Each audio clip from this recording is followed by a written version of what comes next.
We're going to have a lot of fun. So get the hell on it, diggity dog on it. All right, boys. Welcome to the show. Crazy Sharp, I love you. Appreciate you. Appreciate you. Parody Piggy, appreciate you. Hope you're doing well. Jared professed his love for Private Mac. Well, of course he did. Of course he did. You know what's the craziest part about all that? And I know this has been, I mentioned this when I watched it live, right? But the fact that Jeremy said the only person basically in the world that he trusts and that inspires him to lose weight and go to church is not his wife. It's Melanie Mack, which kind of sounds a little parasocial, right? A little parasocial. I'm just going to put it out there. It's a little freaky. Freaks me a little. I've been freaked. Okay, so get the hell on it. Patrick Powers here. How you doing? Zacho, how you doing, brother? Mick Stellar, my boy. Sell Grass Simpy. Well, he's the simp, brother. So that's a good thing that we've talked about. That we talked about this at the very, very beginning of this whole thing, right? I said Jer is a sneaky fucker, right? Jer is one of those guys that offers money, support, like late night conversations, all these things to women that he likes because he's a sneaky fucker. Okay. All of us have probably encountered a sneaky fucker. Hell, some of you in the chat might be sneaky fucker. I don't know. But that is a tactic used by men. It's usually extremely progressive liberal men that align their ideologies with women so they can have access to sex, right? So he's probably a liberal in disguise, let's be honest. But that being said, it's a tactic where you simp extremely hard hoping for a crumb of vagina, right? It's gross. It's gross. Right? And when you're denied that crumb, what do you do? So if you've ever noticed these sneaky fuckers, when they're denied the crumb, what happens? They freak the shit out and they call the girl a slut and a whore. Remember what happened when Brittany Venti told him to fuck off? Remember what happened? He went live and for 2 hours was calling her a slut and a whore for 2 hours. That's exactly what sneaky fuckers do. Why? Because they're owed. They're owed. Oh, they offered you money? They offered to promote you for totally no like ulterior motives. You owe them. And when you deny them, there's a debt to be paid and they will be pissed. Roarcast with a $10 super chat. For the Fight Milk, that was a weird blog. I think he closed to the... Well, you know what's actually funny, Roarcast, is he tweeted yesterday that you can only push a man so far before he pushes back. Now, that could mean anything. He immediately deleted this tweet because it sounded like a veiled threat. Now, could it be like a death threat? I don't know. Could it be legal threat? I don't know. I mean, he has no legal grounds to stand on. I think he thinks he does, but he doesn't, right? And then also the fact that it sounds kind of murdery. And then also it kind of sounds self-harming. It's kind of scary shit. And when you start posting stuff like that, you're a little too far gone, right? And I think, in my opinion, I think Jeremy is extremely, extremely, extremely parasocial, right? I mean, he fits the bill. He's alone. He's very lonely. He sits on the internet 24/7, doom scrolling. He Googles himself. He searches for himself on Twitter. He searches for hate videos about him and watches all of them and fucking seeds like a maniac, right? And he's so parasocially attached to all of these things instead of just turning his phone off and living his life, you know, it causes him to crash the fuck out, right? And he did say at the Ren Fair video that he leans on internet people for support and he doesn't even love his wife. Remember that? The Ren Fair video said he doesn't love his wife, he doesn't connect with anybody, and he wants to just move out and get an apartment and date like a 20-year-old girl or some shit. That was weird, right? So it's all very strange, okay? But at any rate, get the hell on it, Roarcast. Love you, buddy. My man. We're already starting. The super chats are flying off the shelves, boys. I appreciate you. I just want to announce, I want to give a shout out to last stream. All the boys, Carify, old Kevin Hoontz, Kylie Gloff, all these people, Krista McGough. We made the amount of super chats I got in the last stream were more than Jeremy's made in like 4 months combined. So I appreciate that. Insanity. $1,100 in super chats. Unbelievable. I don't deserve that shit. So I appreciate all that support, me. You guys are wild. All right. Let's jump on the bandwagon. Let's have a good ass time. Let's roast our boy a little bit. Let's have some fun, have some laughs. And like that show, we're 20 away from the big old fucking goal. The big old goal. Xpred says, still talking about the quartering? Yeah, the title of the stream is The Quartering, mogged. So yeah, probably. Xpred. What the fuck? X-Pred. What the fuck is wrong with you? How dare you? How dare you come in my chat and fucking post the obvious? You motherfucker. All right. I'm just kidding. All right, Cooper. Hey, the first orange boy, best orange boy. Says America 250. Hell yeah, brother. Doobie doobie doobie doobie doo. Doobie doobie doo. Doobie doobie doo. Doobie doobie doo. Doobie doobie doo. All right. Thank you, Cooper. I appreciate you. I like your pooch, brother. Your pooch is a cute pooch. Thank you, brother. Cooper, the man of the hour. Thank you, brother. Shout out to the boy. Shout out to the boy Coop. He's cool. He's very attractive. Very cool. All right. Thank you, buddy. That's not right. God, come on. Get with the program here. I can't do math, guys. I'm sorry. All right. There we go. Thank you, Cooper. I love you, buddy. Andy Sotomayor says, Cody, why does Jerry refer to you as a failed driver? Okay. I can actually, I can kind of explain it a little bit. In my eyes, it's kind of true. Right? Because, you know, as anybody that goes out and does anything, you want to be extremely successful. But to be successful in racing, you have to have like $30 million. You have to have the talent, and you have to have youth. I'm fucking almost 40, brother, when I started doing this shit. So I did it full time for a couple of years, and then I backed down to part time this year, and then I'm in talks to do full time again next year. But the kind of the point is, Jeremy thinks that if you are not the best at something ever, then you are a loser. 100% across the board, right? If you were a painter that was painting unbelievable pictures, if you're not selling them for $1 million a pop, you're a failure in Jeremy's eyes, right? Because Jeremy's stuck in his peak of YouTube like mindset that completely ruined his life because it served his ego in a negative way. A lot of people don't do that. So a lot of people don't do something incredible and make it completely control their lives for the rest of their life as an ego thing, right? That's the issue. And he is. He unironically thinks that he is a god. If you watch Jer talk about it, he thinks he's an absolute fucking god in every aspect of his life. He thinks he's super attractive. He thinks he's super charming. He thinks he's super quick, super witty, super successful, super funny. And he's literally none of those things, right? And it's because he's in this weird delusion, and it's caused by his egotistical driven success from 2019, 2020. Now, that being said, so if you're not basically, if you don't win 20 championships in a row and 500 races, you're going to be considered a failure to him.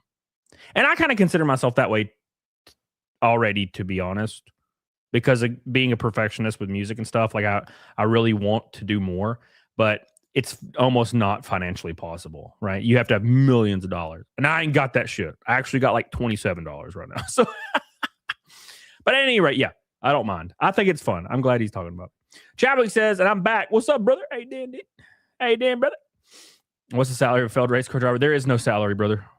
In racing, you pay. You know, in racing, you pay, right? You always pay. You always pay. You don't make money in racing. You only pay money. Unfortunately, that's just how it works, which is fine. I mean, that's how it is. All right. Let's get on it, diggity dog on it. We're going to jump into the vlog first, and then we're going to jump into everything else, boys. It's going to be great, brother. It's going to be a lot of fun. A lot of fun, man. A lot of fun. Life is full of failure, paranoid piggy. You know, the way I look at everything is when I was 9 years old. When I was 9 years old, man, I remember watching, race. That's when I really started getting into racing. And that's all I wanted to do when I grew. When you grow up, what I want to be when I grow up. And I told everybody, even teachers, when they asked, "What are you going to be when you grow up?" I was like, "I'm going to race in NASCAR." When I got to 16 years old, I realized that was an impossible goal. It would never happen, and it was infantile and dumb. And then when I was 34, I started my first race at Talladega, my home track. 2.66 miles, 195 miles an hour. So that right there, nothing else matters, brother. The other 50 races I did, nothing else matters to me, brother. It all worked out. It all worked out, boy. Billy Hatcher with a pink boy. Hey!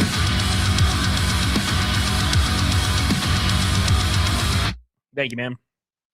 You live rent free in Jared's head, and his vlogs are such a bore snore. I feel like you can torture someone with his vlogs. Yeah, it's like that scene in Clockwork Orange where just freaking eyes are, you know. Stellar says you like to drive it. Yeah, of course. That's the best part. It's the best part, brother. So you saw Talladega Nights when you were 9? No, mindless indulgence. I'm not 25 years old. That would be nice. I'm pretty sure that movie came out when I was like late teens. All right. Here we go, boys. Thank you, Billy. I appreciate you, brother. All right, let's jump into it. Stop super chatting, damn it. I got to start the content. You're ruining my show. You're ruining my show. What's it take to get a good ride NASCAR X-Pred? About $5 million. Depending on the division, it's going to be 1.5 million lowest division, 5 million second lowest, and then top divisions like unattainable. That's a different thing entirely. Thank you, Billy. I appreciate you. All right, let's start the vlog show. Hope you guys are ready. We're gonna have some fun, laughing at the quarter and being a goober in his vlogs like per usual. It's going to be a lot of fun. He always titles his vlog weird ass shit. Like my biggest failure, and then I don't think he really talks about it. What series you race? ARCA NASCAR Truck Series, and I have an Xfinity license as well. All right. What the hell? I pressed the wrong thing. All right. Here we go, boys. Here we go. Let's have some fun with our boy. With our boy. Oh my God. Swampy says stop being poor and then go race. Yeah, that's the idea. I'm a little too old to be honest. I jumped into it really late, but I was like, fuck it. I got the opportunity. I'm doing it. I'm doing it, boys. You know? What? Did something happen to my mic or something? I don't know. Seems good. You never know. I don't know. Just let me know. Keep me updated. But don't troll me, damn it. What's up, Hammersy? If you troll me, I'll be mad. I don't like trolls. They piss me off, boys. Oh, it did fade out. Oh, it was because I had something playing in another tab, and when the audio starts combining, it starts muting everything. But I got it set up now, so don't worry about it. Don't worry about it. All right, here we go. Into this week's vlog. I hope you really have a lot of fun. If you're enjoying them, do me a huge favor, leave a like on the video. And if you saw me post this in a community post or on Twitter or something, make sure you subscribe or follow to the channel. I do 2 vlogs a week. Let's get into it. All right, mini section of the vlog. A lot of people ask about my setup. And quite frankly, if you're just a talking head content creator, you don't need a crazy good gaming PC or really anything like that. Oh my gosh. Like I can already go ahead and tell you guys, no one gives a fuck. No one gives a fuck. This is like videos that people would put up in 2016. Nobody gives a fuck, brother. I have an SM7B like every other streamer on the planet. I have Sennheiser HDs just like every other streamer on the planet. Except he has a Scarlett, whatever those things are called. Like literally baby's first audio processor, which is funny. A Scarlett. God. Warren said you're a failed Christian driver to Jared, but a chubby bunny to me. Oh, thank you, brother. I love you. Thank you, man. I appreciate it. Hell yeah, dude. Oh yeah. Thank you, War Wizard. Love you. Appreciate you. Hammer Z, listen here. You calm down. Hammer Z. I don't know why. There's just some trolls that freaking make me lose my shit. Like just the most random shit. Which wife, Hammer Z? Which wife? I have 0 wives. Which wife is it? Better not be the one that's loose. All right. What's up, Jeff on the roads? What's up, brother? How you doing, dude? Yeah, no one asked him that shit, Pat. That's what I'm saying, Patrick. No one asked for the audio setup. No one does that. You can Google right now, good streaming setup. It's going to say SM7B, Rodecaster. That's it. That's what's going to, you're done. OBS, you're done. But the quartering is going to talk about this bullshit for 20 minutes. Watch. I have a Scarlet. And he's going to repeat the same shit like 14 times. Watch. It's coming. I'm predicting the outcome right now. Right now, Jeff on the road. VR fishing on the Oculus. Wait. What the hell are you doing? What are you doing, Jeff? VR fishing on the Oculus. God. Oh, my God. All right, here we go. A decent computer or a decent laptop and a couple of very affordable options. Yes, I use Meta PCs. And yes, you can save a little money with my promo code TheQuartering. But you Meta PC was where his address was listed for his coffee, by the way, which is in Arizona. don't need a $7,000 gaming rig to stream, unless, of course, you're someone who only exclusively wants to stream high-end games. My man looks fucking haggard. You know what's weird about all of this? You're going to notice something about this. The Quartering actually does listen to negative feedback and change things. He just doesn't refer to it, but he does do it. And I'll explain how in a moment. But can we just address the elephant in the room as to why he doesn't take any feedback around his appearance? You know what I'm saying? Like, brother, you got to shave the beard. You got to shave the beard. You got to get rid of the trucker hats and stop looking like a quintessential homeless 50-year-old Wisconsin drunk. You know what I'm saying? That's not the aesthetic anybody wants. You got to stop wearing these button-up shirts that only fat dudes wear in 1987 and then never change their style. You know what? Actually, let me give you guys a good point real quick. I remember I took PDH out for Valentine's Day. Okay? Because that's what you do. That's what, Pred, you fuck. That's what you do. You take your girl out for Valentine's Day. It's just part of the thing, right? So I took her out. She got dressed up in a very, very tight, long red dress, ruby fucking lipstick. You know, she blonde girl, looked great. And I dressed up in a form-fitted, tight, black dress button-up that's tight on my muscles. You know what I'm saying? And I had some slacks on, tucked in with a nice black belt, right? Groomed well, shaved, smelling good. I actually shaved my gooch and I deodorized it. You know what I'm saying? That's what you do. And I was sitting at the table. And I was having a good time. And I noticed every single man and woman that came in, it would be like a fat guy in literally a button-up plaid shirt and khaki shorts and a trucker cap. And then his wife would be dressed up nice. And I'm like, these dudes they put in zero effort. Zero effort. Women also want you to look presentable. Like your girl wants you to look presentable when she's with you. You know what I'm saying? She doesn't want you to look like an absolute freaking homeless bum. You know what I'm saying? They want you to look good. But then these same guys have the gall to get angry when their girl doesn't put makeup on or gains a little bit of weight. Now that would be different if you were in the gym every day and you were shredded and you were keeping your shit up. But if you're an obese man and you have that mentality, you are dumber than a box of chocolates, brother. Dumb as hell, right? That's true, Anonymous. That's true. Gabriel Knight says, who would win in a fight between the Quartering and Angry Joe? I think Angry Joe. And the reason I say that is because Angry Joe is insane and he's Hispanic. Whereas Jeremy runs from fights, which probably means he could never fight. And I'm pretty sure he got beat up by a skinny trans woman one time. But at any rate, Gabriel, I love you. I appreciate you. Cooper says on with the show streamer, Jared's biggest failure. What, his 9 dead channel? Yeah, you know how it is. You got to make another one. Just make another one. Fuck it.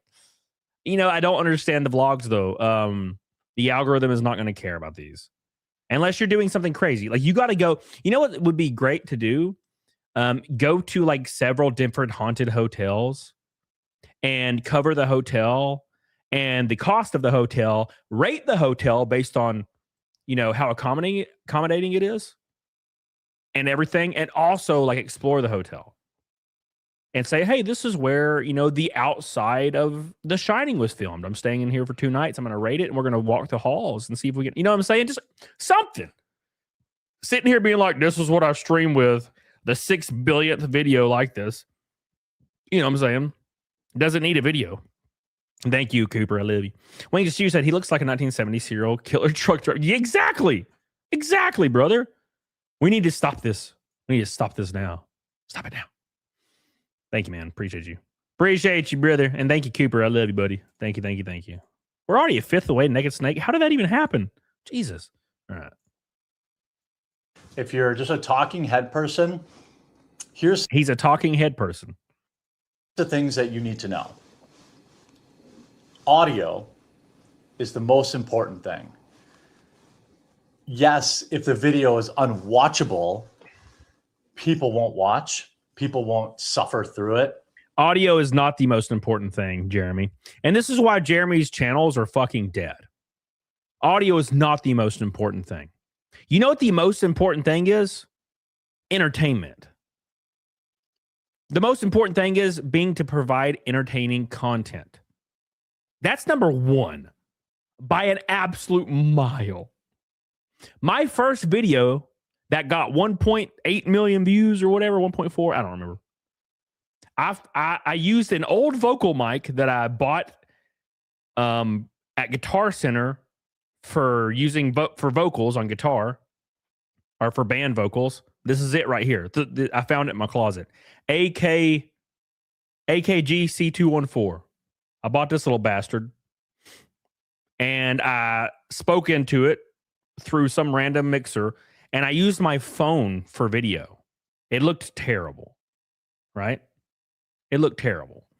And it got 1.4 million views or some shit, like within 3 days, right?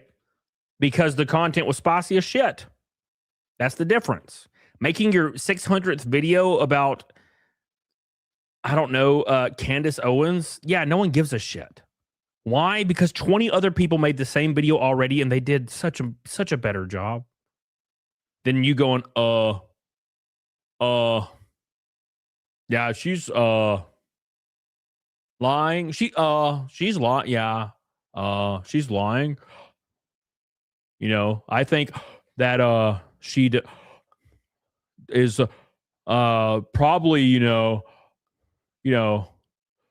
I just don't think, you know, she's believes, you know, what she says, you know. That's literally Jeremy's content. That's why no one fucking wants to watch this shit anymore. And he obviously doesn't know that because he just said audio is most important. It's not. The content first and foremost is. You can have 7 out of 10 audio, 5 out of 10 visuals. Hell, I've watched like 10 videos in the last 2 days. I was playing World of Warcraft Classic. I was just playing on my left monitor. I had some videos going on my right monitor. Not one person had a face cam. Not a single person. They were just talking. And their audio wasn't that great either. Great videos, though. I was watching like reviews of Halo Campaign Evolved and people shitting on it, which was fun because it sucks. Roarcast says, I really think the move for Jared is to start a podcast with DSP that hate watches. That's actually unironically a great idea. That is a fantastic idea. The A-logging would feed fucking families. It would feed families, Roarcast. I agree with you, brother. Hell yeah. Michael Nair with an orange boy. Doobie doobie doo. Doobie doobie doo. Doobie doobie doo. Doobie doobie doo. Wish I had the lottery so I can give you all the top products for race car and see what you really do in top of your car. I love you, man. I've had a lot of people tell me that. So I'm wishing it happens from someone. That'd be a good time. That'd be a good time. Thank you, Michael Nair. I appreciate you, brother. I love you, dude. I love you, man. Thank you, buddy. A third of the way to Naked Snake already. Wow. We're like 20 minutes in. Awesome. Thank you guys so much. I appreciate you guys. Oh my God. Here we go. But what I can tell you is if the audio is garbled or bad or echoey or, you know, not balanced, nobody will watch it. And this is true of basically every form of media, but getting your audio right is extremely important. So there's a couple options you can use. You know, a lot of people will get like a Blue Yeti, which is fine. All right. So here we go. Remember when I said I would remind you later how the Quartering is listening to trolls? Right here, he's doing the same thing where he shows like a mic. Couldn't remove that part of the PNG, I guess. It's fine. The Blue Yeti USB microphone. Link in the description, by the way.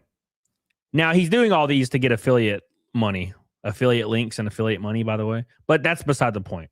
So he did not put a price on this Blue Yeti. If you remember his vlog in his workout room, he put a price on everything like $2,000, $3,000, $5,000, right? The reason he did that was he wanted to show everybody the tremendous amount of money that he spent just without a care in the world to show to everyone that he is rich and you are poor, right? Everybody called him out for that and said he was being a pretentious asshole. And He quietly removed all the prices in this video. Nothing will have a price in this video because he's listening to the trolls.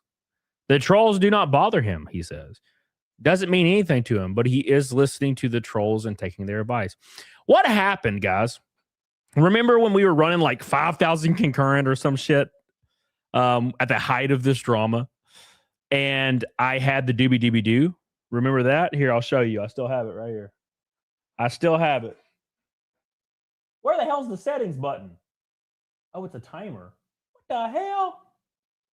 All right, anyways. There it is. So I had this. Remember this? Doobie-doobie-doo. Doobie-doobie-doo. Doobie-doobie-doo. So Jeremy did this thing for a long time where when he was like having dead air or nervous, he would just say this over and over again. Doobie-doobie-doo. Doobie-doobie-doo. When I was running 1,000 concurrent and people were freaking the fuck out and it was crazy as shit, guess what he stopped doing literally 2 streams later? He never did this again. Because the trolls are really getting to him. Like, you know what I would do? I would make this my intro. If people are making fun of me for saying doobie doobie doo, that would be my intro. Doobie doobie doo. Doobie doobie doo. Woo! Every fucking yeah! Doobie doobie doo. Doobie doobie doo. Hell yeah! Trademark that shit. Hell yeah! Fuck them. That's how you take control, right? But it's not a learned skill. It's just something you either do or you don't do, right? Shit doesn't affect me.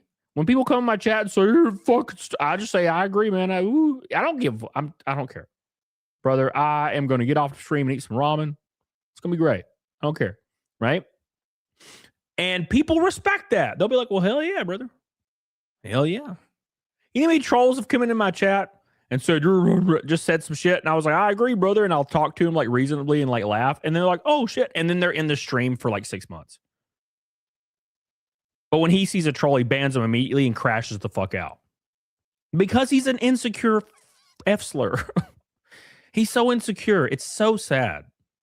Everything affects him so deeply. He's like a 13-year-old. He's like a 13-year-old girl that cries because her mom dropped her off at the school in a 1978 Chevy Celebrity. And it's an old car. Now she's embarrassed and she cries and cries and cries. That's Jeremy. My parents embarrassed me today. Their car's old. That's Jeremy. Somebody said my eyes are bloodshot. Oh, I got to hide their reply. Remember when he said that he doesn't care when people call him fat? But if you go to his hidden replies on X, he hides replies that call him fat. Brother, you're fucking fat. Hiding a reply doesn't make you skinny. It just makes you fat. You're still fat. You know what I'm saying? You're still fucking fat. There's nothing you can do about it, brother. I'm sorry. I wish I could help you, man.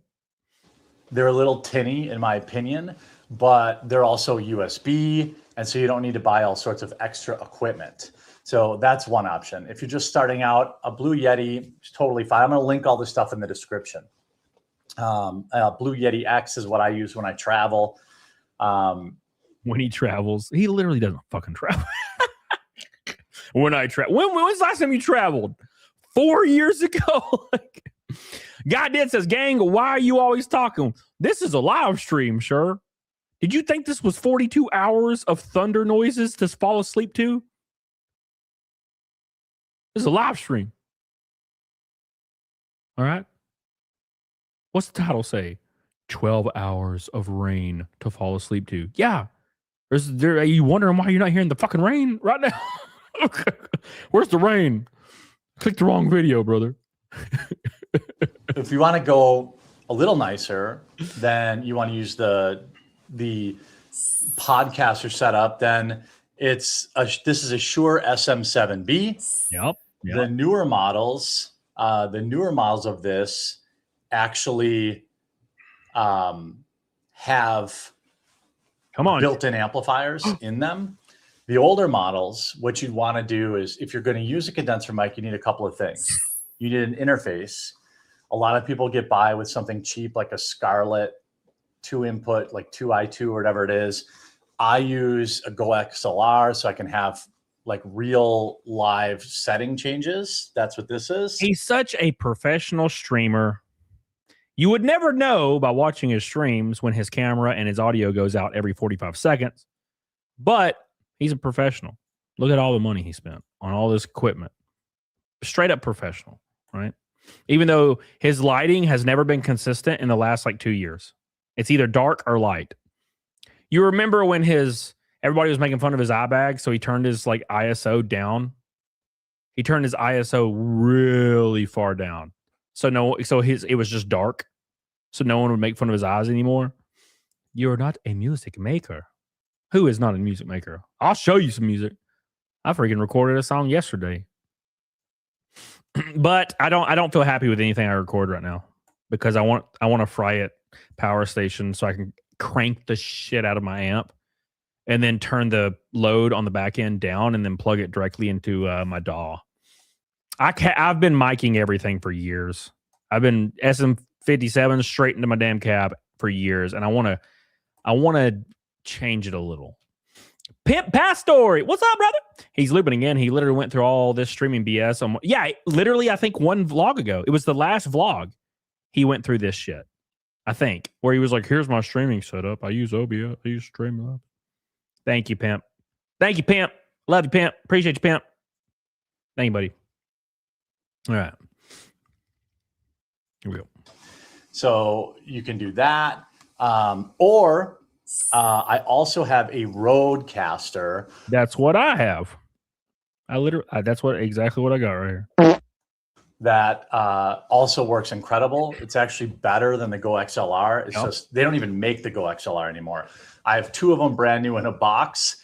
So in case you see that, even though the Quartering will not put prices on the pictures anymore because he was getting roasted so hard, he'll still say, I have like 50 of them in the box, brother.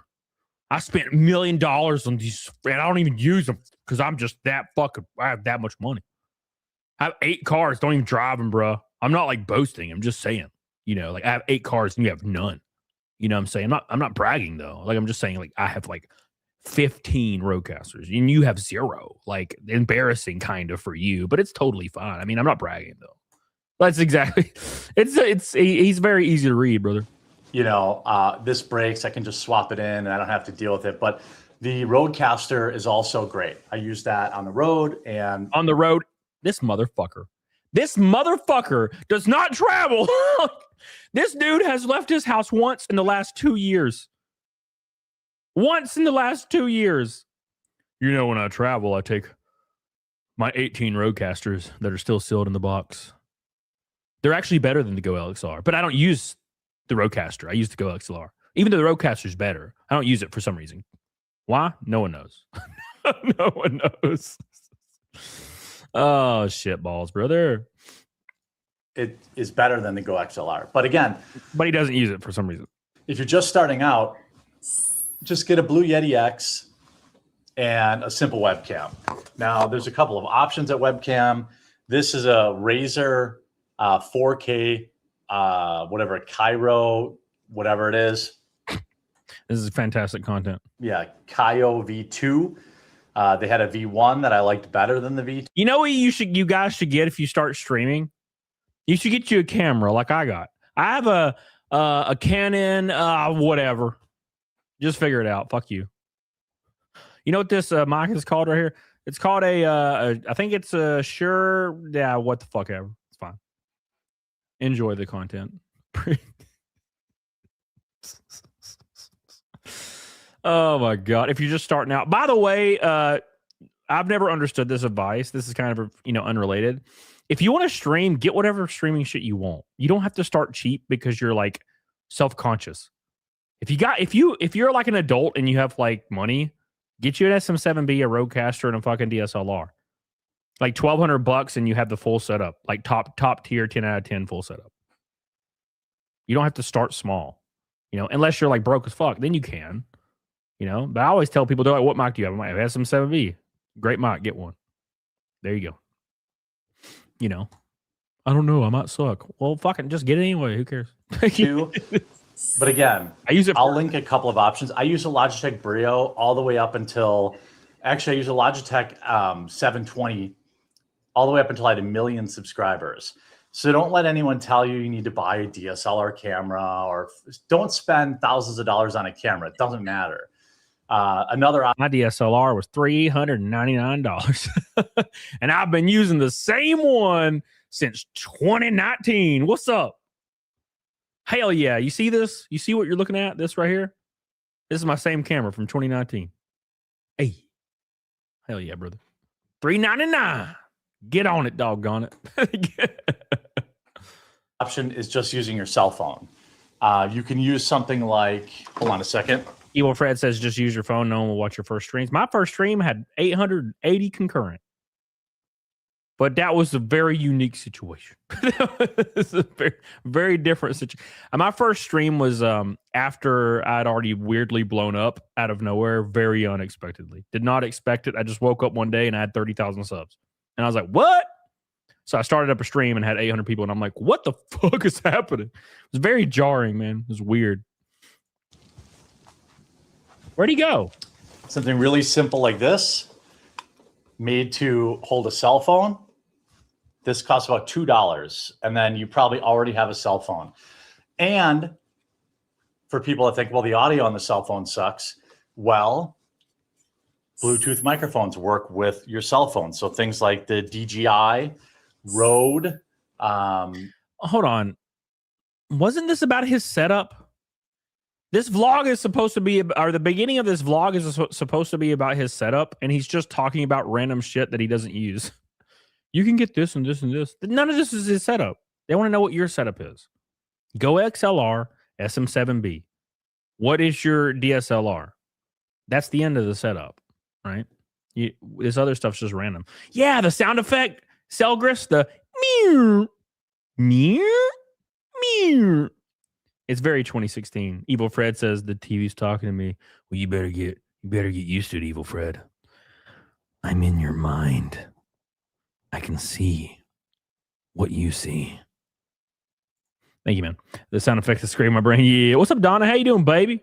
How you doing, baby? By the way, guys, shout out to Renee Galarza over on Kick. Killing it on Kick. I love you, baby. Thank you for the gifted subs. They help out so much. If you're not a sub over on Kick, get on it, diggity doggone it, because my 2 strikes are about to fall off. So I had 2 strikes because of the quartering shit. They're about to fall off, luckily, in I think 20 days or something. But if he strikes me again, my channel is deleted automatically. So I will be streaming on Kick full time if that happens. So just as a backup plan, go over there and sub up so you don't lose my ass. And these are the 2 I've used. There's a third brand I'm not thinking of right now. Sennheiser probably has one, but I would just go with probably the Shure or the DJI, just because their software is most integrated in cell phones. So you can build a multi-million subscriber YouTube channel with a $5, phone stand and your cell phone, but you can't skimp on the audio. You know what I would like to see? I would like to see Jeremy get another channel to 1 million. I guarantee you that would never be possible, because it was lightning in a bottle for him, and it would never be able to be replicated because he's not capable of that. He actually doesn't deserve the amount of subscribers he has. Not in today's market. There's so many better out there, but he got real lucky, brother. As did I.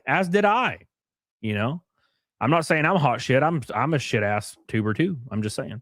Roxy says, weren't you already making YouTube videos long before you started streaming? My first YouTube video blew up in April of 2019, and my first stream was June of 2019. So it was pretty right after. I think these lav mics, these little lav mics with the puffball on them that you see, I have on my shirt right here. I think they're okay. Imagine the smell, though. I know this is unrelated, but God, imagine the smell.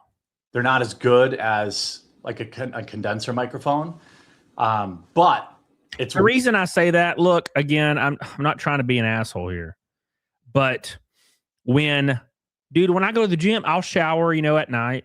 I'll lay down in bed, sloop. I'll get up, eat some breakfast. I'll head over to the gym. I'll lift real heavy for 2 hours. I come home, sit down, play some music. I might record a few tracks. And dude, my gooch, is Gucci. It's a little Gucci, just a little Gucci. And I'll take a whore bath, if you guys know what that is. Just wet wipe it up, deodorize it. Just take care of yourself. I can only imagine. I can only imagine what Jer smells like in his folds, 'cause he doesn't bathe every night. I can only imagine how it would taste if I was forced to lick upon his taint. I can only imagine. You know what I'm saying? God. Ooh. Jesus. Way better than cell phone audio. And make sure you test, like, how many buttons down should you put it? How loud is your voice? How loud is the surrounding area? How loud is, all this other kind of stuff. Now, more advanced setups. Macro Beast, are you fucking with me right now? Where'd you go, you bitch? Too effeminate for me. Me talking about taking a shower and wet wiping my gooch was too effeminate for you? Brother, look, Macro Beast, if you're fucking dating women and you're above the age of 18, you need to listen to my ass. Because you're fucking up. Because these chicks are going down there to give you a little bit of that sloppy tobby. And they're like, damn, it smells like hell down here. Come on, Macro Beast, look, I'm trying to help you, dude. I'm trying to give you some advice. Wet wipe your gooch. It's fucking important, brother. Every guy that is,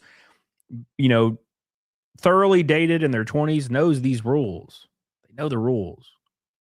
Don't fuck up, brother. You're gonna go down there and smell your gooch, and you're gonna be like, oh, I didn't even realize. Like this, I have a DSLR with a ring light on it. That's a Godox Ring 72 that helps keep the bags under your eyes not look so bad. What the fuck? Is he a caveman? Hold on. What the hell did you just say? Make a bag under eyes not look bad. Godox Ring 72 that helps keep the bags under your eyes not look so bad. Not look so bad. Bags. Make the bags not look so bad. The bags. Yeah, make the bags. It's not work. That's what I was about to say. The eye bags are fucking eye baggy as hell. They ain't working, brother.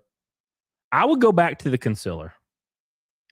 And just tell people you're wearing concealer. Who cares? Shit, I've done it. Brother, I've had like a bump on my face. One of those bastards, that looks like it has a damn heartbeat. And it's like me. And I'll just put some concealer on it, dab that shit down, fucking get on my show. I don't care. You have concealer on? Yeah, I have concealer on. I don't care. Right? But if you say he has concealer on, he's like, like, I don't know what the fuck. It's so weird. It's so strange. Fuck it. Who cares? Billy says that sound is so annoying and vlogs are so 2016. I use my Galaxy S5 for a webcam on Discord. Yeah, it's not bad. It's whatever. Who cares, right? I think vlogs should be like traveling or hiking. You know what he should be doing? He should be hiking. Going out to the trails, in the woods, hiking. That's what he should do. Go hike. I want to see how out of shape he is. I want to see how much he dies. Let's see what kind of music he's listening to here. Ugly, Casanova, Feel Good Punk, Rainbow Kitten, the Front Bottoms, Propaganda Radio. What the hell is all this shit? And then it just is a straight HDMI in into my computer, and it's just another input. You don't need that. If you're a pretty girl and you want to look your prettiest, okay, fine. I mean, I could absolutely use this camera, which I think looks incredible for what it is. And this is a DJI. I think Jared just buys shit because he doesn't use any of this ever, other than like for his vlogs, right? He probably just bought that for his vlogs. Well, DJI, it's a little canister one. I think Pocket 3, that's what it is. I can link that in the description too. The DJI Pocket 3 is incredible. It's sitting on a microphone. It has a gimbal, so you can move it around, and it doesn't the camera moves, but it's not shaking. Something like that would work great too. And the DJI Pocket 3 actually comes with a microphone. So you could... He's a consumer. He's farming for sponsors. Exactly. I said that earlier, brother. Trying to sell shit with affiliate links. Yep. Mitchell says Google answer, yes, yeast can grow in skin folds. The condition happens because skin rolls trap warmth, sweat, and moisture rubber together. Yeah, he probably is confused as to why he always has a rash. The quartering's probably like, why I always have a rash? I don't understand why. Boy, I'll tell you what, I always have a rash. Yeah, it's because of that. Him's folds. Thank you, Mitchell. Roarcast says, did he abandon the Pokemon in MTG? I'm pretty sure he sold all of his shit because our poor boy is suffering. Use your Pocket 3. They included microphone combo and be up and running. I want to circle back to something I forgot. So if you're going to use a condenser mic that does not have a built-in amplifier, now the newer SM7Bs he just repeats. I told you earlier. He just repeats the same shit over and over. Have it. You're going to need something called a cloud lifter or similar. Unless you get a Rodecaster or anything that already has a dB boost built into it, or a condenser. Like a Rodecaster has all that built in. You don't need a cloud lifter for any of that. Cloud lifter is simply clean dB boost, decibel boost, and I believe it's 10 decibels. Condenser mics are incredible, and they're great for vocals and all that kind of stuff. But you've got to talk very loud, and I talk pretty loud, and it's still quiet. Now you could always up the audio in post, but the cleanest way to do it is preamp. So you run this into a little blue box. I'll put a link to that. And then it goes into your XLR input. These have XLR. These are like music. No. Okay. Again, this was supposed to be about his setup, and he's just talking about stuff that is not his setup the entire time. Music cables. So that's why you need the interface, because there's no XLR input on computers. So you go from this XLR output to something like a Scarlett or the Rodecaster or the Go XLR, and then that goes into your computer via USB.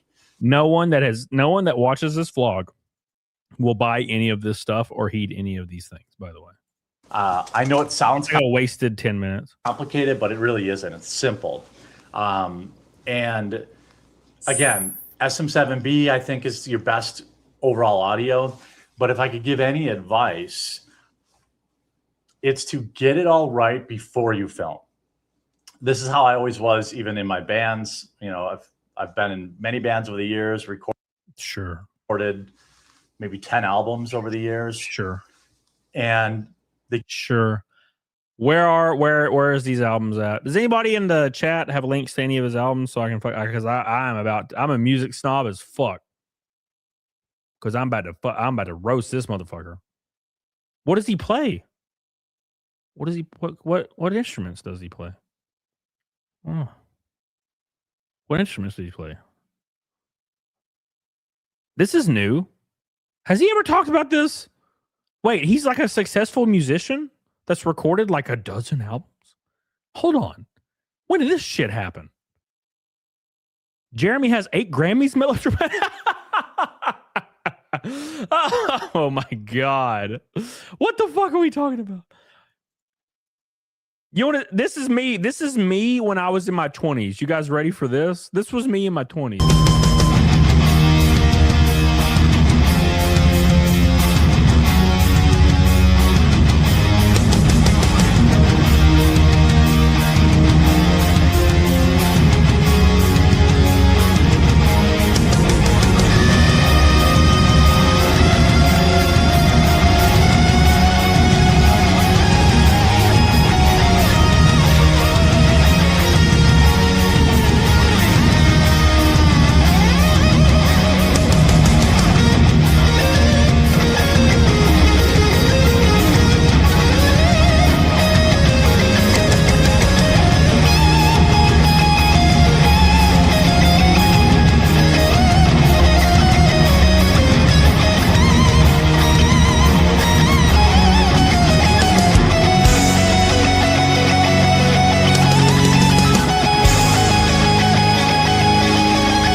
Absolute trash. Right? That was back when I had no idea how to mix anything and was trash. Trash.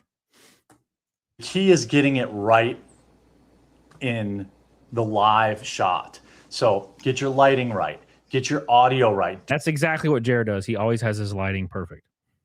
Do a bunch of test recordings, and that way you're not having to fiddle with any editing.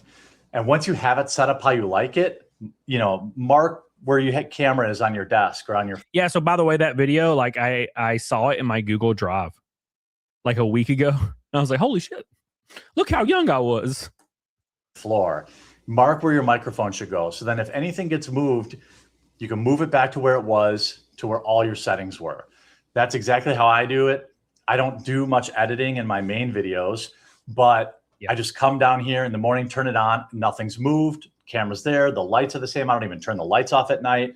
Everything stays on, so it all just works. But the key takeaway with that is get it right the first time. This is true, right? Measure twice, cut. Yeah. That's what Jeremy does on his streams when he has technical difficulties every single stream 5 days a week. Get it right the first time. Now that he probably does know that better than anybody else because he don't do it. He knows. Once. This is true of basically everything in life. You don't want to spend forever in post trying to tweak your audio levels or do this or do that. Get it set how you want it. Write down all the settings that you have. Mark where your camera goes, where your mic goes, all this kind of stuff. And that way, you just have to turn it on and record. If you're constantly like, oh, I want to turn it up a little bit, turn it down a little bit, well, change those settings on your microphone. Bump the decibels on your microphone or your input.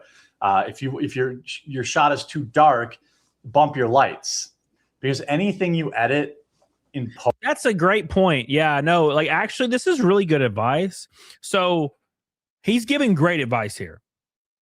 If your shot looks too dark, turn your lights up. And if your mic is too quiet, turn your mic up. Yeah, great advice. If your front door is locked and you need to leave, unlock it. If your car is out of gas and it won't start, put some gas in it. I ain't got no gas in it.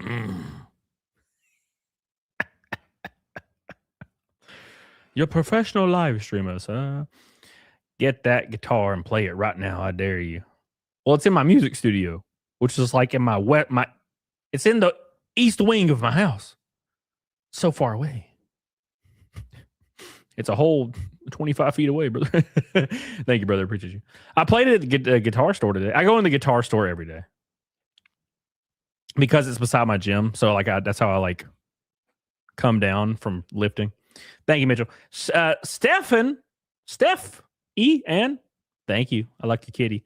250 jewels. M-Bone, 440 jewels. Uncle Alert. Oh, come on, brother. And don't forget Kylie Gaw.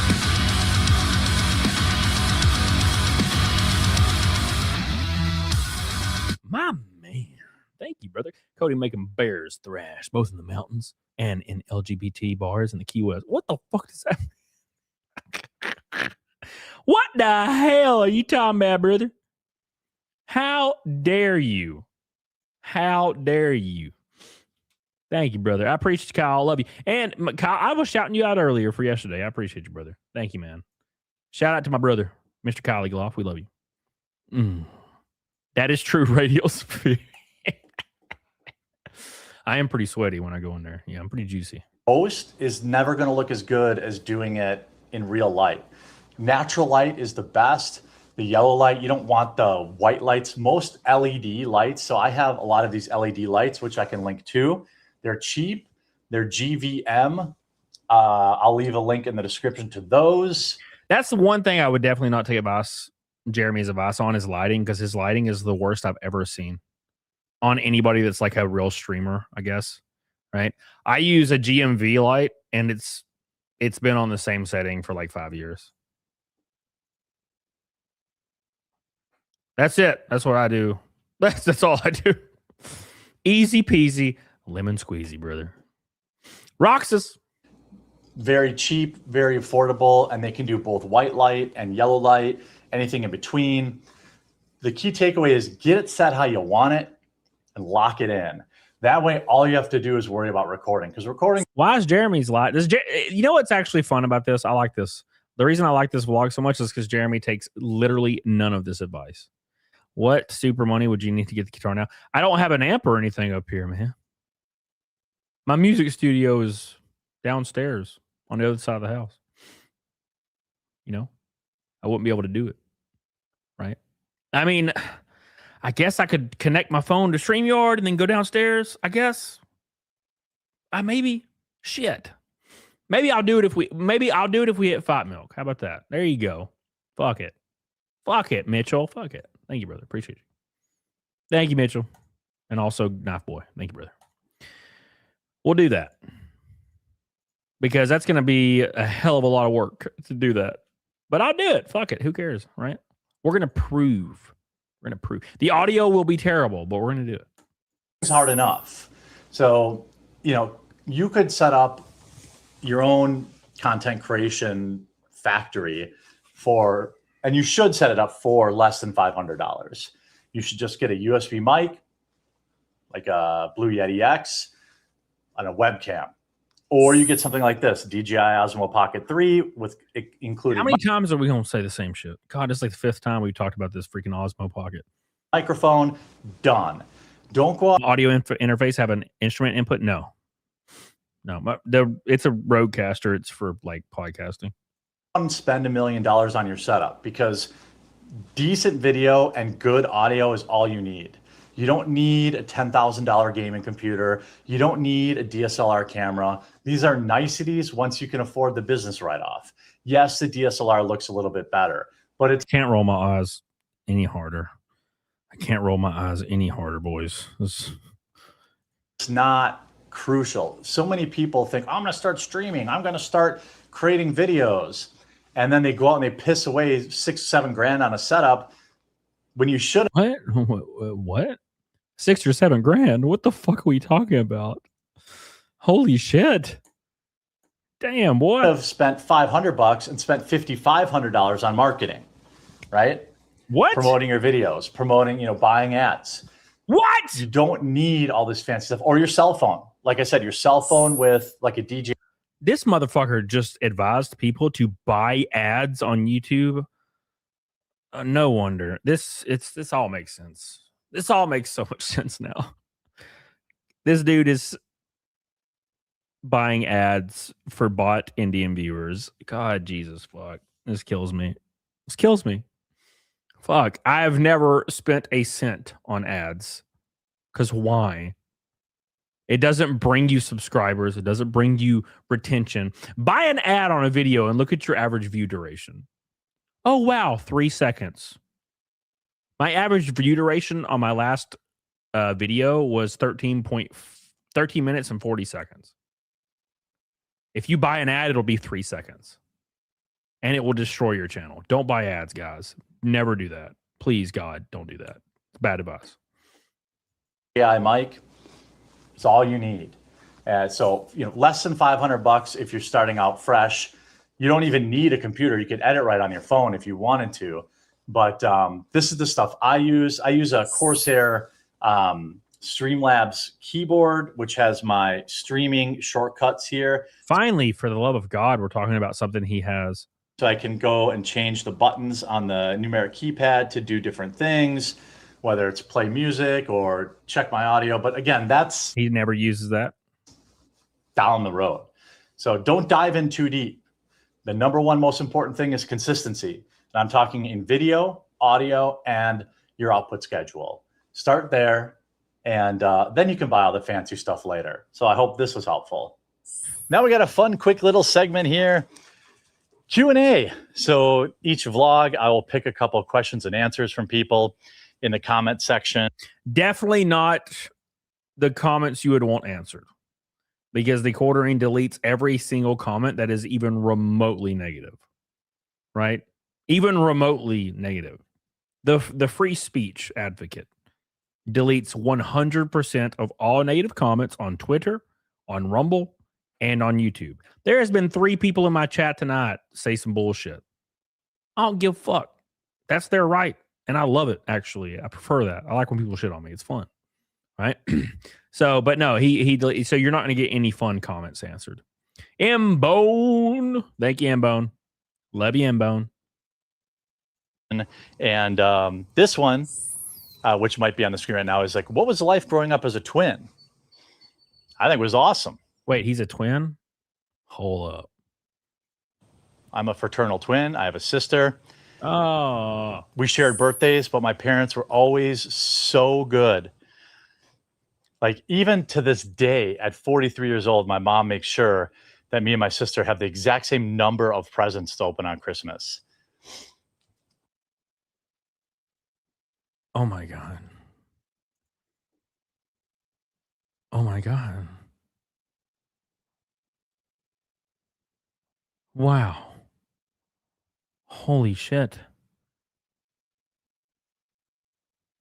What? Bro, I feel like I'm in an alternate reality right now. My parents haven't got me presents since I was like 16.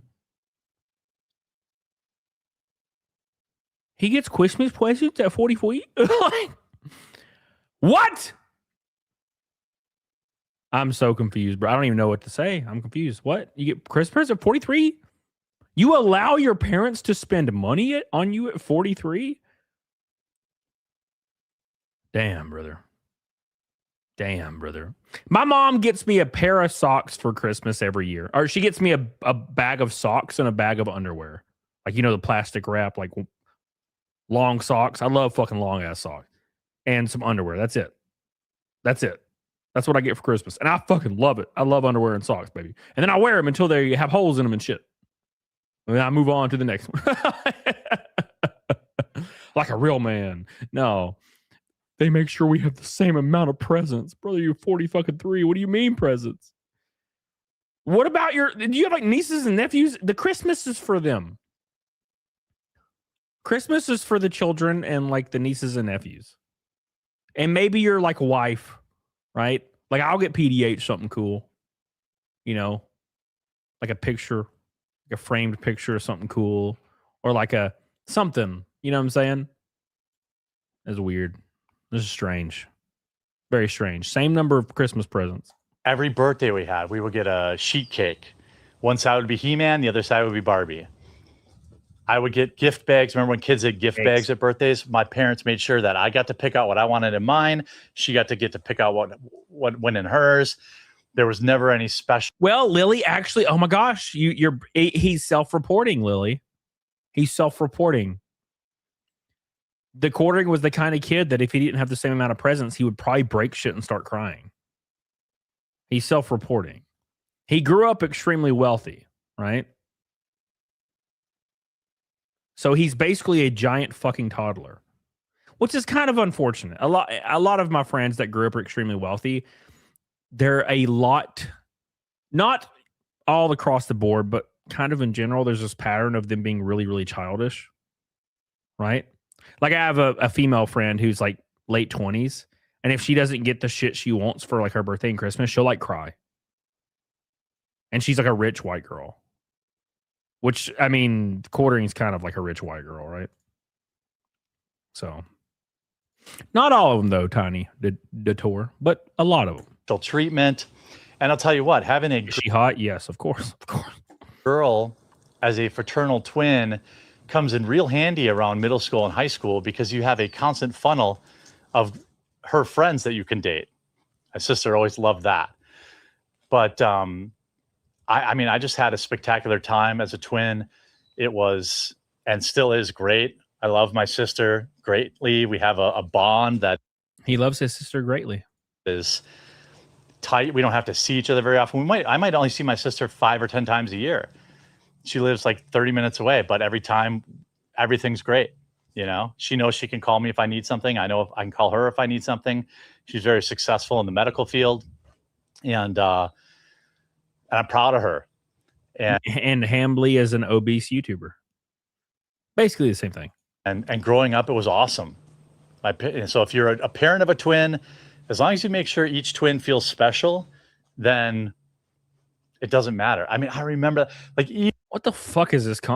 Sometimes I just like think to myself as sitting here with you guys in the chat watching this, what the fuck is this? Like, what is this shit? What is all of this? I'm like, what the fuck? What are we watching? Every single vlog. The only vlogs I like are the ones where he's talking about the trolls and how he's in love with Melanie. Those are my favorite ones. What about his wife? Strangely, we never mention that part. It's almost as if she doesn't fucking exist. Very weird, right? Even when, let's say I wanted something expensive for Christmas. I think I wanted a PlayStation video game one year. My parents would maybe spend like $100 each on Christmas. So if I wanted a video game, my mom would be like, well, you know, that means you're not going to get much else. I didn't care. I wanted Final Fantasy VII. So my mom would then, you know, break up my other gifts into individual stuff to open. So we still had the exact same number of gifts to open. Even that's how attentive they were, how good they were about being twin parents. So I love. Selgress says because BS he was spoiled. Oh yeah, you can tell immediately, right? You can tell immediately.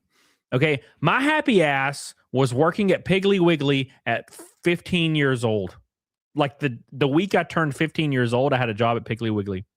I had to get a special government provided workers permit to legally work in my city. And my parents made me because I was in the trailer park, boys. Right? And they made me go to work. And I worked every day from then until I left Walmart. I got fired from Walmart in 2019 because they found my YouTube channel and they fired me. Because I made a Walmart video. Whoops. Rest in peace. So I've been doing YouTube ever since. I don't consider YouTube really like work. I'm very, very blessed. People that like the posture that streaming is hard and streaming is like work. I worked 50 hours a week. Doom scroll. No, brother. This is the greatest shit that's ever happened in my life. I'm so fucking blessed and I wouldn't have it any other way. You know what I'm saying? Amateur. I don't know what instrument he plays, but it's placed bull flute. Damn, son. Going for the jugular today, brother. Thank you, Amateur. I appreciate you, brother. Thank you, man. Halfway to Naked Snake already, my boy. Thank you, buddy. I appreciate that. Love them both greatly for that. And so post your questions in the comment section down below, and maybe it'll get answered next week. Obligatory German Shepherd content. Wait, was that the only? He only answered one question in his Q&A. Now, to be fair, all the other comments were probably negative, so that might be right. Makes sense. Then here's Ani Bani, Huckapuppa. Look at what if he starts doing the baby talk to the dogs, I will leave my house right now and walk in front of the nearest fucking train. Killed a ball. And there's Ruby Dooby paying the tax. Huck's peeing. We'll keep that off camera. Ani Bon Bon Bon Bon Bon. Hey, you. Are you a happy puppy?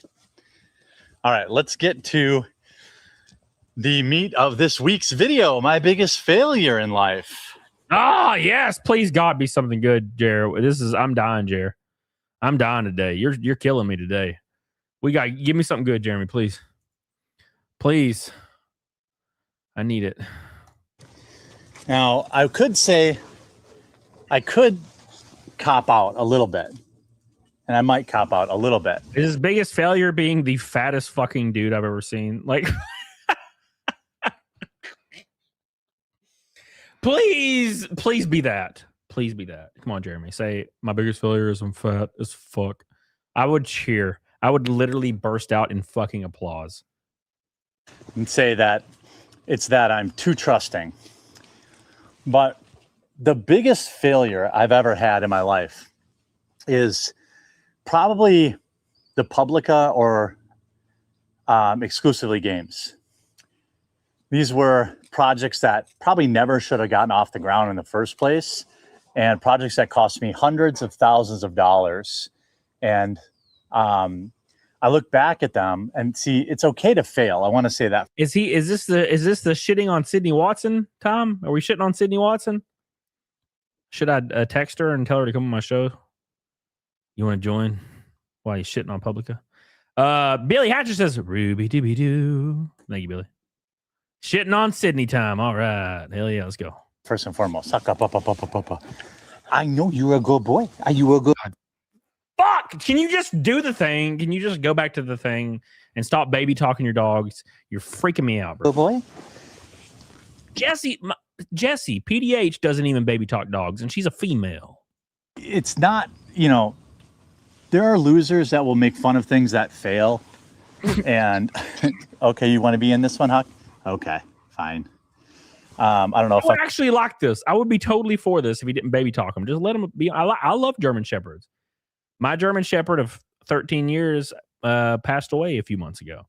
It was devastating. It was devastating having to hold my boy in his last moments. God, it was rough, man. I'll never forget it, man. That is I will remember that till the day I die. I was holding him, and I couldn't hear anything. Couldn't hear anything. All I heard was like a ringing in my ears, and I just looked out the window, and like the trees were swaying. And I did that for 10 minutes. Ooh, fuck. Sucked. Whew, that sucked, man. I'm still on camera or not, but enjoy Huck Cam.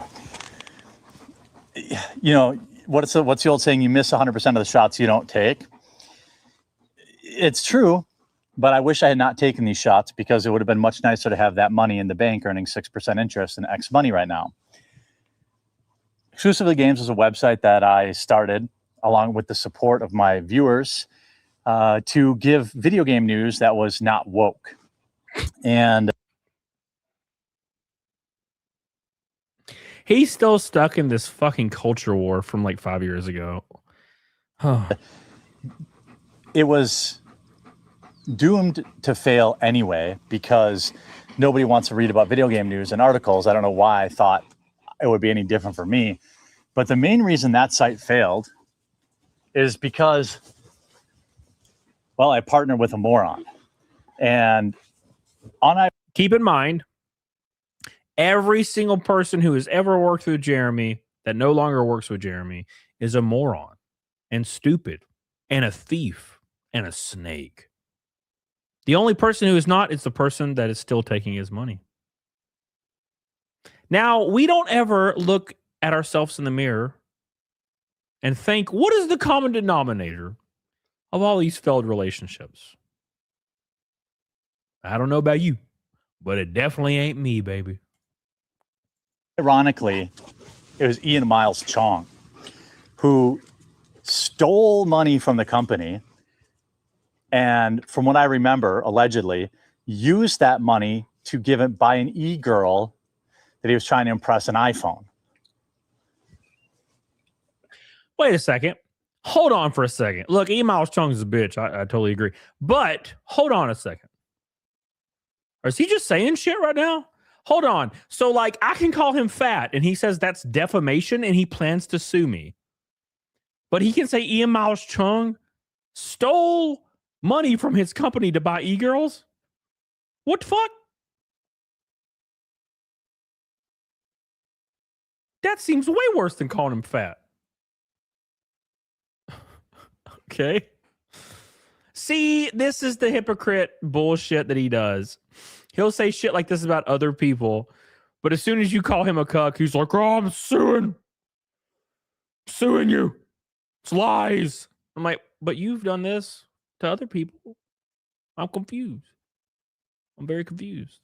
Oh, no, he said allegedly, though. It's totally fine. Baby's first understandings of the law.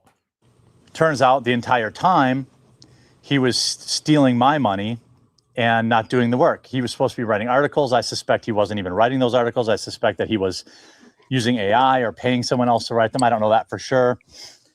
And so hold on for a second. So you're telling me that everybody that Jeremy went into business with stole his money? So either A, that's not true, or B, Jeremy's retarded. You know what? I think I'm going to DM Jeremy. Hey, man, you want to start a business? All you got to do, Jeremy, we're going to start a business. It's going to be great. All you got to do is give me 250 grand. I'll do the rest, Jeremy. Sign the check. I promise it'll be great. Contracts? No, thank you. We'll shake on it. It'll be fun. the site was just doomed to fail. And then let's talk about the Publica. So this is Sydney Watson right here. Now, Sydney Watson came on my show like a month and a half ago, and she talked about how she never got that money from Jeremy, and he's been making this shit up forever. So let's see what Jeremy can say.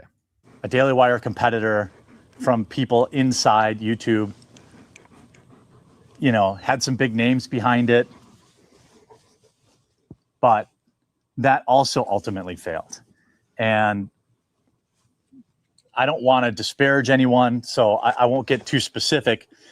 He's talking about Sydney Watson, by the way. I don't really understand this tactic with being extremely cowardly and not mentioning the people that he's talking about when everyone knows what he's talking about and who he's talking about. When he mentions me, 100% of people understand who he's talking about, right? Everybody knows. Okay. And when he mentions Sydney Watson, everyone knows who he's talking about, but he won't say it again to lean on plausible deniability. Well, I wasn't talking specifically. I was talking about everybody, actually. I'll say you have to be extremely careful when you're running a business, and that it's always better to run it by yourself. I'll just put it that way. Because he's doing well, actually, that makes no sense because he has partners in the coffee business, right? He has somebody that roasts his coffee, somebody that bags his coffee, somebody that makes his K-cups. So apparently that is not the correct advice. That business, at one point, I had staff members who were still taking a salary from me while actively planning their own other competing website, but they were taking my money anyway. People checking out. My guess is they just never really liked me or wanted to work with me, but they just wanted my money. They never really liked me. They just knew I was rich and wanted my money, right? They never really liked me. You know what actually probably happened here, allegedly, right? Is he probably crawled into the DMs or drunk called or drunk text some fucked up shit to some of these women. That's probably what happened. And they're like, gross, right? Yeah, that's what, come on. They never really liked me. I said send boobs all the time and they never sent them. I was joking though, unless they sent them, right? You guys ever seen friends, like people like that, or friends, or like people on the internet, anybody, where they will jokingly say, oh, you should totally send nudes. On the off chance they do send nudes. That's Jeremy's MO, right? That's what Sydney said. He would text her boobs at like 3 a.m. drunk, hoping that she would send boobs. Come on, brother. And she didn't, so now he's pissed. Where's my boobs? And that site failed. Both sites, though, failed because of me. I was too trusting in both cases. I thought people I hire work just as hard as I do and are just as committed to the cause as I am, but turns out most of them weren't. See, actually, I'm just a really big victim, and no one works as hard as I do, right? I work so hard. I sweat and blood and tears to the bone. That's why I'm 500 pounds. It's because I work so goddamn hard. You can't tell, right? My shorts, I work so hard on my shorts. So hard on my shorts, guys. I say, what do you think about this? And then I play a video unaltered. Work so hard. Okay. Working really hard right now. My main videos, zero editing. I work so hard. I work so damn hard, brother. You just couldn't even understand how hard I work. There were some very good staff members at both companies. But if you want to do anything, you got to do it yourself. I've learned this. Except he has 3 partners apparently in his coffee company. But if you asked him, he'd probably say he has 0 now. Because he said he bought his partners out. But then on his one of his vlogs recently, he said he has partners that bag his coffee, partners that make his K-Cups, Javataza, and partners that roast his coffee. It's so hard to follow all this shit, man. God. Hard way. Hundreds of thousands of dollars I lost on the Publica. The reason he says that is because he wants everybody to understand that he has thousands of dollars to lose, by the way. Total financial disaster.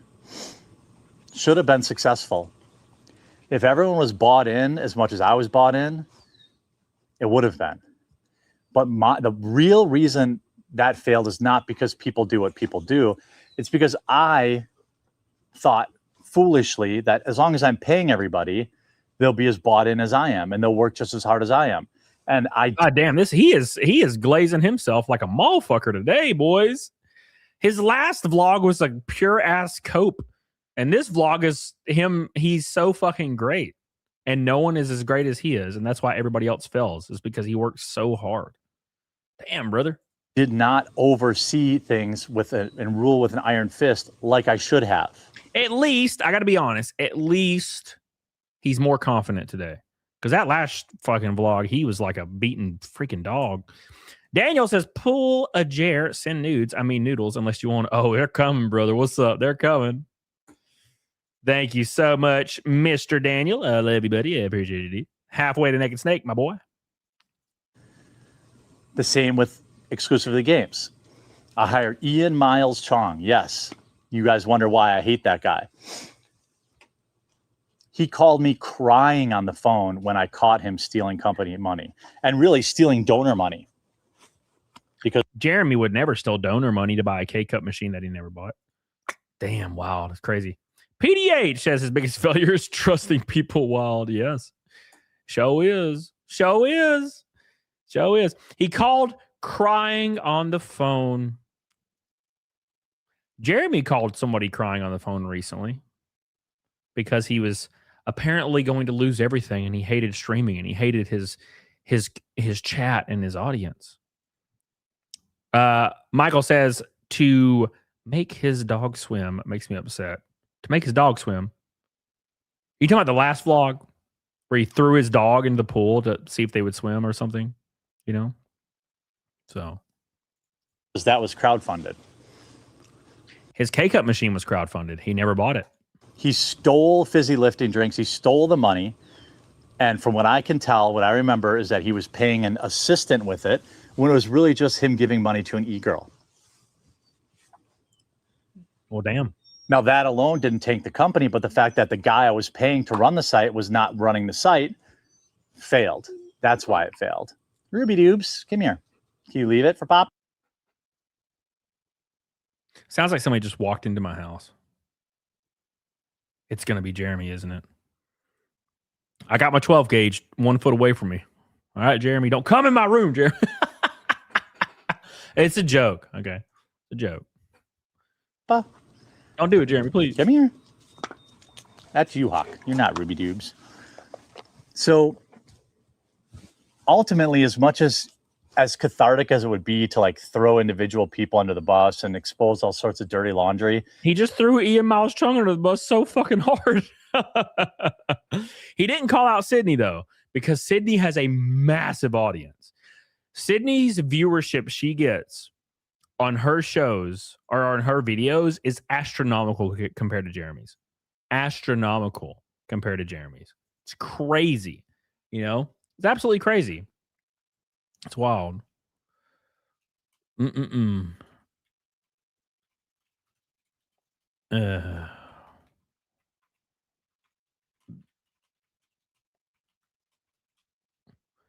on. Sorry, I'm doing something important here.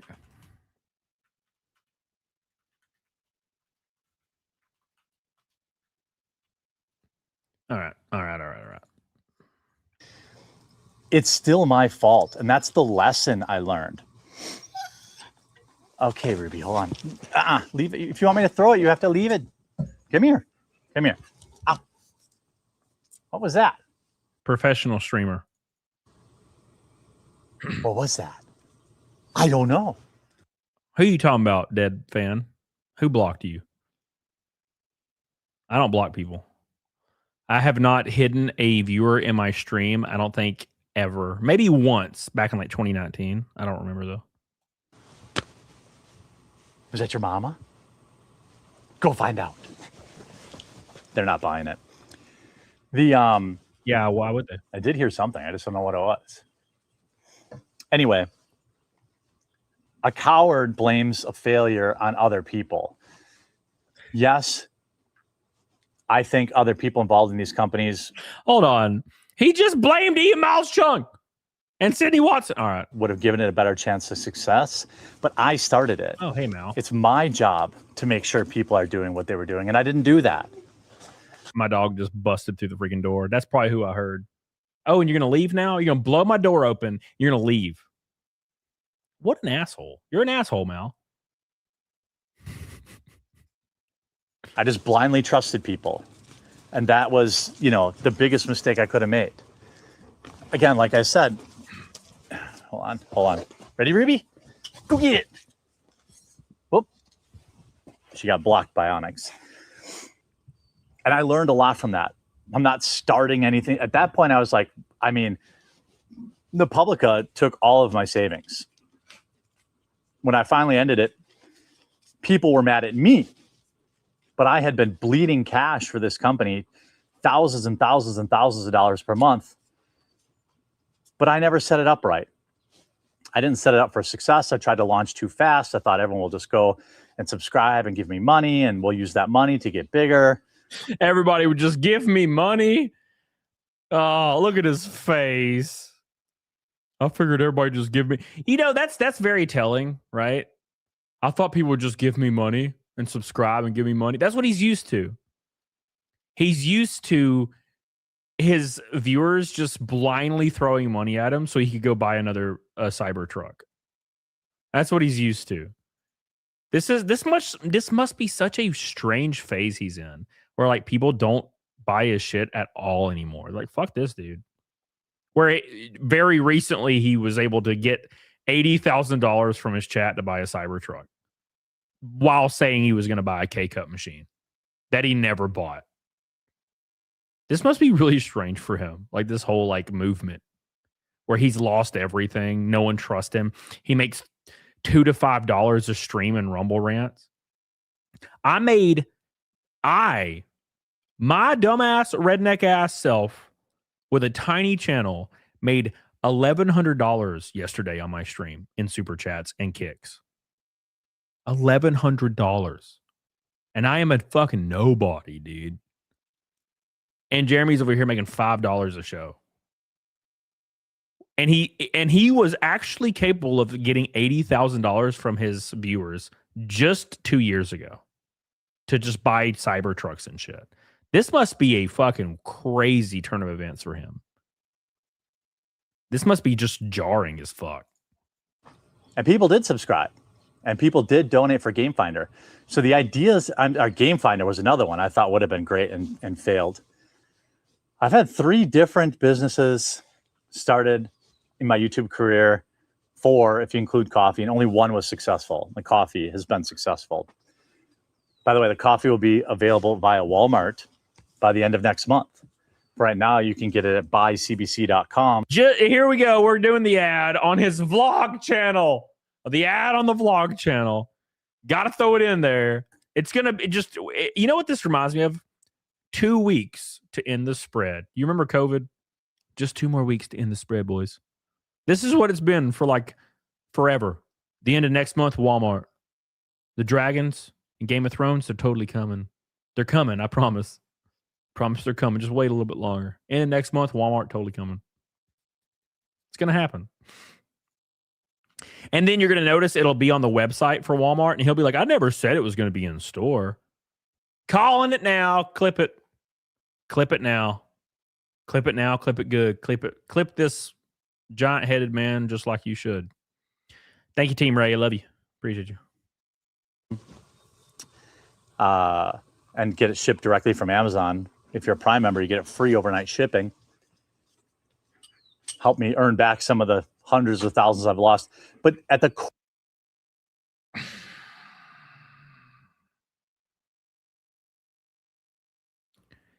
he's using this people robbed me and I lost all this money on failed business ventures to try to guilt people into giving him money. Oh, god damn, brother. This is like peak log cow, brother. Peak log cow. This is like level 70 fucking raid status tier 7 armored log cow fucking peak status right now. This is rolling a nat 20 on roll for log cow status. is what this is right now. Core of all of these ideas, whether it was Game Finder, which was an app that was supposed to help people find other people to play tabletop games with, whether it was I can't imagine why that didn't work out. Publica, whether it was exclusively games, all of them had an audience. All of them, there was a demand. It's just I failed at the execution, and that's why they failed. PDH says, there it is. The whole soapbox was a ploy. Yeah, that whole soapbox of him being a victim and people robbing him of all this money was a ploy for you to just make sure you buy his coffee to give him some money back. Swampy! Can anybody explain what a law cow is? It's super easy, actually. So a lot of people mistake a law cow for somebody they just don't like. It's not what a law cow is. A law cow is not a creator you dislike. That's just a creator you dislike. A law cow is somebody that denies, deflects, cries, and bans and strikes, right? If you say something negative about them and they ban you, okay, they strike you, they deny obvious facts, and they deflect 24/7. That's what a law cow is. If you say, hey, Cody, you're looking a little fat today, Cody. And I'm like, hell yeah, brother, I agree. I need to get on it, doggone it. That's not a law cow response. If you said, hey, Cody, you're looking a little fat today. And I was like, wow, or fuck you, dude. I'm actually like 11% body fat right now, and I'm actually 7 pounds down. Okay? Now, I'm not going to show you if you ask for proof, though. But you're a bitch, and you're banned for calling me fat. Piece of shit. And then I go to Twitter, and I'm like, motherfucker. And then I post a picture of me that's totally AI edited with 90 abs. That's a law cow. That let shit get under their skin like they're a bitch. Okay? No. Horror cows. Wait, what's a horror cow, Michael? What the fuck's a horror cow? That sounds scary. And so with coffee, that has completely changed my mindset. Now I micromanage everything, right down to the labels on the boxes, the print on the boxes, the colors of the boxes, the exact temperature the beans are roasted at, the amount of flavoring added to the flavor. This fucking lying motherfucker. Didn't he just... How would he know?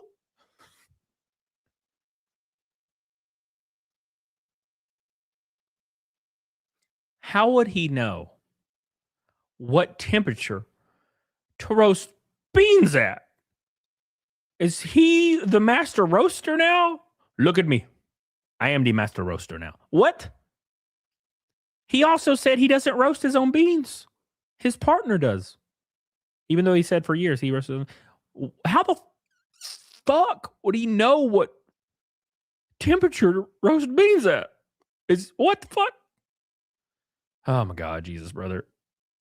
This is too much for me today. War Wizard said, hey, Cody, you're looking chubby. Somebody ban War Wizard, please. Oh, fuck. Chati says, Darbo, deny attack, reverse, victim, and offender. Yep, 100%. Darbo in his hell right now. Thank you, Chati. Coffees. Every decision, the stickers, the shipping, the wording on the Amazon listings, all written and edited by me. Nothing goes... I wonder if that's why his website is copy and pasted from Mill Creek Coffee Company. Now, I think his website's actually down right now for some reason. But the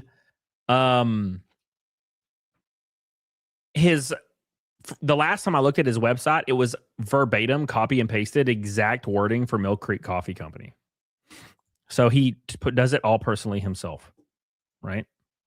All personally himself. Yep. Is it? Wait, is that right? Oh my God. Is that it? I don't know. Every time I pull up the Quartering website, it's not loading anything. So whatever.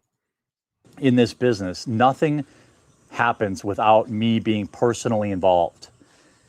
And that is the hugest lesson I learned from starting these other businesses, is essentially that you can't just hire people and expect them to be as dedicated as you are. That will never work. You have to be dedicated for them. Now, every once in a while, you'll find a partner who's as dedicated as you are, and you'll get lucky. And in my entire career, I've definitely worked with a lot of people who are just as dedicated as I am. But in the online world, I found that most people are more interested in a quick buck. And he's talking about Sydney Watson and E. Miles Chung right here. And they aren't really bought into the idea, or they'll tell you they're bought into the idea just to get the money.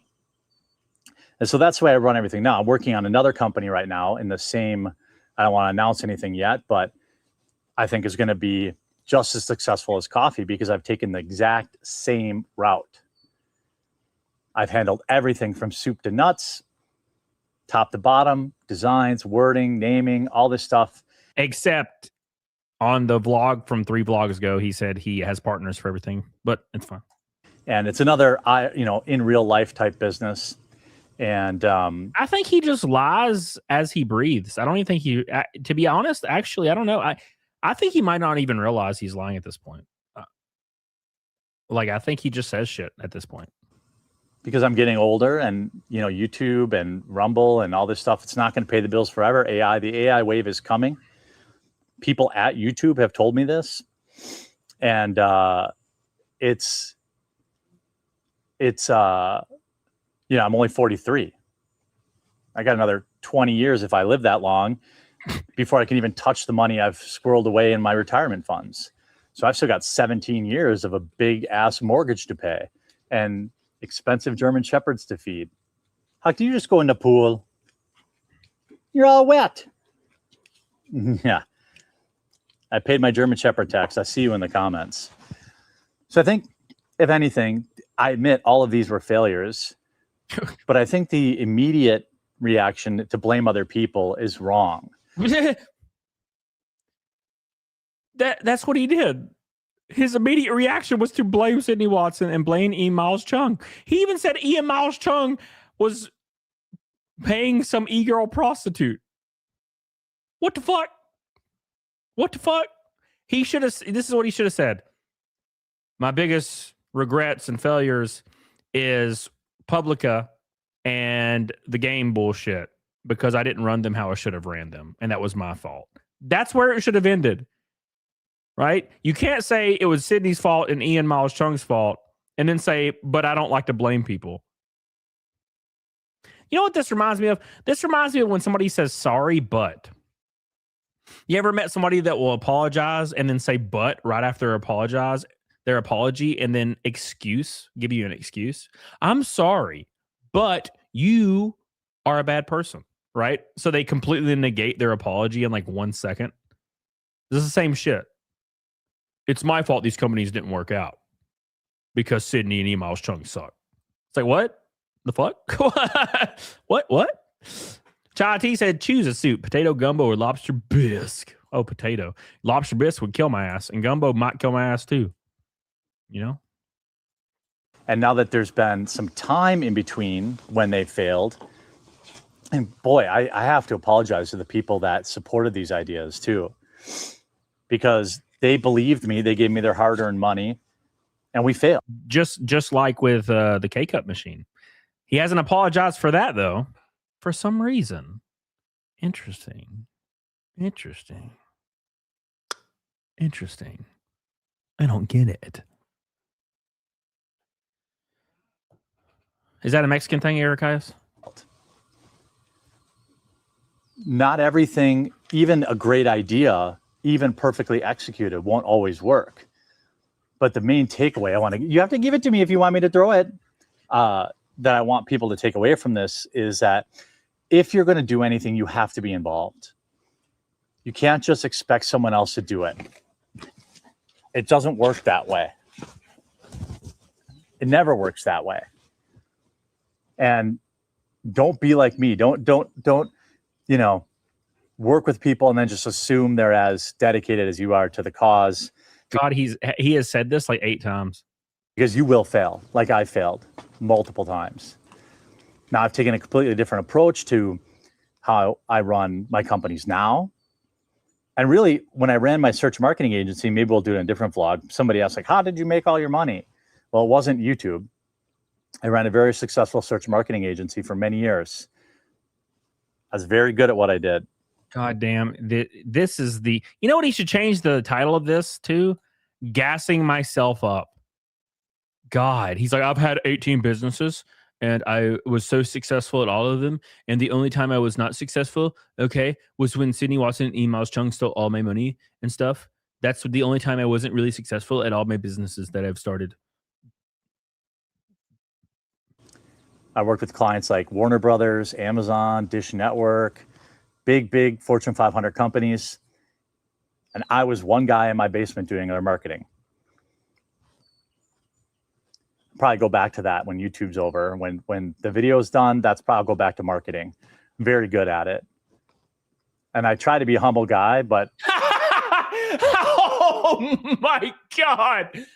Holy clip that. Fuck, please clip that. Holy ass cheeks. Are you kidding? That didn't just really happen. Oh my God. Oh my God. That is the greatest thing that's ever. Please, somebody clip that and post it to fucking Twitter and I'll tweet it. I'll quote tweet the fuck out of it. Wow.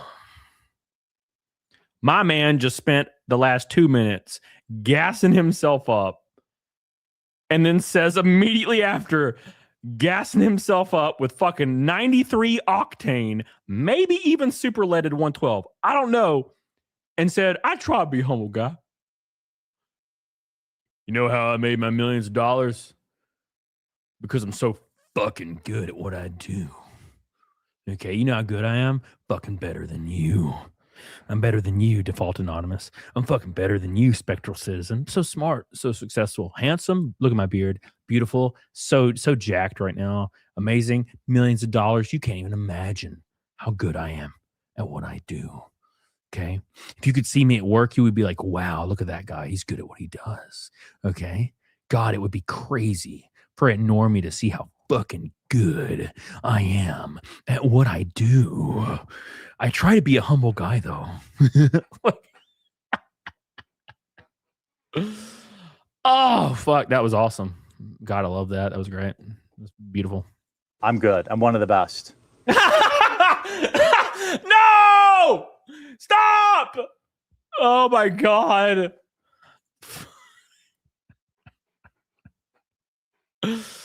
Oh my God, brother. You know what? This might be better than the last vlog. This might be my favorite one, actually. He pulled me back.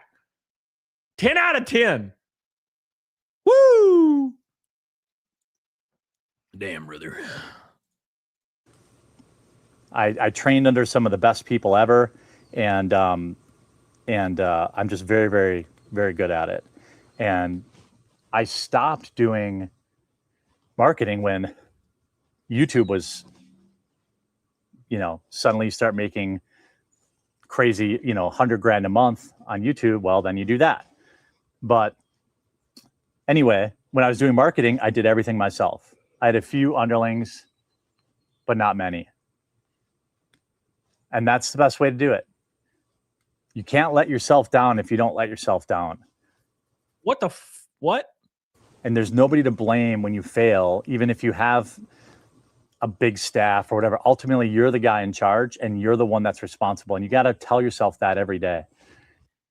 Yeah, then why mention Sydney and Ian Miles Chung like 18 times? If the most important part is you need to blame yourself for failure, then why mention Sydney and Ian Miles Chung like 8 times? Because that negates your accountability. If you are trying to face accountability, you don't give excuses because that negates the accountability. Saying I am sorry, but negates your accountability. Jesus, calling them underlings. Yeah, brother. Nick Rose, the only underlings he has now, MA, is his dingleberries. Because I guarantee you he got a lot of them bitches. Nick Rose says, don't be like me. The best advice Pooja has ever given. Yes, sir. Yes, sir. Thank you, Nick Rose. Graham Robin says, move over, Cam. There's a new most humble dude in town, and no one is more humble than Jeremy Hambly. This summer, no one, because he is the best at being humble. This summer, coming to a theater near you. One man, one business, $1 million. You'll never understand. Super humble and super rich. Jeremy Hambly, this summer. Rated R for retarded. Thank you. Thank you. Oh, fuck, brother. You have to be involved in every aspect of the business. And if you're not, things will slip. Things will fall apart. Things will collapse. Because nobody, and I mean nobody, cares as much as you do. So if you take that to heart, then you'll always be good. I completely disagree. Completely disagree. You need capable fucking people around you to be successful. Okay? I would have never even remotely, and I mean never even remotely survived racing if it wasn't for PDH. When I was in a dangerous position, PDH bailed me out several times. If it wasn't for her, my happy ass would be in a cardboard box right now. You need people you trust that you can lean on. Okay? There's nothing wrong with having people to lean on. Okay? Now, to be fair, Jer Bear is completely alone. And that's an issue. And that goes without saying. There's a lot of people, actually. There's a lot of people when I was racing that fucking saved my ass. Jeff on the Roads, fucking great example. Irakayas, great example. Elite Baths and Showers, Ibron Designs, all my sponsors in racing, they went the extra mile. Tim Pool went the extra mile when shit got spicy. They all went the extra mile. None of them fucked me. There was like a bunch of random small ones that might have fucked me a little bit, but all my main ones stuck with me until the end, all the way to Talladega, right? So different, completely different thing. You need people you can trust. Graham says another $5 for the great movie trailer, boys. Well, I appreciate that, Graham. Thank you so much, brother. I love you and I appreciate you. I'm thinking about you every day and night. Every day and night. Thank you, brother. All right, boys. All right, boys. Let's continue. Hopefully this next thing I'm launching in early 2027 will be just as successful as coffee. Coffee's going to Canada soon and to Walmart this week. This week? He said the end of the next month. Well, that's great. It got bumped up a whole fucking month. There you go. Good job. Did good. All in 20 minutes. Bumped up a whole month. Whole month. How much you want to bet his new business is an energy drink company? Oh, I feel it, Mr. Krabs. Maldy says, if he was truly going to go through a spiritual awakening, he wouldn't be bloviating about it. He'd be in deep retrospect. I sniff foul. Well, that's my point. If you're going on a huge weight loss journey, you don't make it your whole personality until you've been successful at it. Right? Until you're very, very educated and live the life, you don't really talk about it much. You just tell people, yeah, I'm on a diet. Right? Thank you, Maldy. Appreciate you. Lots of good news there. And it's because I learned the hard way. So let my losses be your gains. And one other piece of advice. I had a great mentor. I think I was like 24, making like $250,000 a year running marketing for a different agency. God damn, brother. He's so humble. I've never seen a more humble person. I have never in my life seen a more humble person than Jeremy Hambly.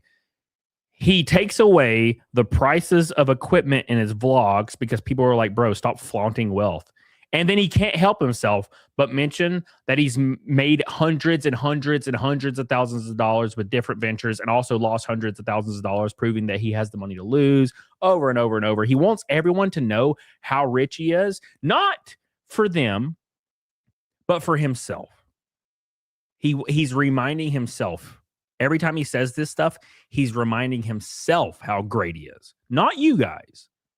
To everyone else, it seems like a jackass. But to him, he's like, yeah, I've made millions. I'm so fucking rich, brother. because he values that he values all those things at the highest level. He doesn't value family. He doesn't value marriage. He said he doesn't like his wife. We haven't even seen like signs of life from his wife. The only person he said he values is Melanie Mack, who is not his wife, by the way. But he holds money above everything else. That's why he's so obese. You know, that's actually a very good point. You ever noticed how entrepreneurs, like actual entrepreneurs, are always relatively in shape? You know, they're always like kind of like weirdly in shape.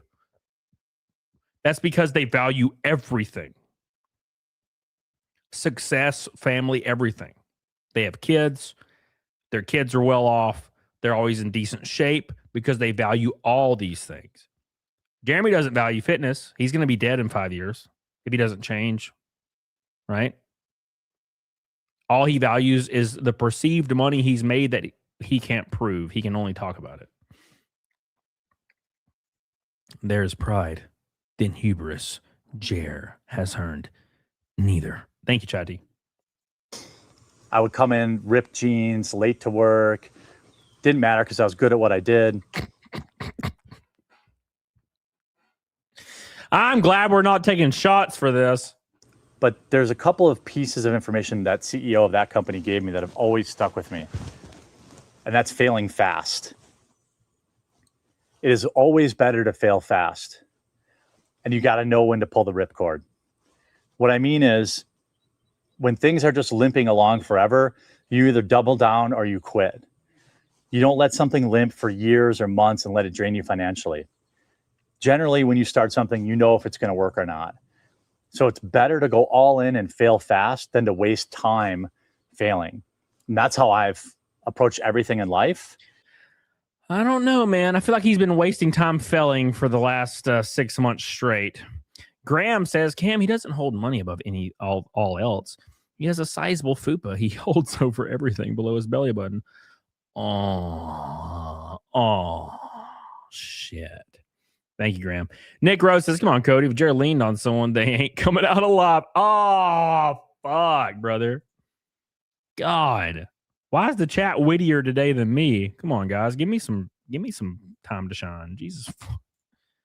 All right. Thank you, Nick. Appreciate you, brother. Thank you, Graham. Appreciate you.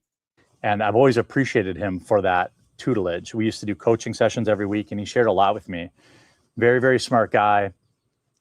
He's probably worth about $400 million right now. Yeah. I remember one time I asked for a raise. I was like all nervous about it. I think I was making like $100,000 a year or something like that.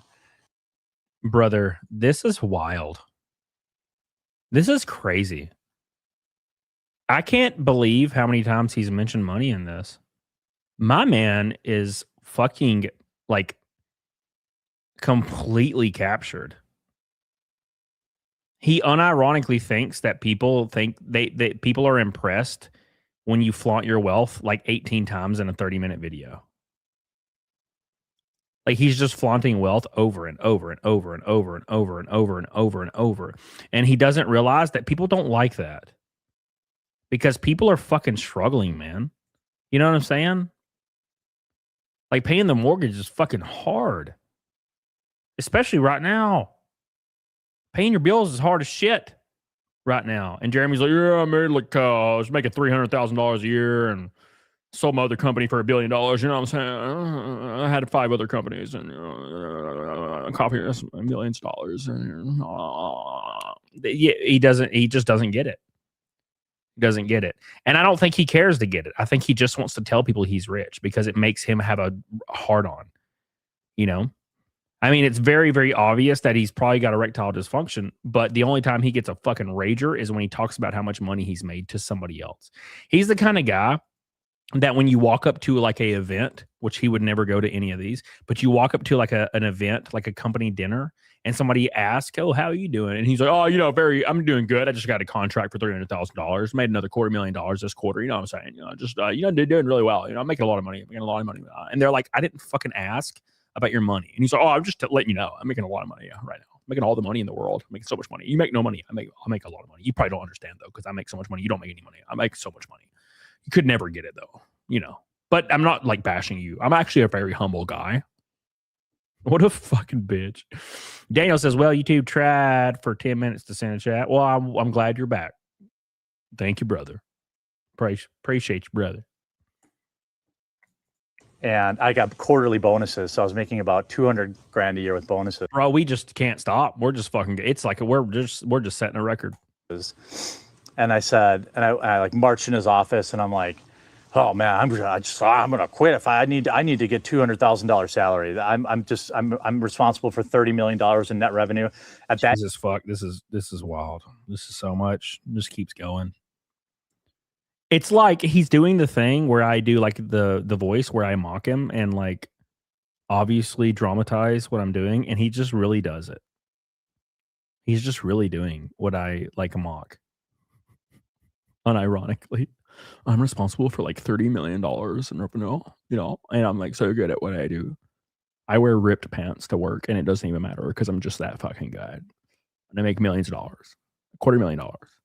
And I march in his office and I say, bruh, I need like $1 million right now because like I'm really good and you're really bad, And he looked at me and he was like, wow, dude, like I'm impressed. You're like really good and I'm like really bad. So here's $1 million, because you're so fucking good. I love your ripped pants. Your ripped pants are so cool. You just don't care because you're just so fucking good at what you do, and I'm so bad. And actually, you're teaching me, Jer. I'm worth $400 trillion, and you're teaching me how to be good. Unlike you, which is great. I'm actually just bad. Thank you for teaching me. God, what a narcissistic, pretentious, giant fat fuck this man is. Like, holy mother of God.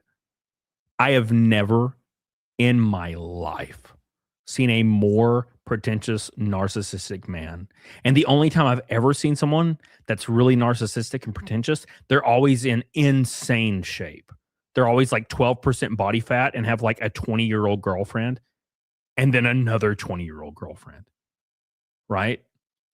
How the fuck did this giant fat man become so narcissistic and not realize it?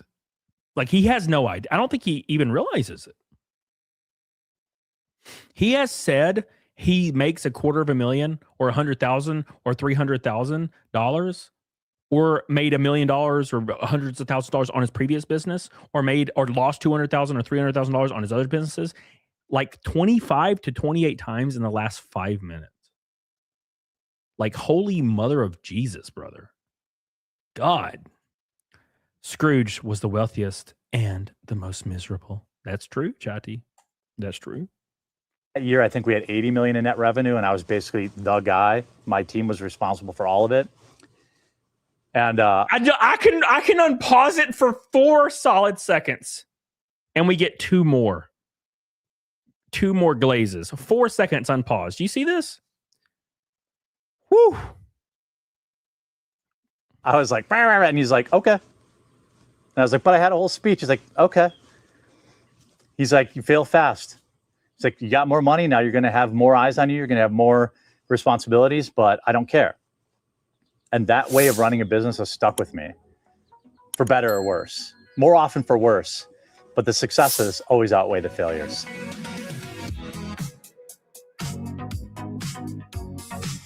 God, what a straight up asshole.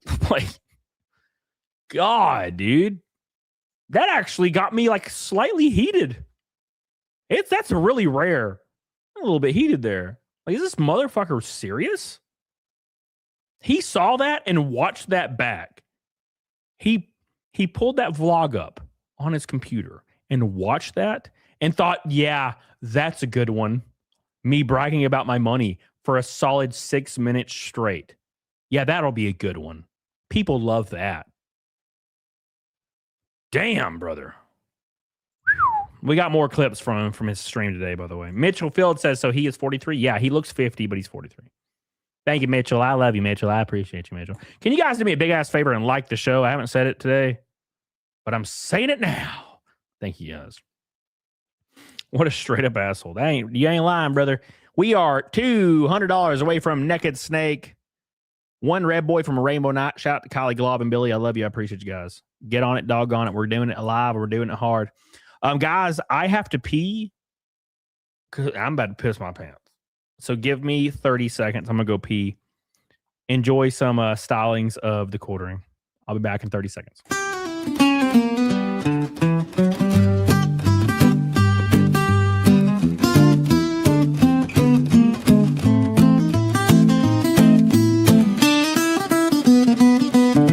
Bulletin from me to you, a bullhorn right out of the blue, a bullet right into your brain, in bullet points that will explain. I'm bulldozing the bullshit now. Those bullies say that I'm a cow. They're gonna find the bulwark raised. Best believe it's my final phase. Blue, the color of the sky today. Blue, the tears I'm gonna cry today. Blue, it's horrible to think about. Blue, it's terrible, it gives me gout. Blue, I'm miserable and I know why. Blue, it's visible that I might cry. Blue, impossible yet true somehow. Blue, guess he's the bull and I'm the cow. Blue, oh Blue.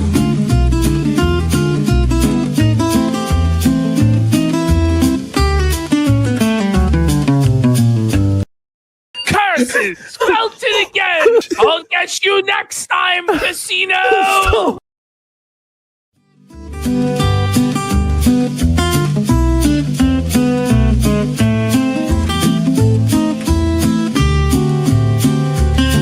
Blue, the color of the sky today. Blue, the tears I'm gonna cry today. Blue, it's horrible to think about. Blue, it's terrible, it gives me gout. Wow. Wow. All right. We're back. Let me scoot up on my chair here. Got to scoot up to the boot show. All right, let's pull up the clips today, boys.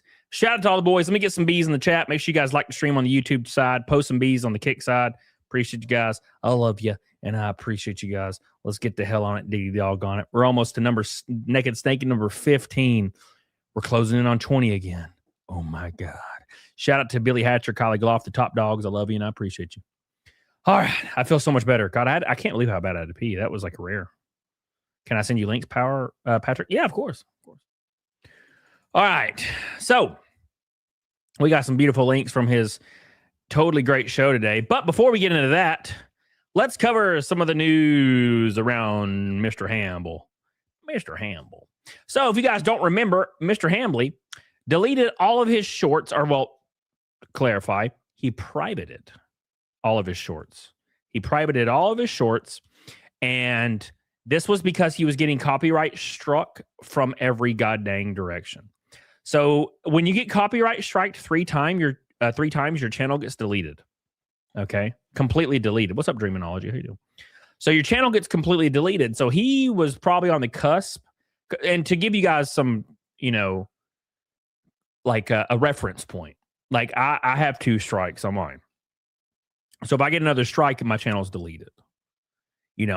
And Jeremy could do that at any moment. Now, he likely won't. And the reason he won't is because if he strikes me down, I will become larger than he can ever imagine.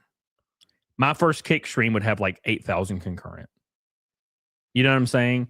And he understands Streisand effect. So he struck me twice and he kept it at that, probably to intimidate me, right? So at any rate, that's how that works. So he's likely dealing with the same thing because he steals content. I don't steal content. This is transformative reaction content, right? So the Quartering has been put in shorts jail after getting struck on 3 shorts for content theft. Jeremy Hambly panicked and privated all his shorts yesterday after being goaded by A-logs into relisting them. The YouTube system has flagged him for suspicious uploads. Uh-oh. What's up, Mystical Death? He can barely break 100 views on shorts now. There are very few cases of real shadow banning on YouTube. However, shorts manipulations is one of the easiest way to trigger it. His channel really is under attack now. His most recent shorts have only 100 views. 100 on a 2 million, I think it's 2 million subs channel. Right? It's crazy. It's crazy. 200 views, 2 million subs. Unbelievable. Unbelievable. And it's because he's in gay baby jail, right? Because he was privating everything, and now it looks like he's doing something suspicious, which he was. Riley says, isn't it 3 strikes and channel deleted? 3 copyright strikes.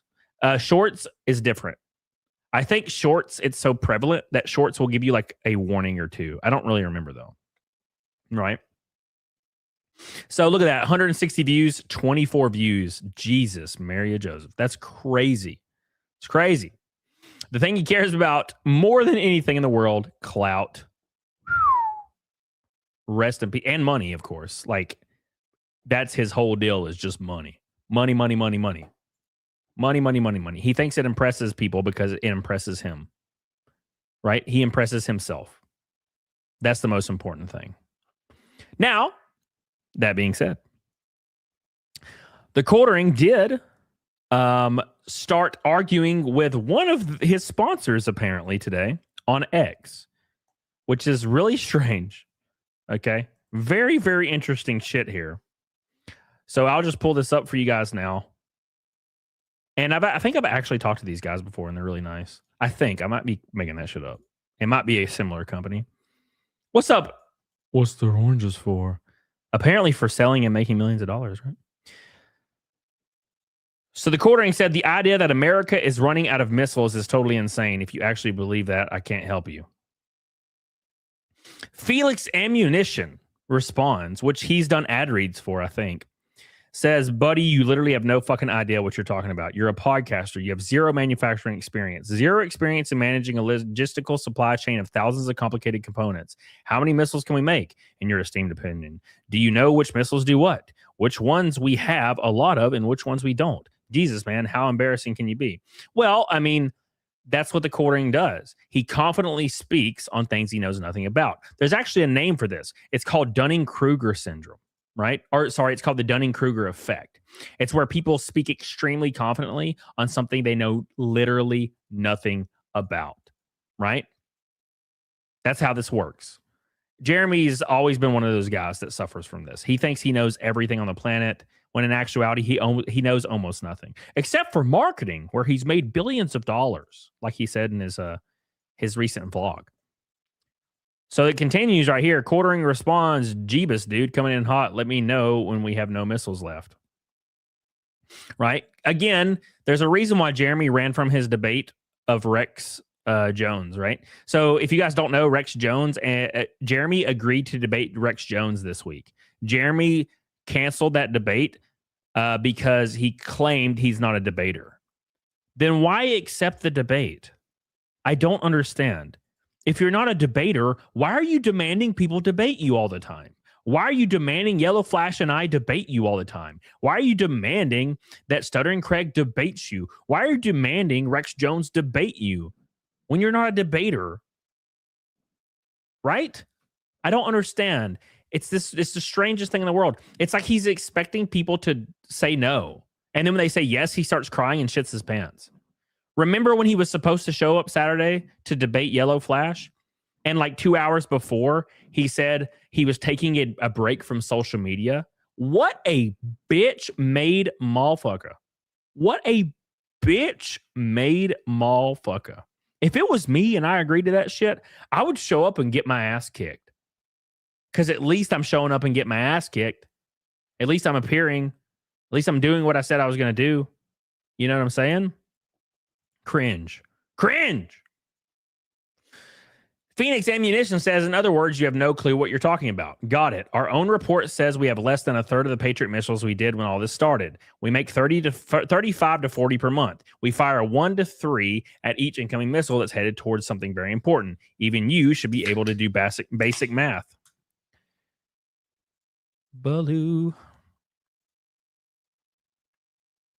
All right, and there's the rest of the thread here from other peeps.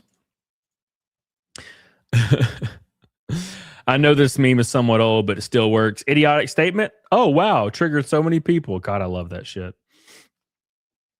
Polite Canadian says, he's right. You're just a dime a dozen internet grifter getting life on easy street handed to you for free, saying whatever keeps the free money coming in, which TheQuartering has actually agreed with that, right? TheQuartering has actually said he kind of says whatever the viewers want him to say. Is that your comeback? Lame as fuck. Anyway, you never answered his questions. How many missiles can we make in your esteemed opinion? Do you know which missiles do what? Which ones we have a lot of and which ones we don't? Raptor says by the time there are no missiles left, it'll be too late. Jeez, dude, you fell off. Do you have a humiliation kink? I unironically think Jeremy does have a humiliation kink. I think he likes it. I mean, and that would run completely in track with what? That would run completely in track with cuckoldry. Because the whole point behind cuckoldry is humiliation fetish. And there's a lot of evidence that may point to Jeremy being a cuckold, meaning that he probably does have a humiliation fetish. So this is all very normal to him. All very normal to him. You know? So that's not surprising at all, in my opinion.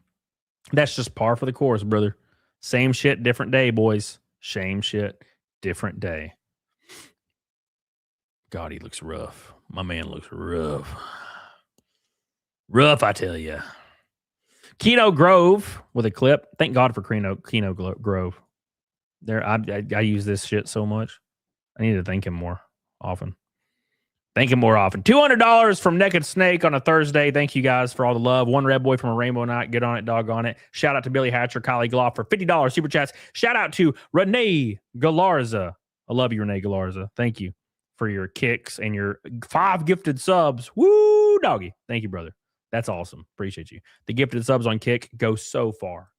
So far, man. It's crazy. I never thought in my wildest dreams that Kick would be like 25% of my income in like 2 months' time. What a great app. YouTube and Kick are rolling the way.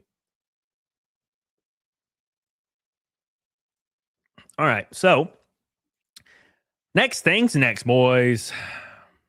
The clip from the show today. Gonna pop off. She knew it was, yeah. Yeah. And like, if anybody around her cared about her, they'd have been like, girl, be careful. You might want to take that down. You're gonna yeah. get. And what if it had turned out that the girl made it all up? It happens all the time. What if? So he was the coach of her sports team, right? And what if he benched her? And she didn't like that, so she made up some story. Now, I dug into this case, and there's a mountain of evidence that they were carrying on a romantic relationship. So, like, you know, he definitely did it, in my opinion. But, like, if you're her, you wait. You got to wait until he's convicted. Yeah. The video still would have gone viral then, and you would still be alive. Now he killed you and himself, and the kid is going to be scarred for life. And that kid doesn't have any parents anymore now. You know, I don't know if I go into pedophile. I know it's a gray area. But she was 16, 15, 16. I don't call that pedophilia. Oh, don't do this to me, Jeremy, today. I can't handle this today, Jeremy. I can't handle. Dude, it is the year of our Lord 2026. Please don't do this to me today.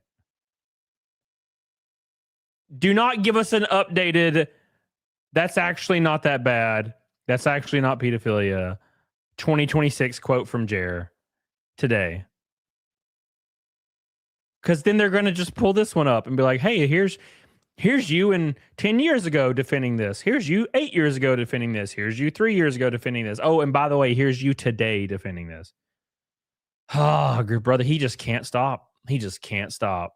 And you know what he's saying here?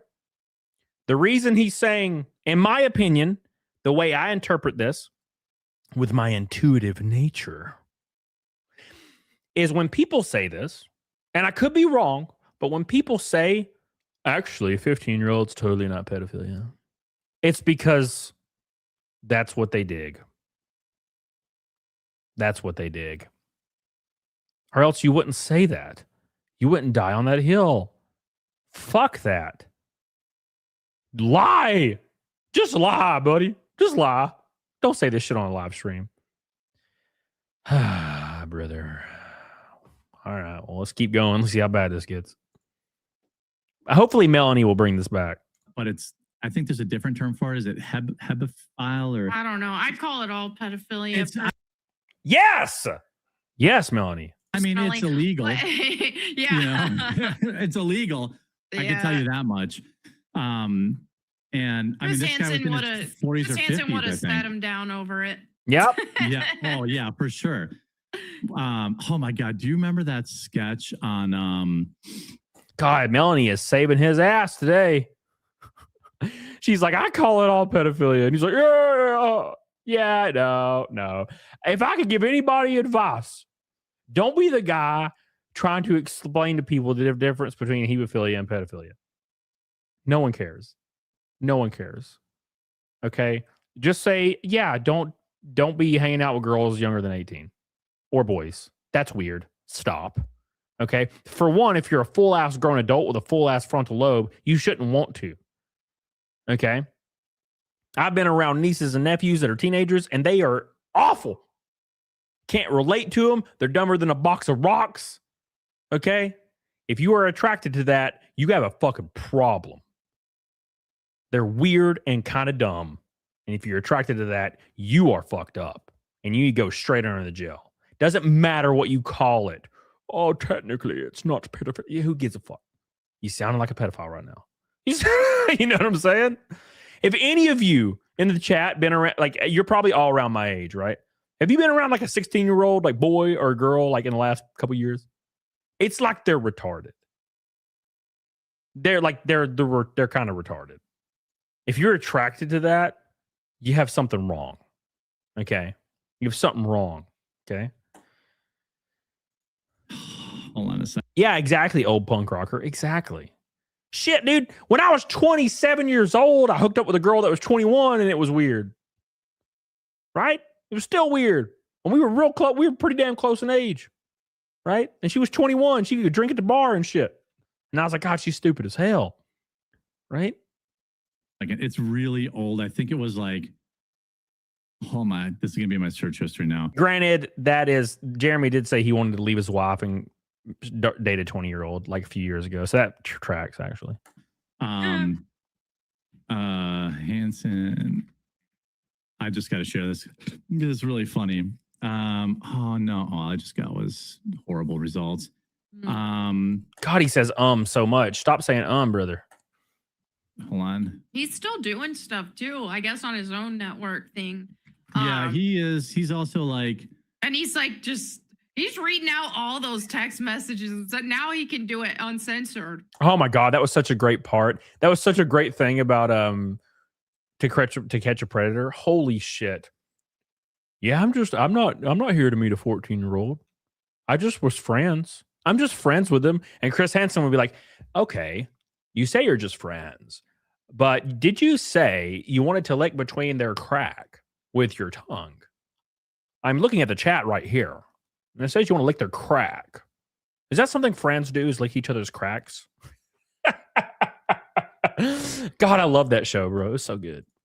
yes, right. Bro, this party's awesome, bro. Yeah, dude. This sketch, one of the all-time, it's from Derek Comedy. This is one of the first videos I ever thought was the most hilarious shit I've ever seen in my life. Yo, dude, I got some scotch. You want to drink some scotch before the party? Yeah, all right. Yeah, let's do it, bro. It's old. It's like 480p. As much as you can, because you want to hide it before anybody else sees it, okay, bro? Is that Donald Glover? All right, bro. I'm going to take your pants off, okay? Wait, what? Bro, this is going to be awesome, bro. No, dude. Don't take my pants off. All right, dude. Lay down on the bed. No, bro. I'm not going to lay down on the bed. Bro, I'm going to lay down on the bed. No, this is going to be awesome, yo. Just there you go, bro. All right, cool. Lay down on the bed. No, dude. What are you... Bro rape. Yeah. Yo, this is going to be sweet, all right? Wish me luck. This is Jeremy after he gets drunk at Amfest. All right, this is a little much. This is a little much. I think we went a little past the point. It's a type of rape Got a little cringe there at the end. that's gone overlooked for decades, and it's risen 44% in the last year. I'm talking, of course, about bro rape. What is a bro? A bro's an 18 to 24-year-old male who wears Birkenstock sandals, watches Family Guy, plays ultimate frisbee, and wears an upside-down visor or a baseball cap with a pre-frayed brim. You know, a bro. For every suburban house party, 4 bros will be raped, and only 1 in 7 bros will tell their boys what happened the next day. As a result, most bro rapes go unreported. So it was my friend Jake's birthday party, and This is a little 2000. This is a little too much 2006 for me. I don't know. A little too. This was funny when I was 16. Stormy Fields, Channel 404, Weather Girl. I tell my little girl, if a grown man is trying to date you, that tells you two things. One, he's a creep, and two, he can't hold his own in his own age range because even grown women find him creepy. Yeah. You know what's weird about that? So when I was in like middle school and high school, every girl was dating like a 30-year-old or a 27-year-old, and they were like 14. And I remember back then thinking that was weird. And obviously no girls dating me because I was obese until I was 17, and I lost like freaking 100 pounds. But yeah, like I always thought that was weird. Very strange. How do you even meet a 14-year-old girl as a 27-year-old? How the fuck do you even meet? That's scary as shit to me. There was one guy in my school. Thank you, Stormy Fields, by the way. There was one guy in my school, and there was a group of gothic kids, like gothic girls, and they were all like 12 and 13. And 3 of them were pregnant by him. 3 of them in 8th grade were pregnant by him. And he was like 25 or something. I don't think he ever went to jail. Keep in mind, this was like early 2000s. So completely different time. Right? But still, also rural Alabama. But that was weird. I think about that sometimes. I'm like, God, that was fucked up. That was fucked up. Violent Murr has subscribed on Kick. Thank you.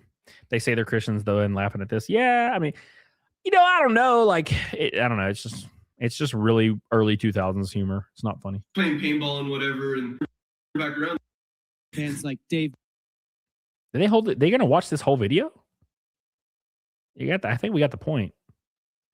Looking to prey on unsuspecting bros with phrases like chill or dude, let's just chill, or hey bro, we're chilling. You want to get some beers and chill? Me and my film crew went to. All right. Okay. Okay, then I don't know where this. How did this come up again? He was talking about like hebify something, and then now he's pulling up like a dudes graping each other. That's weird. Anyways, he does. Now, to be fair, Jeremy does have like a 12-year-old, 13-year-old sense of humor because he never grew up. Again, strife leads to personal growth, and I don't think Jeremy's, suffered any strife other than like when girls won't date him, right? So, all right, let's see. All right, let's move on to the next one, guys. Move on to the next Jared clip here. Shout out to the boys. Thank you, by the way, Stormy, for the $10 super chat. We're 200 away from Naked Snake. One red boy from Rainbow Night on a beautiful Thursday. Like the show, boys. Get the hell on it, doggone it. I appreciate you guys. We're up against the number 15 Naked Snake. Number 15 Naked Snake in a row. Damn. Thank you, guys. All right, here we go. For those of us who are pushing conservative values, that we also need to be pushing that, hey, lusting after other women and instead of like just focusing on your wife, like that's sinful. So yes, you shouldn't be. It should go without saying that subscribing to a girl's OF is not a conservative or Christian thing. Wouldn't it be hilarious? If the Quartering was subscribed to like 30 girls OnlyFans? To do. Yeah, and I've seen some conservatives justifying this with statements that are like, hey, well, sex sells, and as long as it's defeating communism. I'm like, dude, nobody that's jerking off to this chick's OnlyFans is switching from voting Democrat to Republican. Exactly. Not all a they're doing is single one of them. corrupting the conservatives. That's all that this does, is it's corrupting an existing conservative base. And when you add degeneracy, it's just everything is going to crash down. Look at what happened in the US when all of the queer and gay stuff started getting accepted. I wonder what's going to happen when Jeremy accidentally shares porn again on his monitor. Because Jeremy postures like porn is bad and simping is bad and all these things. But we all know. Okay. Has Jeremy's views changed in the last 4 months? I don't think so. But he had the forced cream pies and the porn on his Twitter feed, right? Which means he's definitely addicted to porn, right? But then he postures as if like he doesn't. Brother, come on. Come on. No one's buying that shit. No one's buying it. That things got insane. Well, all of that starts because of pornography and lust. And so it's like, just because this is in a straight package doesn't make it okay. And it doesn't make it any better than the gay stuff. It is still fueled by lust. And, you know, deliberately, here we have this isn't just a case of a girl who's pretty and is trying to, she knows what she's doing. She's doing this on purpose. I mean, it's blatantly obvious. Yeah. So it's not like she just happens to be pretty. Yeah. And she's talking about, you know, based things. She just uses some AI generator and it's like, tell me what everyone's saying on Twitter about Ilhan Omar, and also look at my vagina. Exactly. Like, this is blatantly obvious what's going on here. And so, yeah, it's this will do nothing but corrupt the right for people who are entertaining.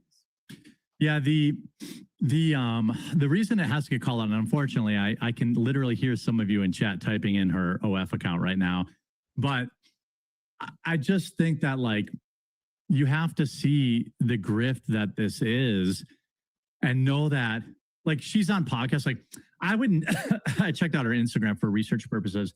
And sorry, that I checked out her Instagram for research purposes. That's good. I'm glad you followed that up with that, huh? It's pretty Shadi Mac and Mayor, associated with OnlyFans Girls Weekly. That is a sticky situation, right? So, you know, Melanie. Now, I will say with Melanie, is I've seen her fucking go after some of these OnlyFans girls before. Yeah, of course Chrissy does that. I don't think Chrissy would hide that at all. It's the posturing as like a Christian whilst doing it, and then but making it you're doing it under the guise of trying to help them. You're not trying to help them. They're not going to turn down their $200,000-$300,000 a year because somebody getting like 25 views concurrently is telling them to stop doing porn. And I don't think they ever do. Right? So thank you, Chai T, by the way. I love you. There's Keno Hydrahead. What's up, brother? How you doing, man? How you doing, man? And she had all these videos that were like, I would never date a liberal guy. I don't want him to raise. I don't want to raise like the Melanie word. And I'm like, she doesn't believe that. No. She's gonna date some lib cuck, and because no conservative would be okay with a girl who's selling their body on the internet. Exactly. Yeah. So I know this motherfucker didn't just call somebody a cuck. This is the next level of what you called out at the RNC, and you got a lot of heat for that. I did. That? Yep. And it's just like these people, they think that you're stupid. The people that they're marketing, to, they think you're stupid. They think that you're just going to fall for that, and that you're just that they can manipulate you into giving them money for their OF accounts and stuff. And it's absurd. Yeah. And I think like, by the way, Dr. Pump, you're not muted. I can see you, but now you should be muted. Anyway, he's probably banning people in his chat right now because they're like, Jeremy, you literally have been caught fucking sharing porn on your screen as recent as 2 months ago. How are you posturing against porn right now? How are you posturing against OnlyFans girls right now? I would wager that Jeremy probably beat his dick today. I would wager Jeremy probably beat his dick today to porn. And he's posturing as if it's bad. That's gay. Okay? Don't do that. If you're going to beat your dick, be proud. Okay? Light your candles and make the stomach pancakes and be proud. Okay? Jesus. The weird thing is, like, remember you talked about Ruby Rose. Yeah. Right? Like, and it's yeah, she went on there. She had that speech, and then right afterwards her OF account said she was active on it. Like, so she went there, she made her speech. I saw her at the bar. She was getting hammered at the bar at the hotel afterwards. Not that there's anything wrong with that. But like, she's not, it's like the conservatives are not anything wrong with getting hammered at the bar. even when you're on a keto diet. They're so desperate to be cool Yeah. that they just like, oh, we got Ruby Rose. Like, who cares? Like, do you think any of her followers are going to suddenly vote conservative now? I feel less that way about Nicki Minaj for whatever reason. I actually feel like Nicki's kind of. She's making changes. She's not. She's not doing the OF. Everything Jeremy says it just sounds like the most fakest person ever talking. Because we all know, everyone knows. We all know he drinks 24/7. We all know he's gooning to chicks all the time. We all know he crawls in the DMs of chicks all the time. Brother, I wouldn't even talk about this shit. Right? Things. She's cleaned up a lot. She's sharing Christian values. I think she reversed her BBL. Oh no. Yeah. That's too far. No, I support it. I think the BBL thing looks ridiculous. In like 25 years, all those things are going to start exploding, just like the early breast implants did. Yeah. You're going to start to see all those. And the crazy thing is, like, it's like conservatives are always like, oh, we got this guy. And then they just turn on us anyway. It's like the second they get any pushback. Remember all those people? I thought, wait, hold on. The Quartering said he wasn't a conservative. Bro, I can't even, it's so hard to follow this shit. Didn't he say he wasn't a conservative anymore? Or didn't he say he's not a conservative nor a liberal? But now he's like, oh, they're pushing back on us. They're pushing back. Okay. All right, dude. Whatever. People that were going to perform at America's 250th, and then they're like, yeah, F Trump. It's like, tell them to get bent. Like, all respect to Kid Rock, but I mean, he is not a conservative hero. He has lived a life of degeneracy. And I'm not saying you can't like his music, but we keep trotting these people out. And then you get this. You get this girl. This is like the pot killing. This is the pot calling the kettle fat as fuck and black as hell. This is the pot calling the kettle 1230 black, brother. Oh, he thinks he's a hero, but he's lived a life of degeneracy. Unlike me, you see. Unlike me. What's up, gotcha, son? How you doing, brother? Dude, I used to have a wrench for him. I'm beyond pissed. This is the fakest motherfucker on the planet. He's so over here talking about how if you've lived a life of degeneracy, you can't be a conservative hero. Is he a conservative hero? Are we going to pretend none of the things he did, like with either the cuckoldry, the crawling in women's DMs, the getting drunk and trying to hang out with women after cons, or the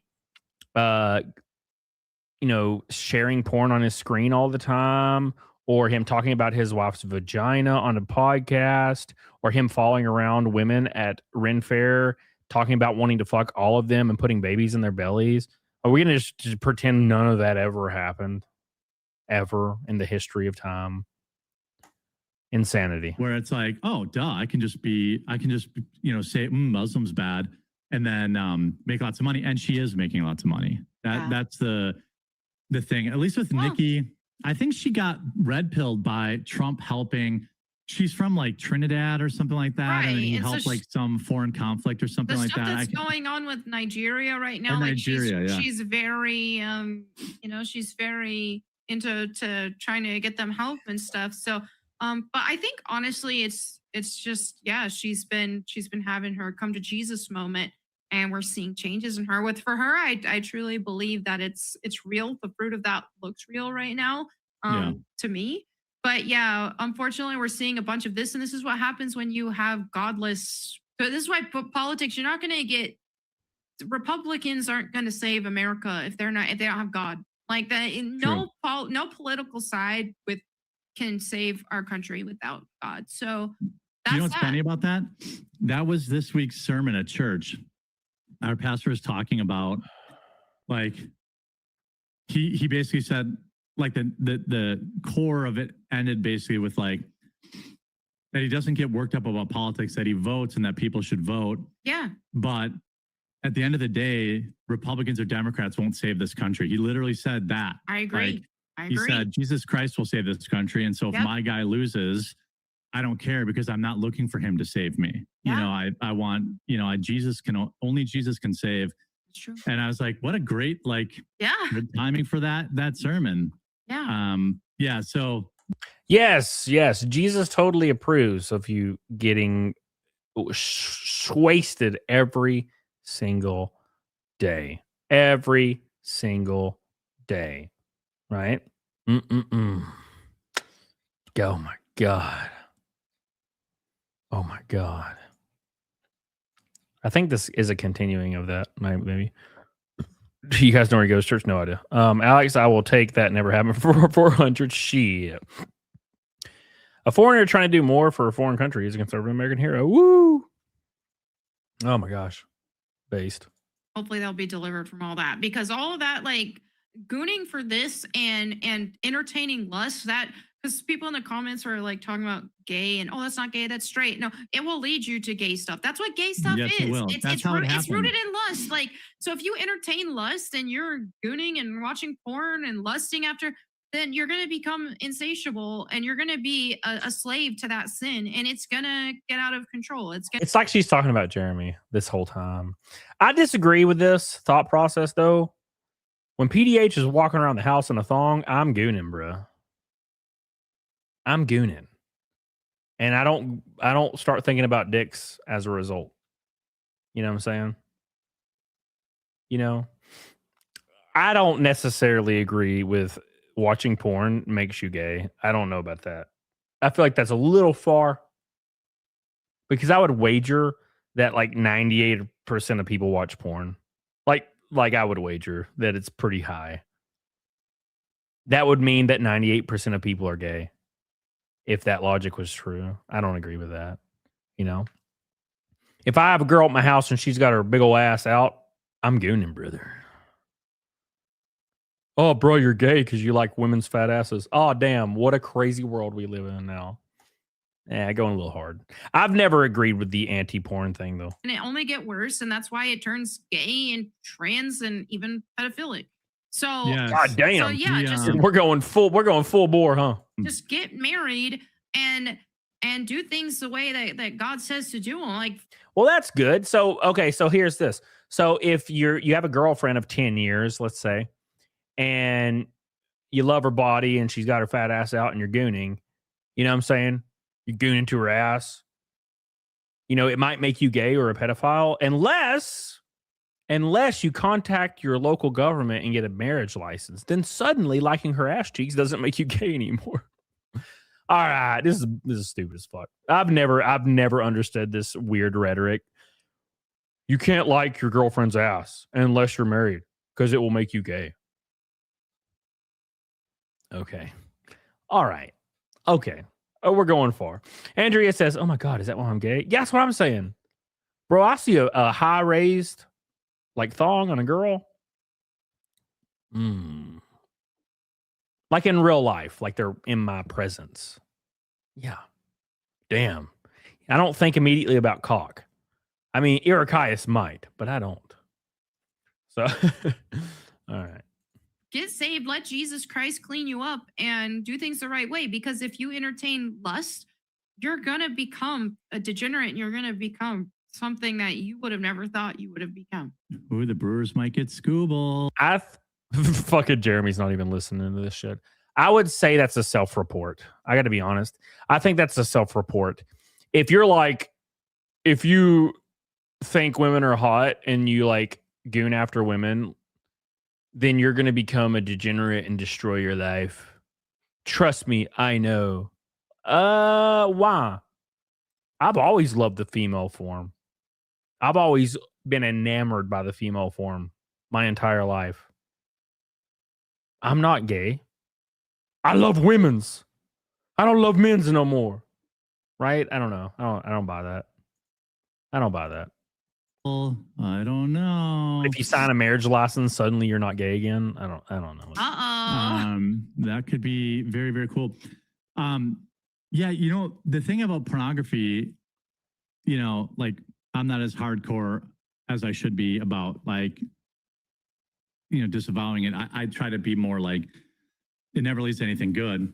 But there are actual studies that support what you're saying about how pornography, you end up watching like some good old fashioned, girl on girl. And then before you know it, you're watching more and more degenerate types of pornography and more degenerate to kind of scratch that itch. That's if you're extremely, extremely addicted. Yeah. That is a known pipeline. So that's like saying we should ban alcohol because I drink 1 White Claw a week. Right? Doesn't make any sense. Oh, come on, Erikias. Come on, Erikias. I'll order orange chicken right now and I'll put it in the fucking air fryer and you get on a flight, okay, to pay for my sins. Ah, come on, ref. I don't like penis. I promise, ref. I promise, ref. If corn doesn't make you gay, explains. No, not see. Oh my God. War Wizard. I'm wearing Cecil's shirt right now. This is Cecil's shirt. It's like a fucking triple XL. It's like my favorite shirt. So I was at Cecil's house and I didn't bring like swimming stuff and I jumped in Cecil's pool. So I needed a shirt and he gave me this shirt to put on and I just wore it on my flight the next day. Cecil shirt, my favorite shirt. That's why it hangs off me like I'm a tiny girl, because Cecil shirt. That's funny. All right. Let's go. That's how you end up down that road. Brian Phillips in chat says, another issue is that not reporting violence that happens in school. Community has zero clue how bad it is. That's very true. And Sergeant says, yeah, this is what happens when whores find out Democrats are all on welfare and Republicans make money. Yeah, that's basically true. Yeah, that's basically true. I do want to give you, speaking of values, I want to give a huge shout out to the Kids Guide. This is right. Segue into the ad about children. Perfect. Billy says Cody is gay for watching corn and wearing Cecil's shirt. Also say ooh. No, I'm not doing it, Billy. Not doing it, Billy. I will say ooh for a red boy to hit Snake. That's the only reason I'll do it. Billy is now the top dog. He has taken over Kylie Goff's spot. Thank you, brother. Appreciate you. All right. I see you, Keno Hydrahead, wearing another man's shirt while saying you're not gay. Look, okay, there's nothing wrong with wearing your homies' shirts. Okay? All right? There's nothing wrong with that. You watch your mouth. All right. Thank you, Billy. All right, let's move on. God, we've been live for 3 hours. What the hell happened? Jesus.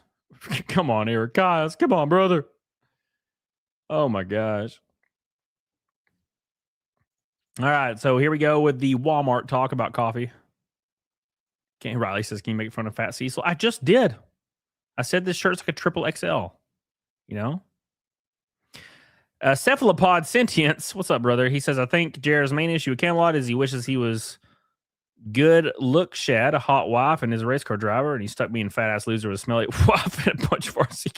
Damn, brother. Going hard. I'm a normal looking dude. I appreciate that though. I appreciate you called me sexy. Thank you. But I'm just a normal ass dude. I got a wide ass nose. Very unsexy nose. And Olivia Wilde made me realize I'm gay, but Hambly reminds me I'm gay daily. Olivia Wilde, Andrea, as 13 in House, made my balls hurt. When I was like 15, 16, watching the House, and Olivia Wilde came in there, I was like, damn, please marry me, lady. She looks like the Crypt Keeper now. It sucks. Chati says, say ara ara with your tits out right now. What does that mean, Chati? What the hell? What the hell does that mean? How dare you? By the way, guys, I will likely be streaming tomorrow. But it'll be like last week. It'll be a video game stream. Last week's video game stream was like really big. I don't know why everybody showed up. I appreciate you. I love you. So we'll probably do the same thing. We'll probably do a legendary run of a campaign evolved so I can suffer. I think. We'll see. That's probably what's going to happen, though. So $200 from Naked Snake. Don't forget, boys. Let's continue. Trent, Jeremy, any idea how much your coffee will cost in Canada? Coffee here is $30 a pound for cheap coffee. I'm going to keep it the same price plus whatever tariffs have to pay. So I imagine it'll be probably around $20, $22 or something like that. And we should have it there. I already made my first shipment to Walmart, so we'll be available through Walmart very soon. And okay, so we went from it'll be in Walmart next month, the end of next month, to a week from now to it should be already in Walmart. Jeremy F. Stocks, what the fuck, pimp? What the fuck, pimp? Come on, brother. That's slander. You're slandering his good name. Thank you, man. Who's going to tell Cecil's GF? Oh, Juju watches. Jarvis. Juju watches. Juju likes when me and Cecil are cuddling. Juju is impressed. You know, me and Cecil have a lot of experience. Juju likes to take notes. Last time I hung out with Cecil, I had just wrecked everybody at Daytona, and we went back to his house and we watched the birdcage and got drunk. That's pretty gay, I gotta admit. And we're gonna ship to Amazon Canada. If you're in Canada and you're waiting for Coffee Brand Coffee, it will be there before the end of the year. That's in case you're wondering, that's my coffee company, and you can go to cbcamazon.com. It'll redirect you right to our Amazon store for right now. And I have our K-Cups 30% off, our dark roast K-Cups, which are our top seller. We got our 10 ad different for flavors. CBC. We have 100% pure Kona. I think the best Kona available on Amazon by far. Blueberry cobbler, double calf, decaf. We have 5-pound bags, K-Cups, ground or whole bean. Buy cbc.com. Support the show. And if you're already a customer, make sure to change yours to subscribe and save, because you'll save 5% on top of that too. And it really helps me manage keeping stock, because I try to send as little stock as possible, so you're only getting the freshest beans. So the woman that came up. All right, then, Jer, that's fine. Let's actually pull up some entertaining content, actually. We're going to pull up Luther Morgan's new video that just came out. And we're going to, because it's an update on all Coffee Brand Coffee, everything. And that's what we'll end with today. And so we'll probably have another 30 minutes on that. Would you ever drink Jared's coffee on stream? I don't like coffee much. Sometimes PDH makes me some coffee and it's pretty good. But the only time I've ever drank coffee other than PDH's coffee is like black. I'll just drink it black and force it down my gullet. So I've never really been a coffee drinker. I don't really drink anything like that anymore. I don't drink Scott, Jesus. I don't drink energy drinks anymore either. I drink pre-workout and that's pretty much it, you know? So Conservative Juggalo Podcast says, is this just a channel about another channel now? Yes. Welcome to the Jeremy Roasting channel. Yeah, when he threatened to sue me and then started calling me out in every single video, I was like, well, might as well stream about it and make money. Make money, sonny. Yeah, brother. Because there's nothing more embarrassing to stream laughing at Jeremy and make like $1,000 watching Jeremy make $5. It's the greatest thing in the world. I just love it. God, it's so beautiful. Oh, well, let's see. You dropped the White Monsters? Yes, sir. Yes, sir.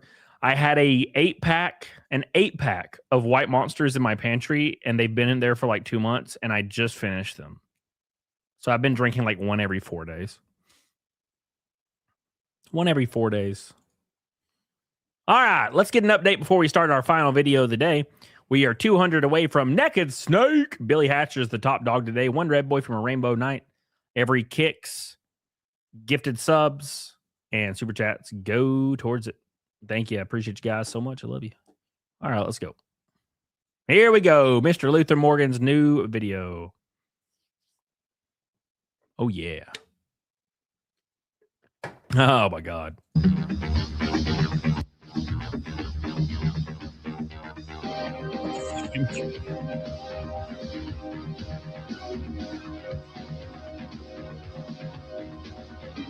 This video just came out, by the way.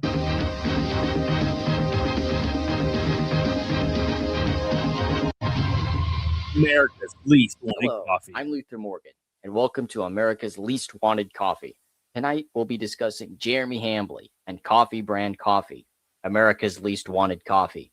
There are a few updates on Coffee Brand Coffee. I'll be reviewing those, as well as going through the timeline of the company, some tidbits that I thought. Conservative Juggalo Podcast says, I just got a hatchet man on the side of my head. and in a gang database. Are you telling me, conservative juggalo, that you got a Hatchet Man tattoo on the side of your head? Tell me you're trolling me. Please tell me you're trolling me. Please.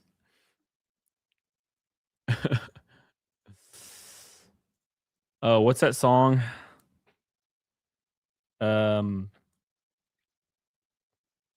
Fuck the world, fuck it all. I'm gonna dance at the world on fire. Say fuck them all. Fuck Mariah Carey. Fuck Dionne Warwick. You both make me sick. Chew on my dick. Yeah, I remember locking that song when I was 11 years old. Were very interesting. Let's get into the show. There are some new developments with Hambly and Coffee Brand Coffee. We are on the Walmart arc. Hambly's curious desire to get into retail as some kind of proof of success and to own the A-logs has yet to materialize. But has Jeremy actually applied to get into Walmart? Or is this one of his tall tales? You have to remember that this guy lies about everything. Years ago, he was talking about getting into Walmart. There's nothing stopping Coffee Brand Coffee from being in the grocery stores, maybe as soon as the end of this year. This was years ago, by the way. Hopefully by next year. And in convenience stores and things like that. We really are. Like everything having to do with Hambly, you have to fact check him. Well, there might actually be some truth to his applying for Walmart claims. Don Flurgandy, 404 News, reported about some web history results that Hambly had in his search bar. I know, right? This guy never learns. He's always exposing himself with the search bar. But it does look like he's pursuing Walmart. Oh boy. One of the other indicators Hambly is working towards Walmart was that he updated his packaging. This was reported by Kino Grove on X. Yeah, so this address is Salt Lake City, Utah, 84111, which matches Mill Creek Coffee Company, which was his initial company that was handling his roasting, if not the same company that handles it now, right? So just to put it out there. Matter Cuba, what's up, buddy? Where the hell you been? He says, how popular was ICP in the trailer park? Bro, it was so popular. Everybody, when I was like 11, 12, was listening to ICP. Everybody. And then the magnets, I remember the magnets thing happened and they became a joke overnight. Overnight. Magnets, how do they work? And I was like, oh, there it goes. That was it. Granted, I mean, I was never really, I just like that one song. The Fuck the World. That was it. That was the only song I ever listened to. But I was a thrash metal guy. I was listening to Megadeth and I was listening to Annihilator, Queensryche. That's all I ever listened to when I was a teenager. So I didn't really get too far into it. This address is the Mill Creek Roasters city, state, and zip code. This essentially confirms in my mind that Mill Creek is still the primary supplier.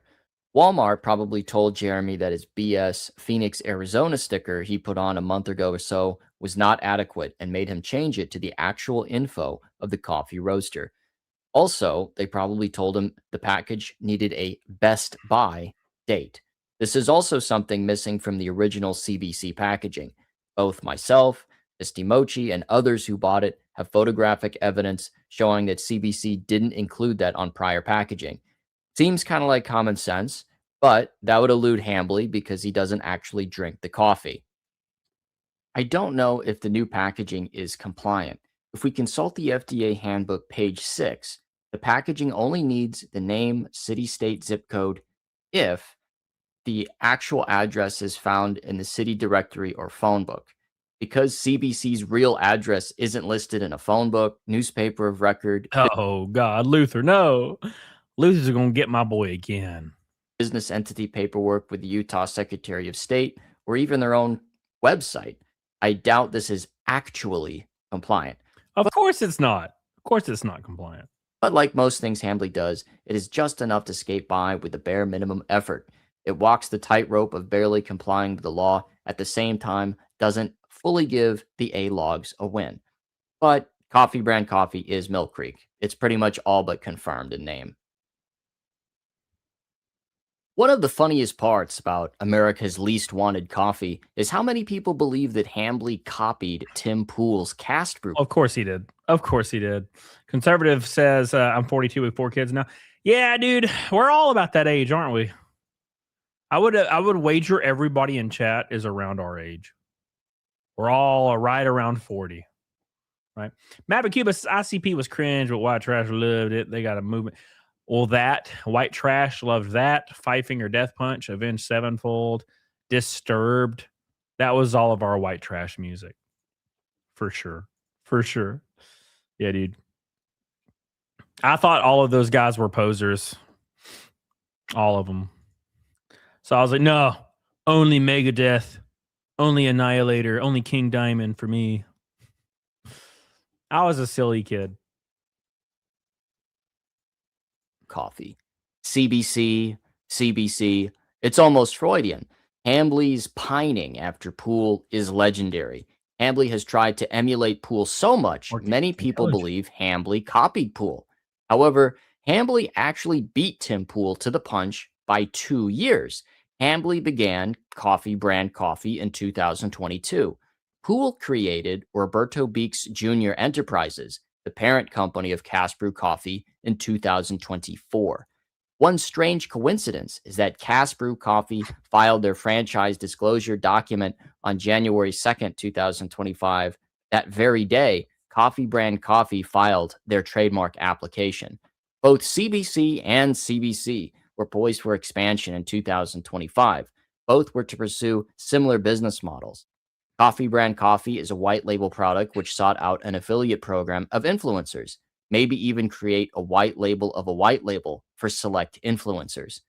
Cast Brew Coffee would do the same, with Cast Brew having the influencers directly on the bags themselves. Alex Stein, Redheaded Libertarian, Seamus of Freedom Tunes. Why didn't I get one? I should have been on a bag. What would be my flavor? Because, you know, Tim was my sponsor in racing, right? What would be my flavor? Black burnt rubber. That's really gay. That's the good one. Maverick says, stay with the fuck away from my Disturbed and Avenged Sevenfold. But they're gay, though. but they're gay. You know what I listened to that was really gay, though? Kill Switch Engaged, Howard era. God, I love that shit. Love it. Love it. Bourbon and cinnamon, please. Yes. Tar and bourbon. Hell yeah. You fucker. How could you? Oh, now you're all fucking with me. All right. You know what? Never mind. Never mind.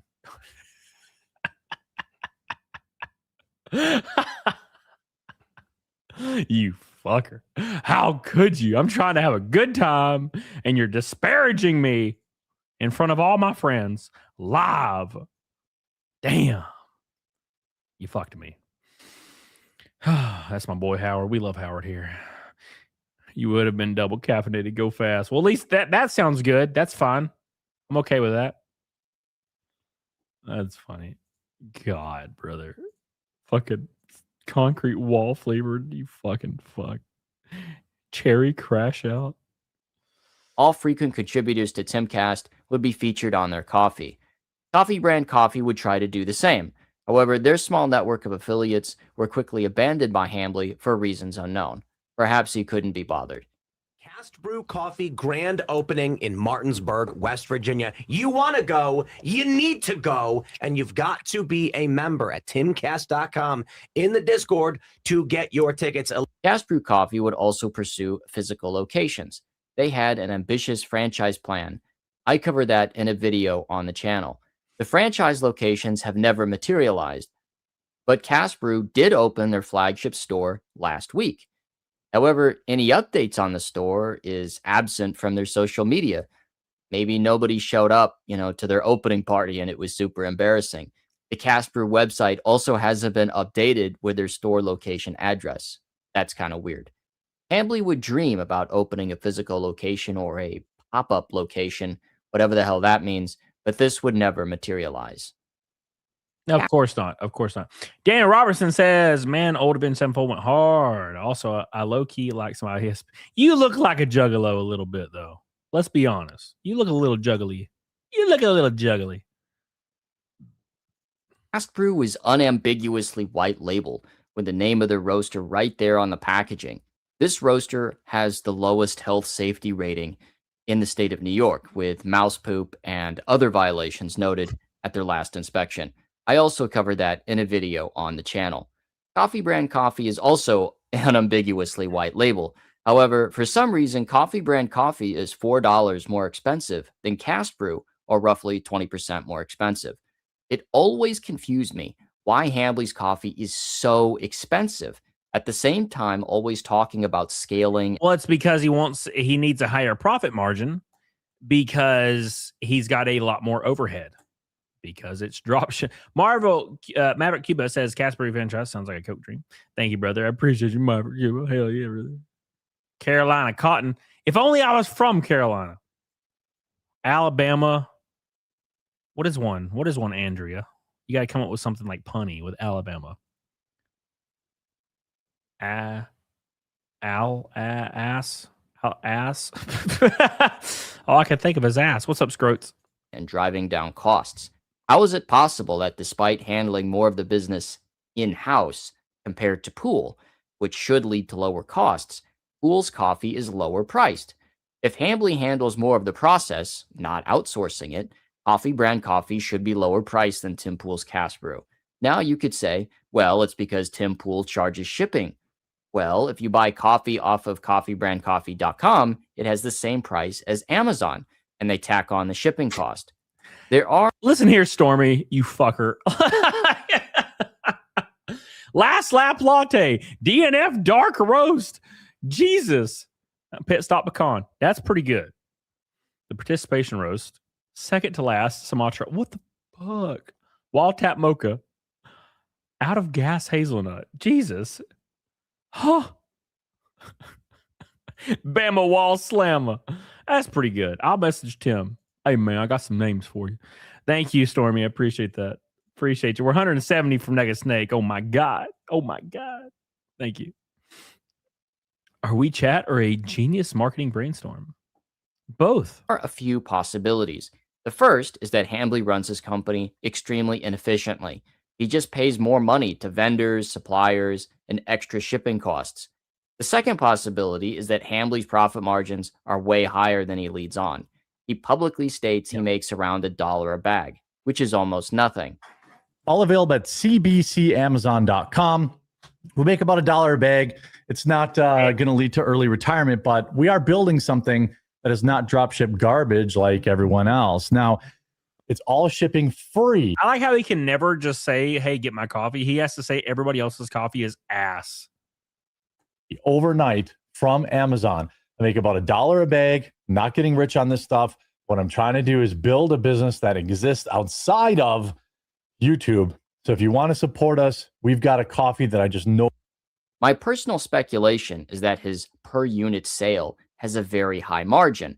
However, there are very high business expenses and losses, extra shipping costs, flavors that don't sell, expired stock which gets thrown away, and Amazon fulfillment costs. The operations profit margins shrink to nothing. Just think of all the failed flavors. One batch of tangerine, cherry cordial, or tiger's blood, all of which were admitted failures according to Hambly, would be tens of thousands of dollars in losses each. You got to sell a lot of $1 blueberry cobbler to make up the difference. There is also the possibility Coffee Brand Coffee loses money on every bag. Here we go. One of the great unsolved coffee mysteries is why Jeremy Hambly started a coffee company, but also why does he keep it going? I've spent a lot of time thinking. I've spent more time thinking about it than maybe Hambly has thought about it. And his decision to continue running his coffee company doesn't really make sense, even if you would examine his history from his perspective. He's a low effort bum. So at least from his perspective, why would he continue doing CBC? He's had no problem abandoning projects in the past. He abandoned Game Finder. He abandoned Exclusively Games once it ran out of money. He abandoned the Publica once it ran out of money. Coffee Brand Coffee is his own money. So quitting CBC should be an even easier decision than his failed crowd-funded projects. He also abandoned many of his YouTube channels once he got bored or their content was less monetizable compared to other content, and his time was spent best doing other things. He abandoned them. That was the rational decision. If he made rational decisions in the past, at least from his perspective, why does he make these irrational decisions now? I have a personal theory I'd like to share with you. It's just my opinion. It didn't click for me until Hambly started talking about his degenerate gambling, wasting money on slot machines, and lack of true accounting of his losses. What drives the gambler? At first, it's the dopamine hit of the game. Once he begins to lose money, they begin chasing their losses. Once they become committed to getting back to even, they fall further and further behind. Hambly publicly stated he is $380,000 in debt over coffee brand coffee, and those are just the losses we know about. Just like his gambling, the losses are probably much higher. I don't think CBC has ever turned a profit over the lifetime of the company. Now, it's possible at the very beginning of CBC, when Hambly was at the peak of his popularity in 2022, CBC may have been profitable for a short time. However, as Hambly's viewership has declined since then, I think CBC sales have similarly declined because the only place that advertises CBC is Hambly's channel on Rumble. And I mean, what would you guys think in the chat? Like, if you could estimate the actual organic viewership of his Rumble, like what do you think it would be? Right? So it says like he'll have 6,000 concurrent on Rumble. Obviously, that's not true. Now, by Rumble's own admission, anybody on the front page counts for a view for whoever is featured, right? So if you're just sitting on the website, it counts for the featured viewer. So what I would estimate is exactly, Jedi Knight, 200 to 400 people maximum, right? Because if it was any more than that, like, look, when it comes to revenue streams for streamers, if you have 200 to 500 people, the streamers are usually making a couple $100 per night in like super chats and stuff. Hambly makes like $5 or $20 maximum. So it could even be lower than that, right? We had 700 people yesterday and made $1,100 on my tiny ass channel. And I just do whatever, you know? I don't really have no rhyme or reason to what I do. I just exist. You know what I'm saying? So it's hard to say. I can't imagine somebody would be clicking a fucking link and actually buying that. With this massive debt looming and declining sales, Hambly started chasing his losses, just like a gambler. I think he was in trouble and needed an injection of cash as early as 2024. In February of 2025, he took out a $300,000 home equity line of credit. Jesus. And he announced in March of 2025 he was in $300,000 in debt over the coffee business. Jesus. We really are at an inflection point where a lot of companies would take on investors. You know, I've got $300,000 almost floating right now in debt. God diggity. Why would you do that? The most dangerous thing you could ever do is take out a HELOC loan. $300,000? Whew. That sucks. Like, why? I mean, we just watched that vlog where he talked about making hundreds of thousands of dollars per year and having a successful business, making quarter of $1,000,000 here and there, here and there, here and there. You know what I'm saying? Why would you take out a $300,000 HELOC loan at probably a crazy interest rate, and you have to pay back the HELOC loan plus your original mortgage? God. The only reason you should ever take out a HELOC loan is if you have stage 4 pancreatic cancer and you have to fight it. It's the only time you would ever do that. Can he even sell his house that deep in debt? No, he's upside down in his house. He is completely upside down in his house because that's the positive equity. So he probably took out his max positive equity of his house and then still has to pay it back plus his original mortgage. That's fucking terrifying. Pre-Dawn Corpse with 52 kicks. Hey, thank you, brother. How you doing, dude? He's back. I'm just being dead serious because of the huge stock up for Mother's Day.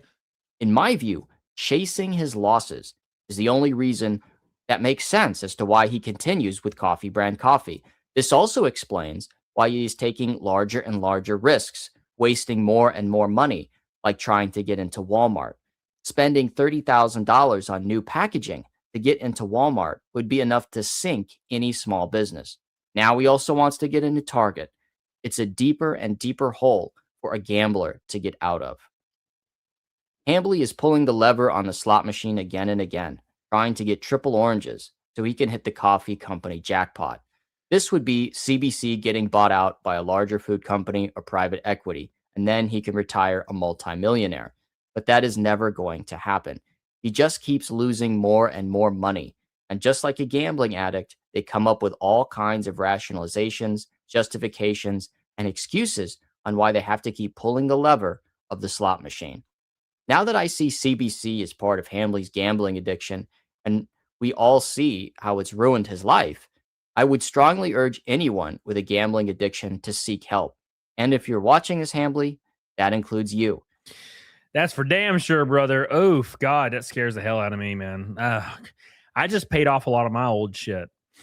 You know, so I like had a tiny amount of debt in 2024 trying to get through racing and stuff. And I paid it all off like 3 weeks ago or a month ago now. And I am so relieved, so thankful, so relieved to be back to normal.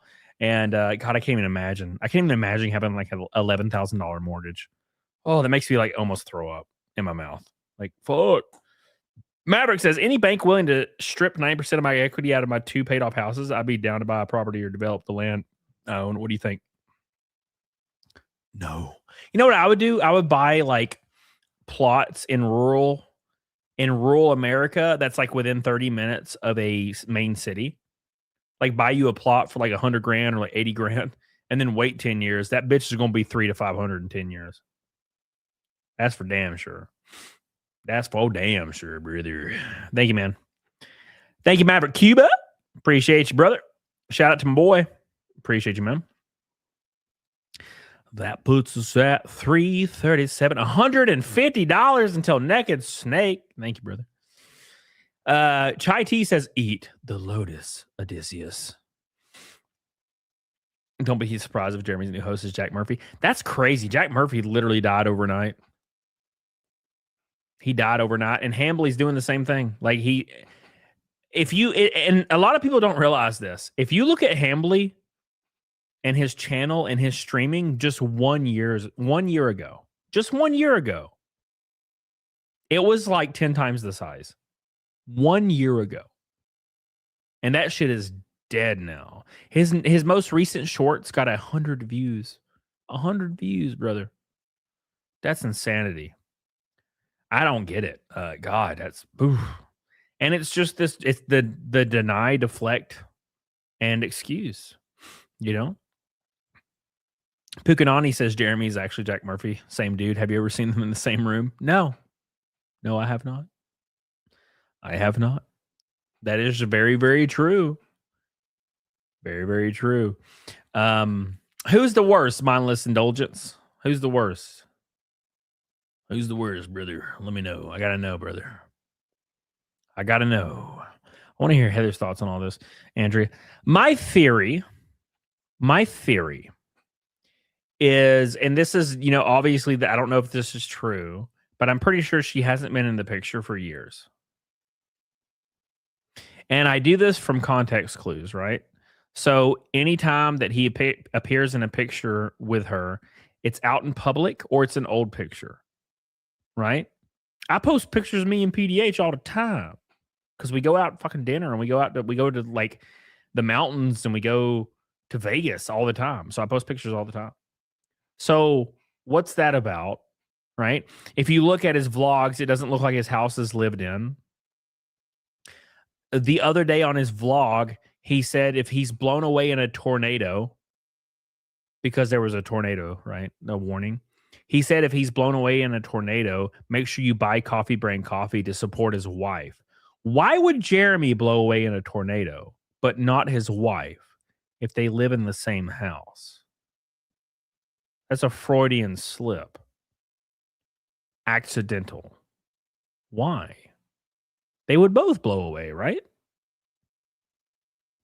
I don't think she's been around for years, in my opinion. That's just my opinion. I don't know for sure. So take that as you will. Maverick Cuba says, you think buying a house with home equity, then using the rental income from those houses I borrowed from to pay off a loan is a bad idea? Buying a house with home equity and then using the rental income. Well, it depends on the rental income, right? Depends on the rental income. So, like, let's say you buy a house and your mortgage is like, let's say $1,600, and then you rent it out for $2,500. That's a positive, but then if anything breaks down, then you have to repair it, right? It depends. I've never been a real estate guy. You know, I'm not an intellectual. I'm a redneck Alabama man.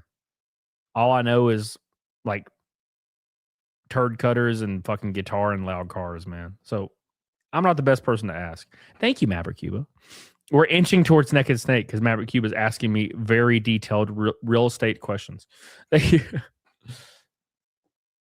Roxas says, Jared killed his own channel. The reason his channel is dying is because of his own dumbass decisions. Agreed. 100%. Agreed. And you still have to deal with the burns at the gas station's the worst part. Wait, the fuck? Whoa, hold on. Looking to squatter rights laws. Luckily, well, now it depends on where you live. Yeah. So I live in Alabama. We don't have that shit here. If somebody breaks into my house and tries to live in my basement, I'm well within my right to 12 gauge them.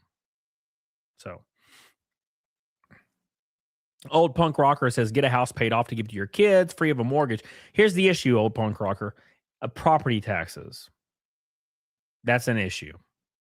So property taxes, if your kids can't afford your property tax, suddenly they get kicked out and evicted and they auction off your house. Unconstitutional, in my opinion. But that's just how it is now.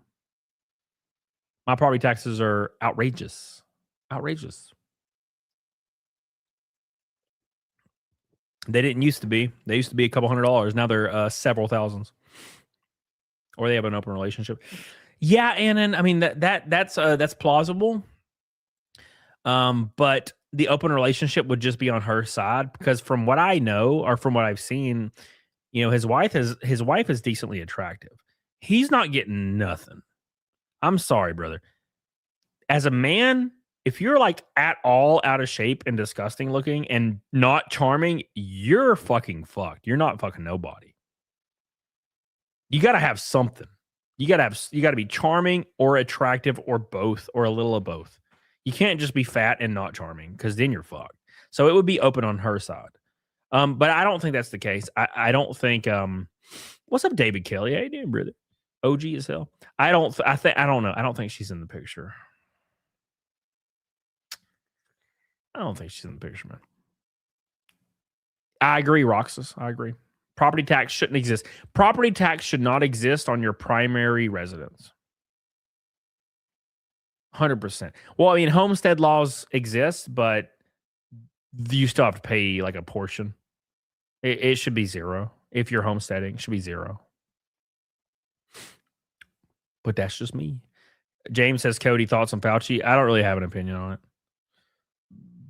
He probably should be in prison. He won't go to prison, so it doesn't really matter. He's part of the elite. The elite do not see accountability. And also, it falls under the same. It falls under the philosophy of killing, right? So you know the popular phrase: "You kill one person, you're a murderer. You kill a lot, you're a conqueror, and if you kill them all, you're a god." You know. So he's responsible for a lot of deaths, like a lot. So you probably won't see any accountability, in my opinion. That's just how that is. You know, it's like how a CEO can embezzle $100 million and all they have to do is pay a fine. But like if Daniel Robertson misplaces $7 on his taxes, he goes to prison. It's a different set of rules. Daniel Robertson, I don't know, man. Look at Ron Jeremy. What the hell are you talking about? What the hell are you talking about?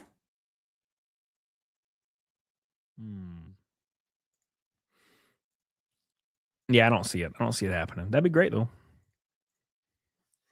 There are still people out there. The Fauci thing has become a left and right thing again, and there's still people defending Fauci, even after seeing his journal. Even after all this, they're still going to defend him because they think they have to, because it's their side against the other side. And I don't subscribe to that nonsense. So that's just me. Rand Paul might get him in jail for obstructing Congress. Yeah, I doubt that. I doubt it. He'll just fake his death or something. He'll fake his death, man. We're 25 likes from 300, by the way. Just did some research. Heather bought their house and Jeremy isn't on the deed. Interesting. Interesting, Andrea. It's almost as if there's two houses. Good luck with that search. I wouldn't know. No one's told me anything behind the scenes.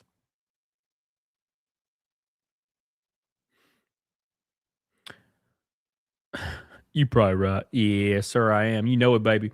We are one red boy from a rainbow night, and that'll get us almost the Naked Snake on a Thursday. We're up against the 15th in a row Naked Snake in super chats and kicks. 150 away. Flat. And then I'm going to eat some spicy bulldog ramen, boys. I'm down like 4 pounds on my versus Jeremy diet. So. Cyrus Sigma says you better make your new intro shit-ass YouTuber. Shit-ass tuber 2, shit-ass tuber 2. You might be behind. But I'm all about it, brother. I'm all about it, brother. Yep. Should send Jeremy a dub. Jeremy would never listen to me. The advice I could give Jeremy for dieting and exercise he would lose 200 pounds in like 18 months, but he would never listen to me because I'm bad and evil. He'll only listen to other people. That's probably why his main course of action is making sure he drinks water. What the fuck are we even talking about? Yeah, just fill your jug up and go to the gym. You don't have to fucking count that. That's weird. Just drink water. Just make sure you're drinking water.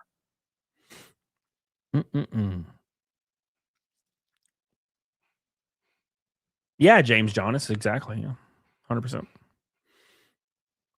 100%. That's how it works. Yeah, I don't know. I don't like property tax, but luckily I live in a place where you can petition them and get them refunded, which is really weird. So I did that recently. So that helped out a lot.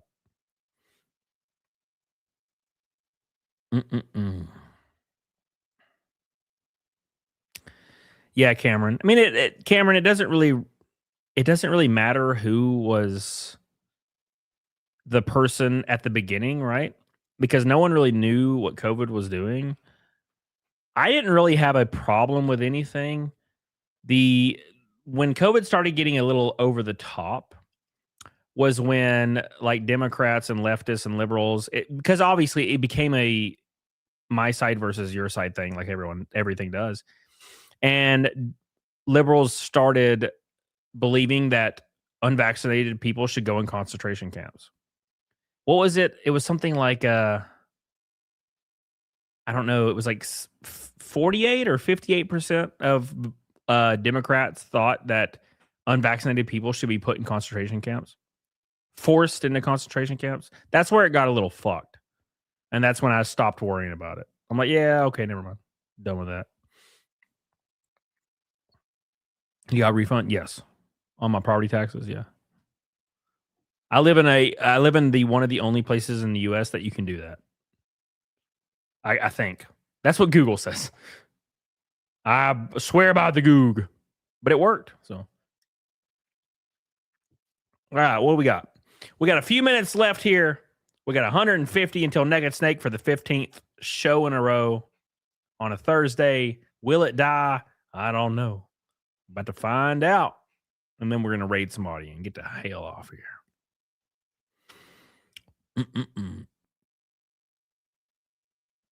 Hell yeah. Texas allows it too. Well, that would be nice. One louse. He lives in the shed. He lives in the basement. In the basement. Gross. No, thank you, man. Nope. All right, boys. Woo. My burps. I'm going to make me some ramen. Let's pick somebody to raid.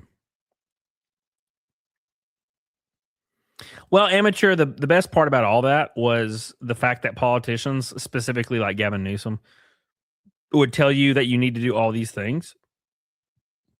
Right? And then he would go to like celebrity parties unmasked. So it was like it was all bullshit. It was just always all bullshit from the beginning. All bullshit all the time. That's how it was, you know. James Johnson says, what's the point of property tax if you can petition it? You can only petition like 55% of it. You know. So, unfortunately.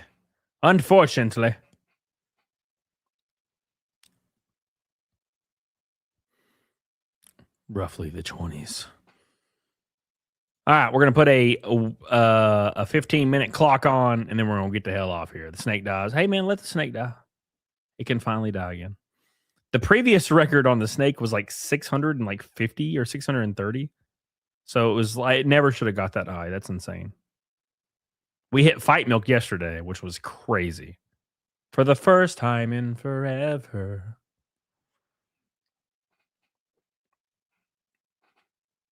The snake. I was talking about fight milk. Me too, brother. I still don't have the vaccine. Me neither. Me neither, man.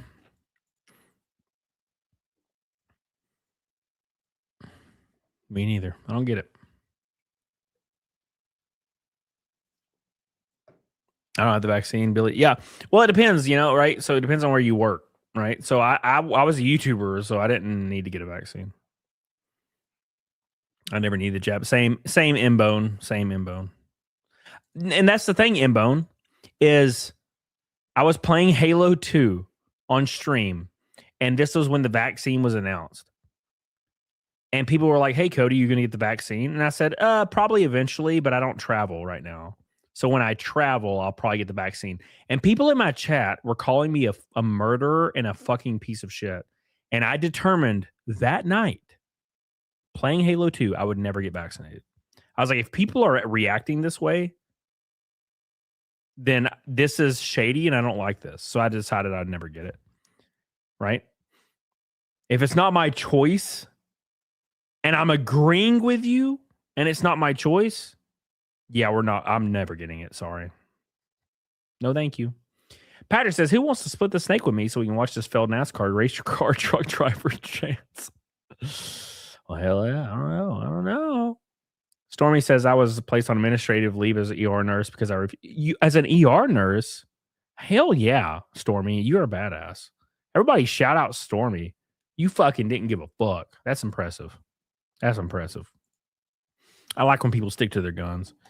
Maverick Cuba with an orange boy. Hey! Doobie doobie doo. Doobie doobie doo. Doobie doobie doo. Doobie doobie doo. Oh my God. Maverick Cuba says, how about use the equity in my rentals to build 2 more rentals, use all the rental income to pay off my loan and pay for a mortgage on primary residence? I mean, that sounds better. I mean, whatever is positive, right? So if you're coming out in the positive, that's better, right? It's just you have to prepare for things like failures, some kind of failure, right? You know, oh, look, the AC, the outside unit went down. That's $7,000, right? So you have to prepare for shit like that. M-Bone. Thank you, Maverick Cuba. I love you, buddy. Appreciate you. 130 to Nega Snake. Look at that. He's going hard. Thank you. Appreciate you. Shout out to Maverick Cuba. We love you, buddy. Orange boy down the hatch. Daniel Robertson. I think COVID was made up and it only ruined our economy and continues to keep going down until we have another 2008 crash. Yeah, you know what I think? I know this is a little conspiracy-y, but I kind of think that it was a test to see if people in droves will do whatever the TV says. And I think it was largely successful, right? I think what confused probably politicians the most and the media was Black Americans. So Black Americans in large did not get vaccinated, likely because they don't trust the government for good reason. But I think they thought they would be the highest group vaccinated because they use them as puppets, right? So I think that was confusing for a lot of people, but I think it was kind of a test to see how extreme people would be. And people did jump at the chance to report their neighbors, like Nazi Germany, right? There was people that could not wait to call hotlines to report their neighbors for not masking. You know what I'm saying? Like they could not wait. So if anything like that ever happened to that degree, which I don't think it will, yeah, it'll be divisive and people will want other people to die as a result. Because there was large media pundits saying that basically unvaccinated people deserve to die, like choking on their vomit, like on CNN. It's a fucked up time. We lived through a really strange time that a lot of people memory hold, and a lot of people say we need amnesty for. We need to forgive the leftists for this. No, I remember, man. I remember. It's times like COVID that reminds me, you know, it reminds me of the acceptance. Like concentration camps is totally possible in Western society, and COVID proved that. All we need is a little push, and whatever group is determined to be the bad people will totally be put in concentration camps. That was a successful test, I think, of COVID. And it depends on what group that is, right? We'll have to see, but it's coming. So.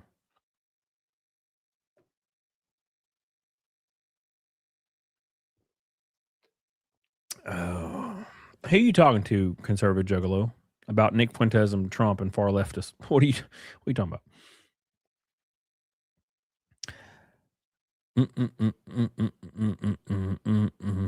The largest psychological operation perpetuated on citizen history. Yeah, I agree. Stormy says, I agree with you on it being a social test. Just a few weeks ago, that virus from the cruise ship tried to follow the same steps as COVID and people shut that shit down. Yeah, I think it's going to be hard to ever do that again. For sure. Yeah, Fart King, you're right. The highest earners and most prosperous people. Danny says, I work in gyms and it was wild the way full-grown adults played tattletale about anyone not wearing a mask. Yeah, they love it. People love it. You know? I agree, M-Bone. What's up? We are 130 from Naked Snake with a few minutes left. We're so close. I appreciate you guys. Get on it, doggone it. Nobody can beat the military of the U.S., so that leaves chemical warfare on the table. Ooh. Ooh. President Vance and Trump stay in the White House after 2028 guaranteed. Y'all vote for Newsom. What are you, conservative juggalo? What are you talking about? Are you having like a autism like thing happening right now? I don't even know who you're talking to. You might be talking to people in the chat. I'm sorry, dude. I'm not paying attention.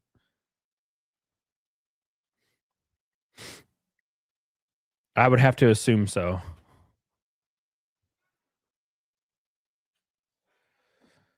You're talking to Jedi. You're talking to Jedi. Okay, maybe. Oh, he's mad at you. Okay, cool. It makes so much sense. I'm sorry, conservative juggalo. I'm sorry. Because you were like, you're going to vote for Newsom. I'm like, what are you talking about? I don't like having Newsom at all. I detest that guy. He's like one of my least favorites.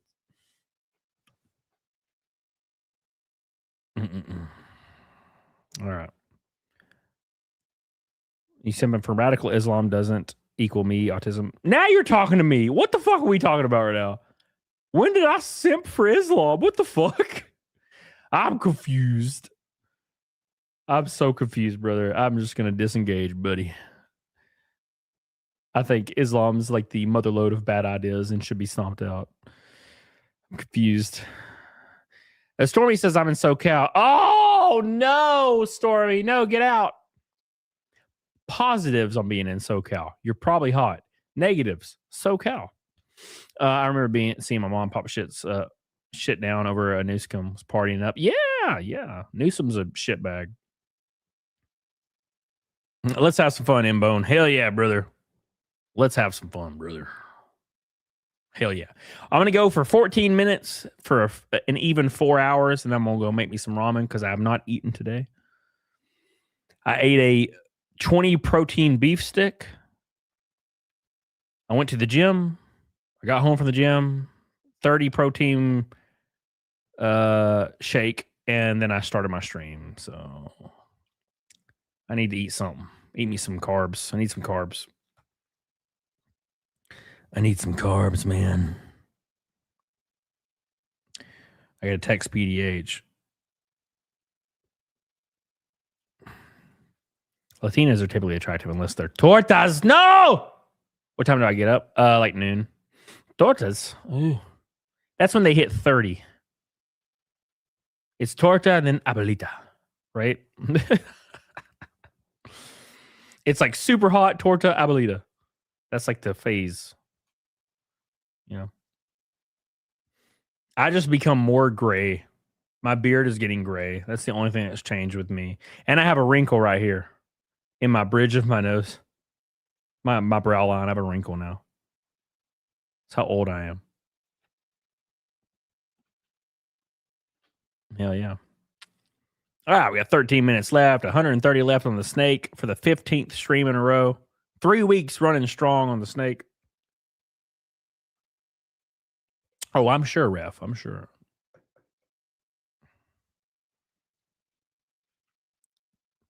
Oh, I'm sure. 1 meal club, yeah. I need to get better on my my protein intake. I've been slacking. Like my bench is down to like 365. I've just not been doing my due diligence. I've been probably getting 140 grams a day, and I need 200. So, Coyote Bong Water with 400 joules. Thank you, brother. Appreciate you, dude. Appreciate you, my man. Beef stick and White Claws. Hell yeah, brother. Yeah, it's a Thursday. I'll drink like 4 White Claws on a Thursday. And PDH is out of town. So I'm just hanging out. I'm going to get off here, make some ramen, play some World of Warcraft. It's going to be nice. I'm excited. Thank you, Coyote. My son was born on November 2020.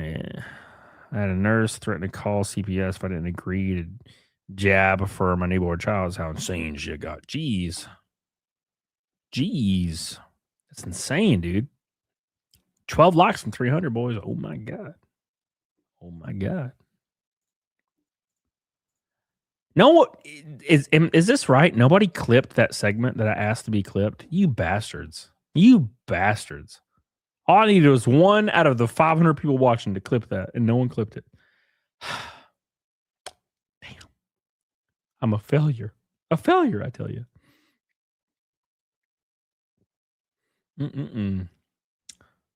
SoCal could be the lower 10 counties. They should probably split California in two. Let's be honest. I've been to a lot of places in California, and it's always been really conservative. Right? So, like, I've been to Sonoro, I've been to Bakersfield, to race a bunch. I've been all over California racing, and it's always been like really conservative. Like LA is like the only place, like probably San Francisco, San Diego, and stuff. I've never been down there. I've been to LA. I've never been to any of those other places. Like, why would you go though?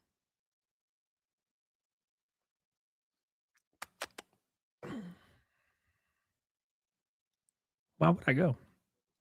11 minutes left. 120 on the clock for Naked Snake for the 15th stream in a row. That's 1 red boy away. 2 pinks. 5 oranges. 10 golds. San Diego is beautiful. Never been. Cyrus says calling fat people tortas is so hilarious. Does it piss them off? I have no idea. I actually didn't know what a torta was for a while until I Googled it. And it's just like a fat, like Hispanic lady. I was like, oh, okay. That makes sense. A torta. Jeez. Well, okay, MA. All right. I thought you knew things, Emma. You can play an acoustic guitar, but you can't clip something. I will tell you this: acoustic guitar is harder. Rancho Cucamonga is beautiful in Upland. The most beautiful place I've ever been to is Sonora, California. I loved it. It was like an Indian reservation. It was really nice. Been learning mandolin. Oh God, you're getting even gayer. You're getting even gayer. Mandolin. I've got the bug. I want me like a Les Paul custom, but I can't afford one. I want like a Black Betty Les Paul custom bad, and I'll never be able to afford that shit anyway. Ain't happening. Yeah, Chatty, I agree. I completely agree. California has that really billions of dollars train you can ride. Oh yeah, the one that's not finished at all. That was a money laundering, money embezzling scheme. You know, that's what that was, for sure. Zilla says racing update. Don't got one. I might be running something later in the year, but my main focus is,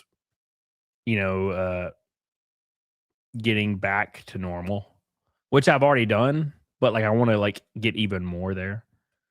But I have 2 things in the work, but there's no point in announcing them until like they're concrete. So I had a meeting today about it, but I'm not letting it I'm not letting it take up room in my head. Snoffy says book update. Page 3 or page 4 of chapter 8 are done. I gotta look. But I get pages like every couple of weeks. Where the tumblers, I have the tumblers they're actually sitting right here. I have everything else done. So I sent off a metric fuck ton of it recently. So, but yeah, once that's done, I'm just gonna print and then send off everything at once. So it'll all be like a one big hit. But I sent off a lot of it recently.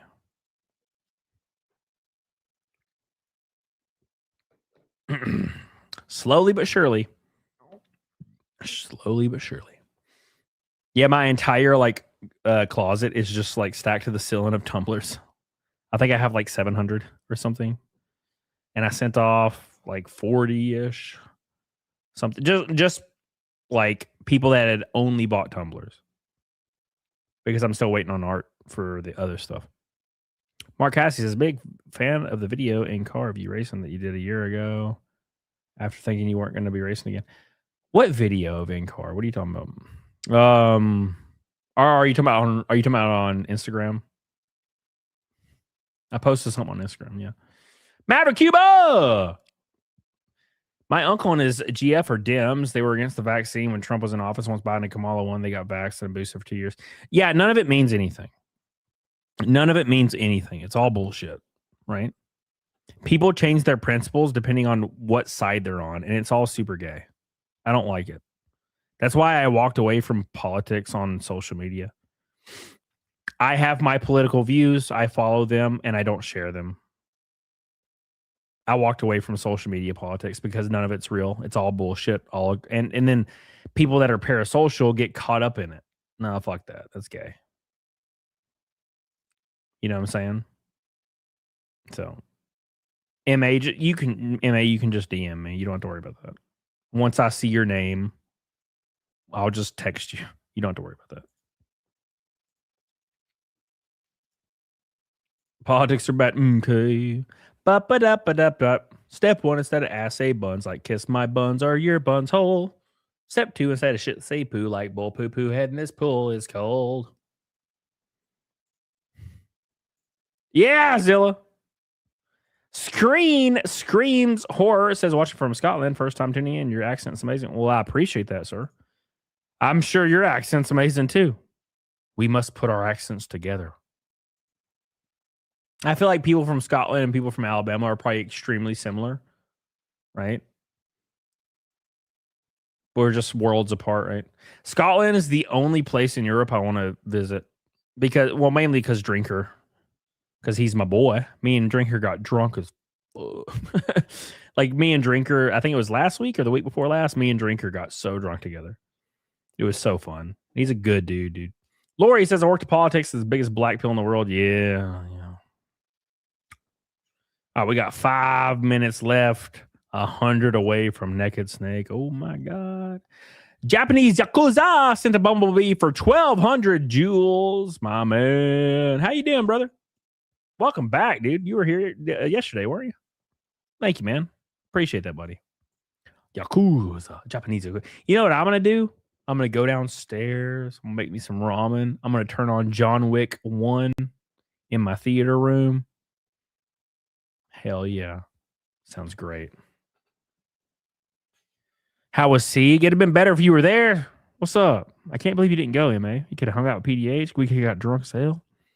Yeah, it was great. It was fantastic. Such great people. Sieg is always great. Thank you, Japanese. Jedi says, good luck, have fun. Thank you, Jedi. I appreciate you. Yeah, I hung out with all the creators I love, like usual. We partied. It was great, dude. It was so great. I got drunk every day. And I shouldn't say that. I don't get drunk. It's very rare I get drunk, but I drank every day until closeout. And we had such a fun time. It was just really laid back. I was visiting my family. MA, you're always visiting somebody. Do you drop an egg in your ramen? I do not, but I used to do that.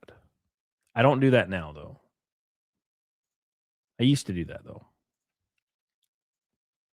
Wings of... I bit my tongue. Jesus, Mary, just... God. Thank you, Jedi Knight. Love you. Wings of Shoe said the Highlands in Scotland and Appalachian Range in the U.S. are the same mountains, actually. I believe there's a third. It's also part of it. Interesting. The Appalachians are the funnest place to drive through is the Appalachians. I love traveling through the Appalachians. God, it is the most beautiful place. Because you're just driving through like mountains and shit. Like, of obviously snaking all the way up mountains. And there's just like podunk ass areas. Like old thrift stores.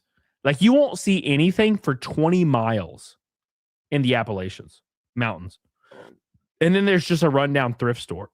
So obviously I stop and go in the thrift store. God, I love it. I do that all the time. Every time I travel through the Appalachians, I make sure I stop somewhere that's weird and says open. And I'm like, yeah, I'm going in this bitch. Thank you, Wings of Shoe. I love you, baby. Daniel says Sieg was great, especially watching Cody try and dance while drunk. Don't now look.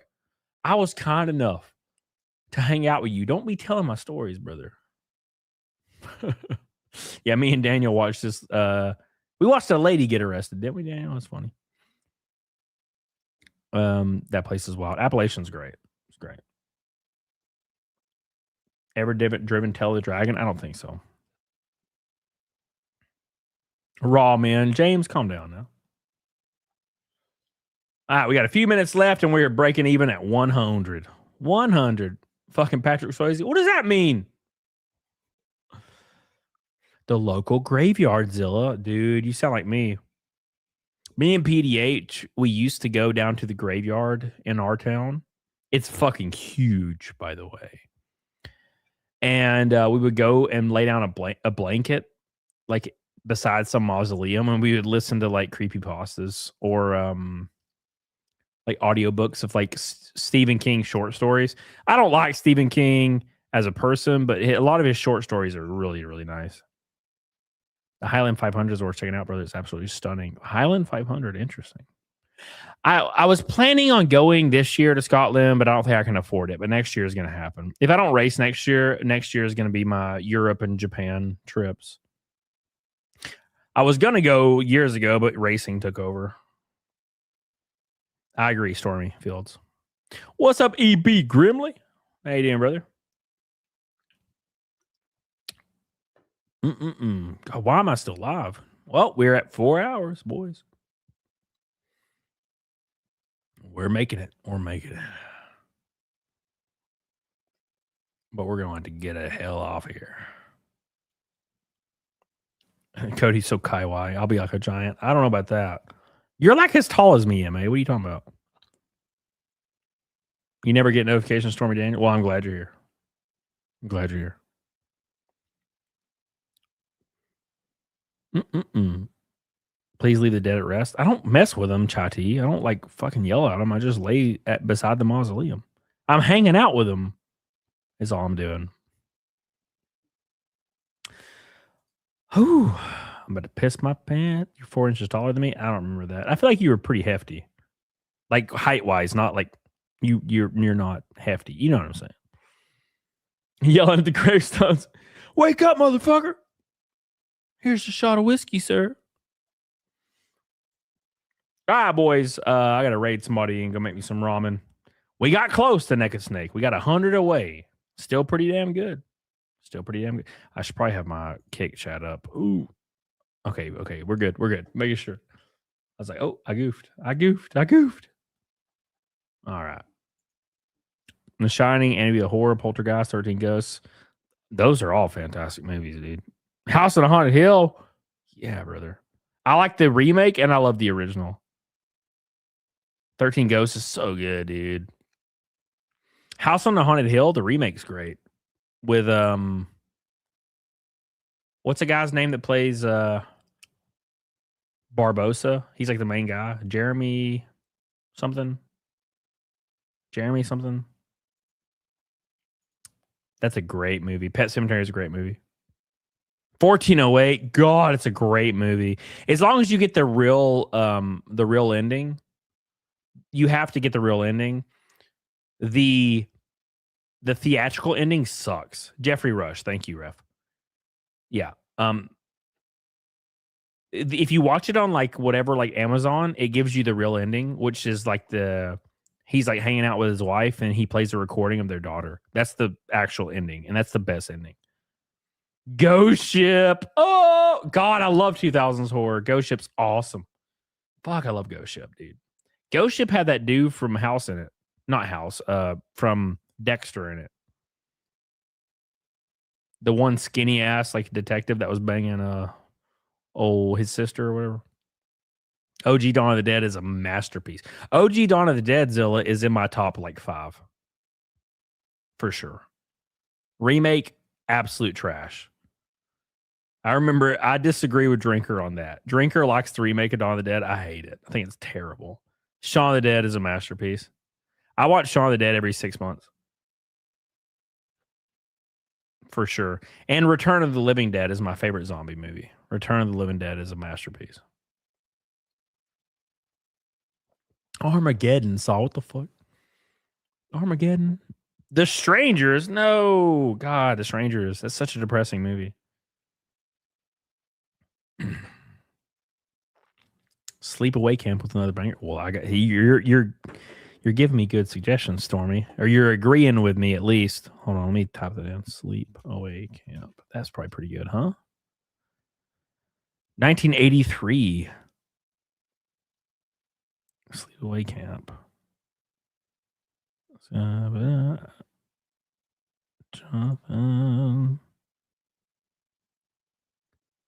Starring my. What the hell is it about? It's worthwhile watching because it's surprising ending. Okay, I'll watch that for sure. I might watch that tonight. Showgirls. Chopping Mall. All right, we got to get off here. Naked Snake dies today on a Thursday. We killed it yesterday. We like tripled Naked Snake. But today it must die. We must reset once more back to 0. Thank you guys. Appreciate you. Daniel says, bro, when I come down, we need to drink and watch horror movies. That's all I do, man. Well, I drink like once a week, but when I drink, I watch horror movies. So, yeah. Thank you, Daniel. I appreciate you, brother. Appreciate you, my man. I'm about to piss my pants, boys. ROTLD is absolute gold. Strangers is trash. What the hell is ROTLD? Oh, Return of the Living Dead. Yeah. Masterpiece. I was actually going to get a tattoo of the Tar Zombie from Return of the Living Dead. And then I realized that it's like everybody gets Tar Zombie. And I was like, well, I can't do that then. I'll get something, though, from Return of the Living Dead. I just got to figure out what. Maybe I'll get the barrel. Like the barrel with the tar zombies in. Or the chick. That would be cool. Linnea Quigley when she gets naked. Like maybe get her on my leg, my thigh, like a naked chick. That would be cool. Because I don't show my thighs to anybody, so like having a naked chick on my thigh would be fine. I think that'd be cool. You see Spider-Man yet? When did Spider-Man come out? Didn't it come out today? How the fuck would I see it? I've been streaming for almost 5 hours. Didn't it come out today? All right, let's raid somebody before I piss my pants, guys. All right, appreciate you guys. We got 90 away from Naked Snake. We get close. Let me make sure. Let me make sure that the stream's still live over here. We're gonna raid Meme Copium. He's a good dude. We're raiding boy. Rip Snake. Yeah, we'll try to get back tomorrow. We'll try to get back tomorrow. We're gonna go back to number 1 snake. Or 0 snakes, actually. 0.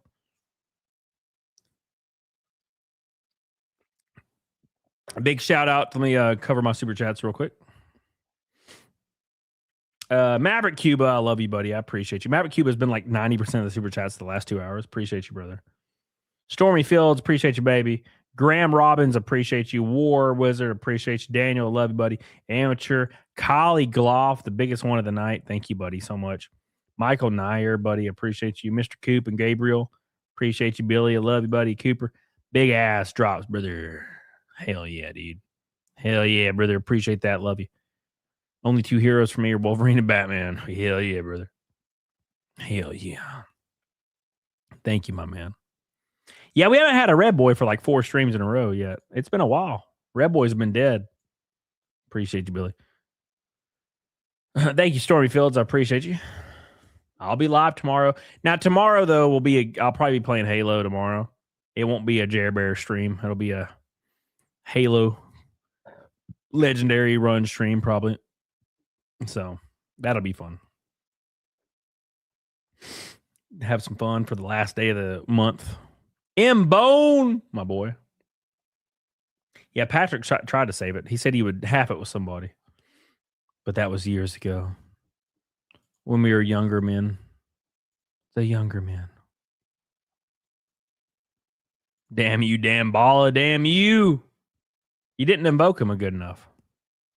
Are you playing the Halo woke missions? No. Absolutely not. I have no interest. And you know what's really frustrating, Jedi Knight? I've been trying to watch people play Halo. I've been trying to watch streams of people playing Halo. And they're always playing the prequel missions, so I don't watch them. I want to see them playing the normal missions, and no one ever is. They're always playing the prequel shit. Thank you, Screen Screams. Appreciate you, brother. Screen Screams horror. Screen Screams. Screen Screams horror. Screen Screams. Screams. What? Screams horror. Oh, Screams. Screams horror. Screams horror. All right. Okay. Screams horror. Billy's broke. Billy's spent too much money on 8 graphics cards and doesn't even use them. God damn it, Billy. How could you? How could you? I'm about to piss my pants, boys. Here we go. Hey, you tried, Patrick. I appreciate you, brother. You tried.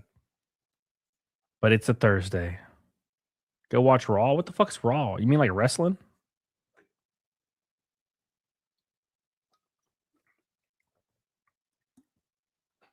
All right, boys. M-Bone.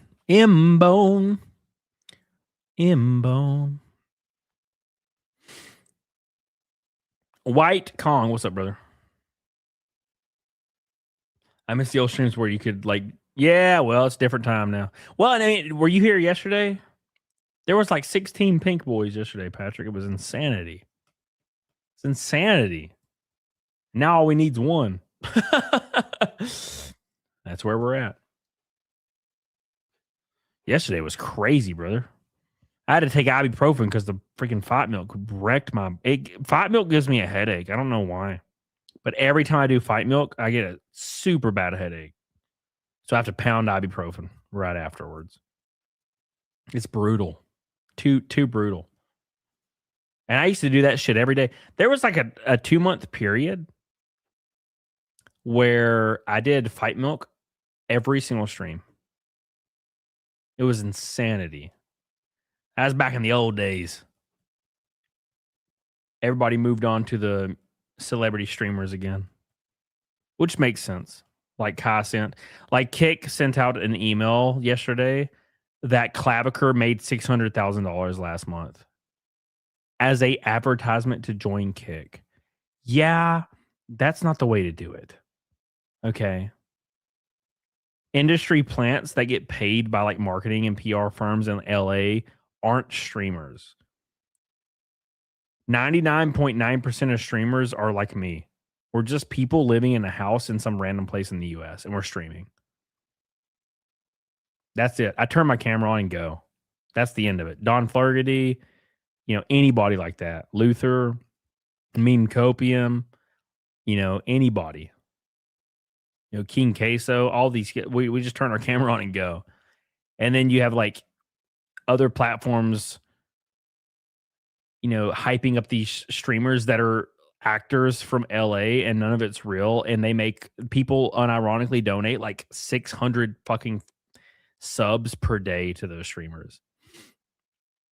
And it's the weirdest thing too, because like if I got like 1,000 subs on Kick, it would literally change my life overnight.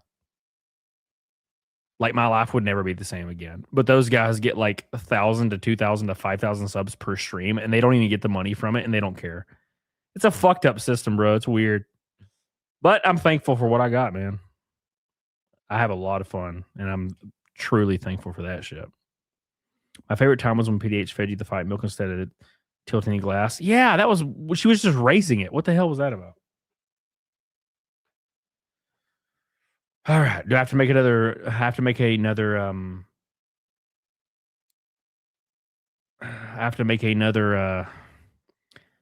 a naked snake tombstone at 15. What are we at? No, we're at 14. Another naked snake tombstone at 14. Did I save that though? Tomb. I did. All right. Let's make the next naked snake death at 14. 14. Not bad. Not bad. I thought it would only last like 2 or 3. How do I pull this over here? Hold on. All right. We're putting it at 14. At least I can keep the date the same. Thank God for that. I don't remember what text I do, though. If they do, I'm going to be pissed, MA. Jared's greatest success being the impetus behind an entire community A-loggers. Hell yeah. It's been a lot of fun, man. It's weird, like, that he allows it, or he keeps perpetuating it. And that kind of feeds upon the...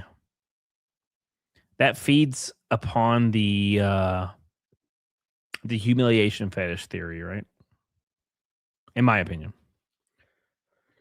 Oh, yeah. 14. I remember when 6 was... Me too! Actually, NarcoWiki, 6 was the streak of naked snakes before, what was it? 635. So it was like the biggest naked snake was 6, and then the next one was 635 or 650 or something, 45. That's crazy as shit. So that should have never happened. I don't know how the hell that ever happened, but I'm thankful. That was cool. All roads lead to where we are, So let's go over here. We're going to pull in 14. 14. 14. We got close. We were 90 away. I appreciate you guys. Here we go. Boop. 14. I'm about to piss my pants. Jesus Christo, man. I have never in my life on a stream had to pee twice. Like, what's happening? What is happening in my life? Do I have to pee so much? All right, let's put a little bit of that fatness around it.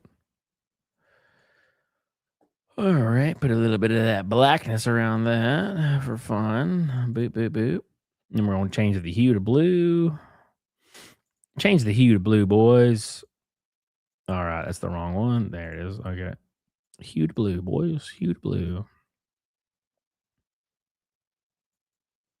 There it is. Success. Success. Yeah, you're right, Zilla. That's for sure.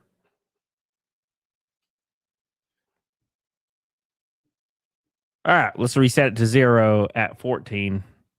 Shout out to the boys. Where is it at? Paper. That's not right. Is it acrylic? Is it acrylic that does it? No. I think it's acrylic.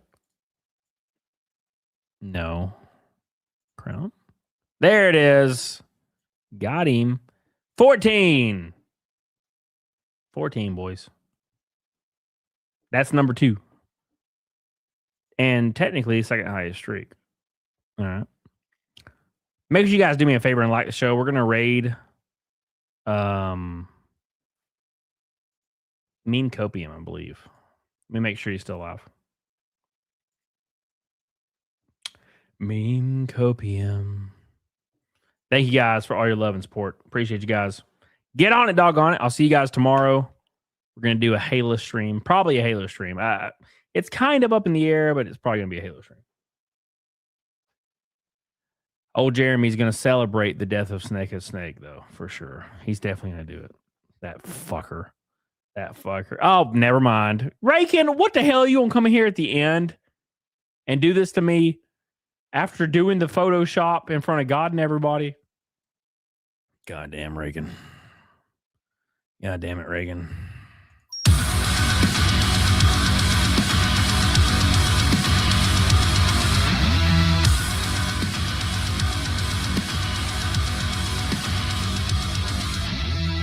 Jesus, Reagan. My man with a rainbow knot. You done pissed Jeremy off now. You done pissed our boy off now. Because that's the 15th naked snake in a row. God, Rakin, my boy. My boy. By the way, I told Jessie about the book thing, and she's excited about it. So she said thanks. Thank you, man. I appreciate you. My man, Rakin. Right there at the end, killing it. Thank you, Rakin. We appreciate you, brother. We love you, man. Also, thank you for being like a real friend as well. I appreciate that.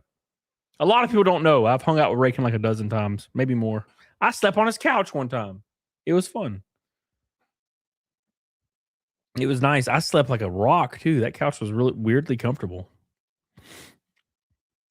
Thank you, man.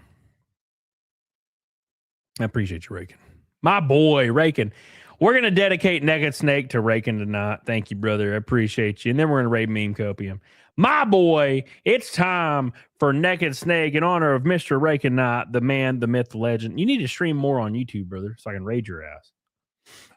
Play some Halo Campaign Evolve so I can make fun of you. In the chat, of course. Here we go. You guys ready?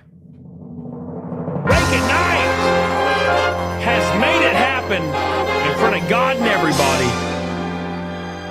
It's that time again. The Naked Rake. Hey, April, what the hell? Hey. What a coincidence. I mentioned you earlier. How you doing? Here we go. My boy Rakin is coming strong. Naked Rake. It's Naked Rake. Naked Rake.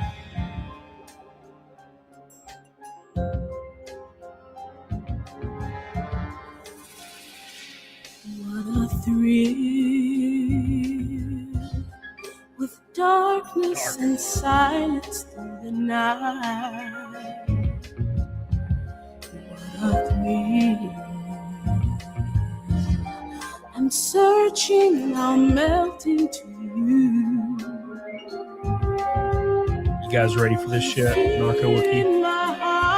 It's that time again. But you're so supreme. I give my life, not for honor, but for you. Snake eater in my time. There be nobody else. Cry, it's the way I fly to you. I'm still in a dream. Snake eater. Here we go, Reagan. Someday you'll go red. Someday you feed on a tree frog. It's a trial to survive. For the day we see no light. I give my life, not for honor, but for you. In my time, there be nobody else. Cry, it's the way I fly to you. I'm still in a dream. Snake eater. Number 15, Breaking Night, the myth, the legend.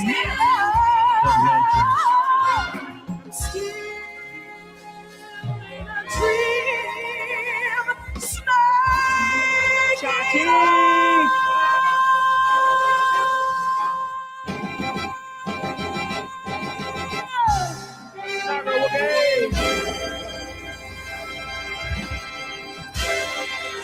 Thank you guys. I appreciate you guys. Shout out to Breaking Night. Love you, buddy. I appreciate you, dude. Thank you so much for making it happen one more time.